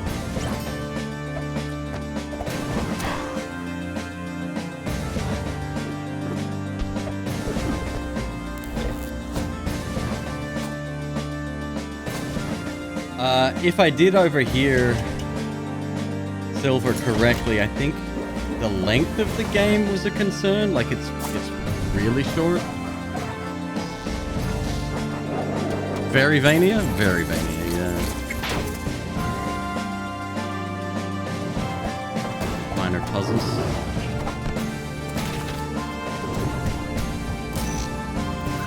But done beating your first playthrough of Rain World. Oh my god, Rain World. Rain World is freaking dope. It's hard as shit, and it scared the hell out of me, and when the storm comes towards the end of the game, I couldn't get past that. And then it frustrated me, so I gave up. How's the DLC for Rain World? Let's have a look here. Not recommended. No. Disappointment in the extreme. The game is slow. Wow. Most enemies will either be extremely useless or spam you with all the projectiles in the world. Mobility is non-existent. You move slow as hell. The levels are all straight lines or loops with the occasional side room. Music track is not worthy either. The weapons are pitiful and boring. The spells are dumb and boring. The bosses are boring. In short, boring. 3 out of 10. The last 2 levels are somewhat decent. For the same price, you can get a spectacular game. Look at those instead. I got to the ending boss, fought him twice, and didn't have the heart to finish the job because it's just a lame, dumbass giant flower that cycles between projectile attacks on a tiny platform. Lame. It took me 5.7 hours to reach him, so there's the length concern. So at least the game has the courtesy of being short and not wasting too much of my time.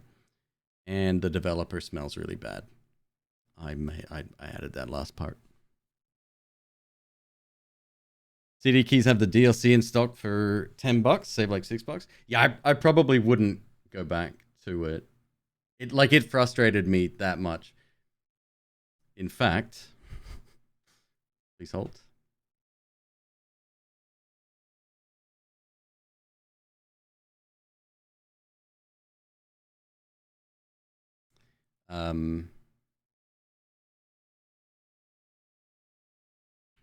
Rain World.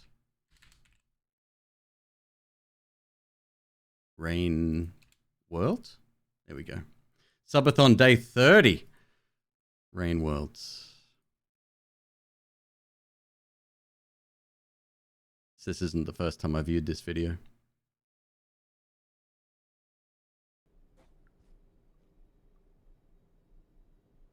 It was around about here, I think. Oh my god, these videos are so large. Can we get a better quality? No, that's the best quality we got. That sucks.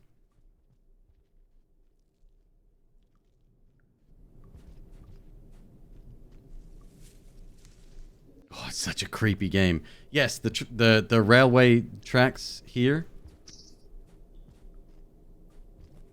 He's like, oh, I found a bat.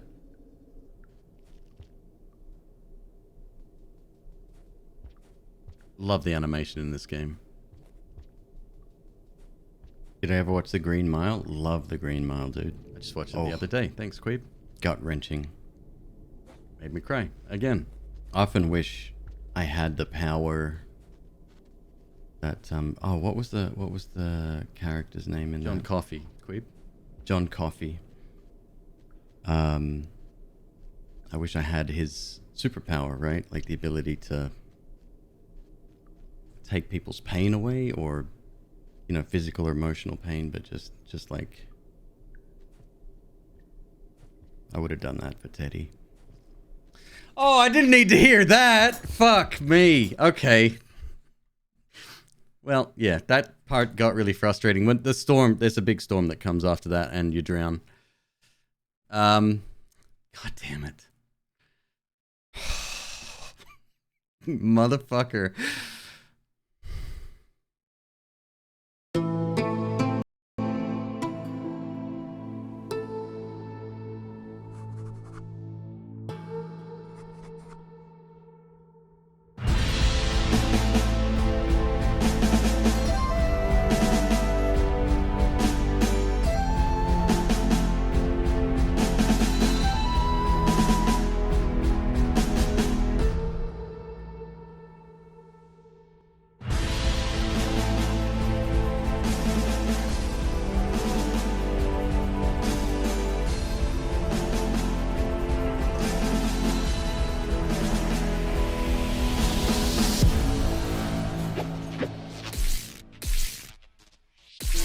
I don't even know what this gameplay is all about. Did you say something wrong? No, nothing to do with you at all. No. Just I brought up a bad memory. That's it. That's all. Yeah, don't worry about it. Right. So now we're back to all of the stuff that I added tonight. We made it. We made it to the end. Oh my god. Tape to Tape looks great. Rusted Moss was the one that Velhart recommended. It's a grappling hook thing. We've got Mech Engineer. Somebody else recommended that. This is the weird puzzle game. Brigador was like the action mech game, and this is one that I removed and then re-added because I didn't have the heart to get rid of it completely since it's brand new. Oh, that fucking ripped my guts out. Damn it. Do I want some more to add? I mean,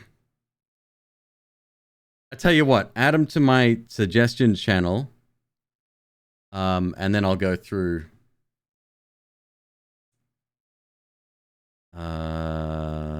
Where's my bot? No wonder my alerts aren't working.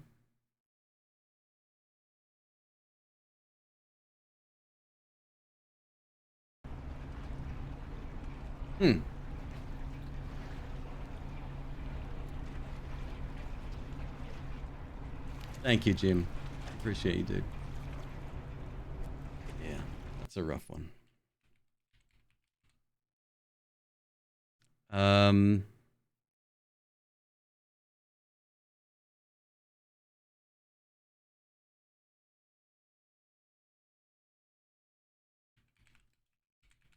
So I'm probably going to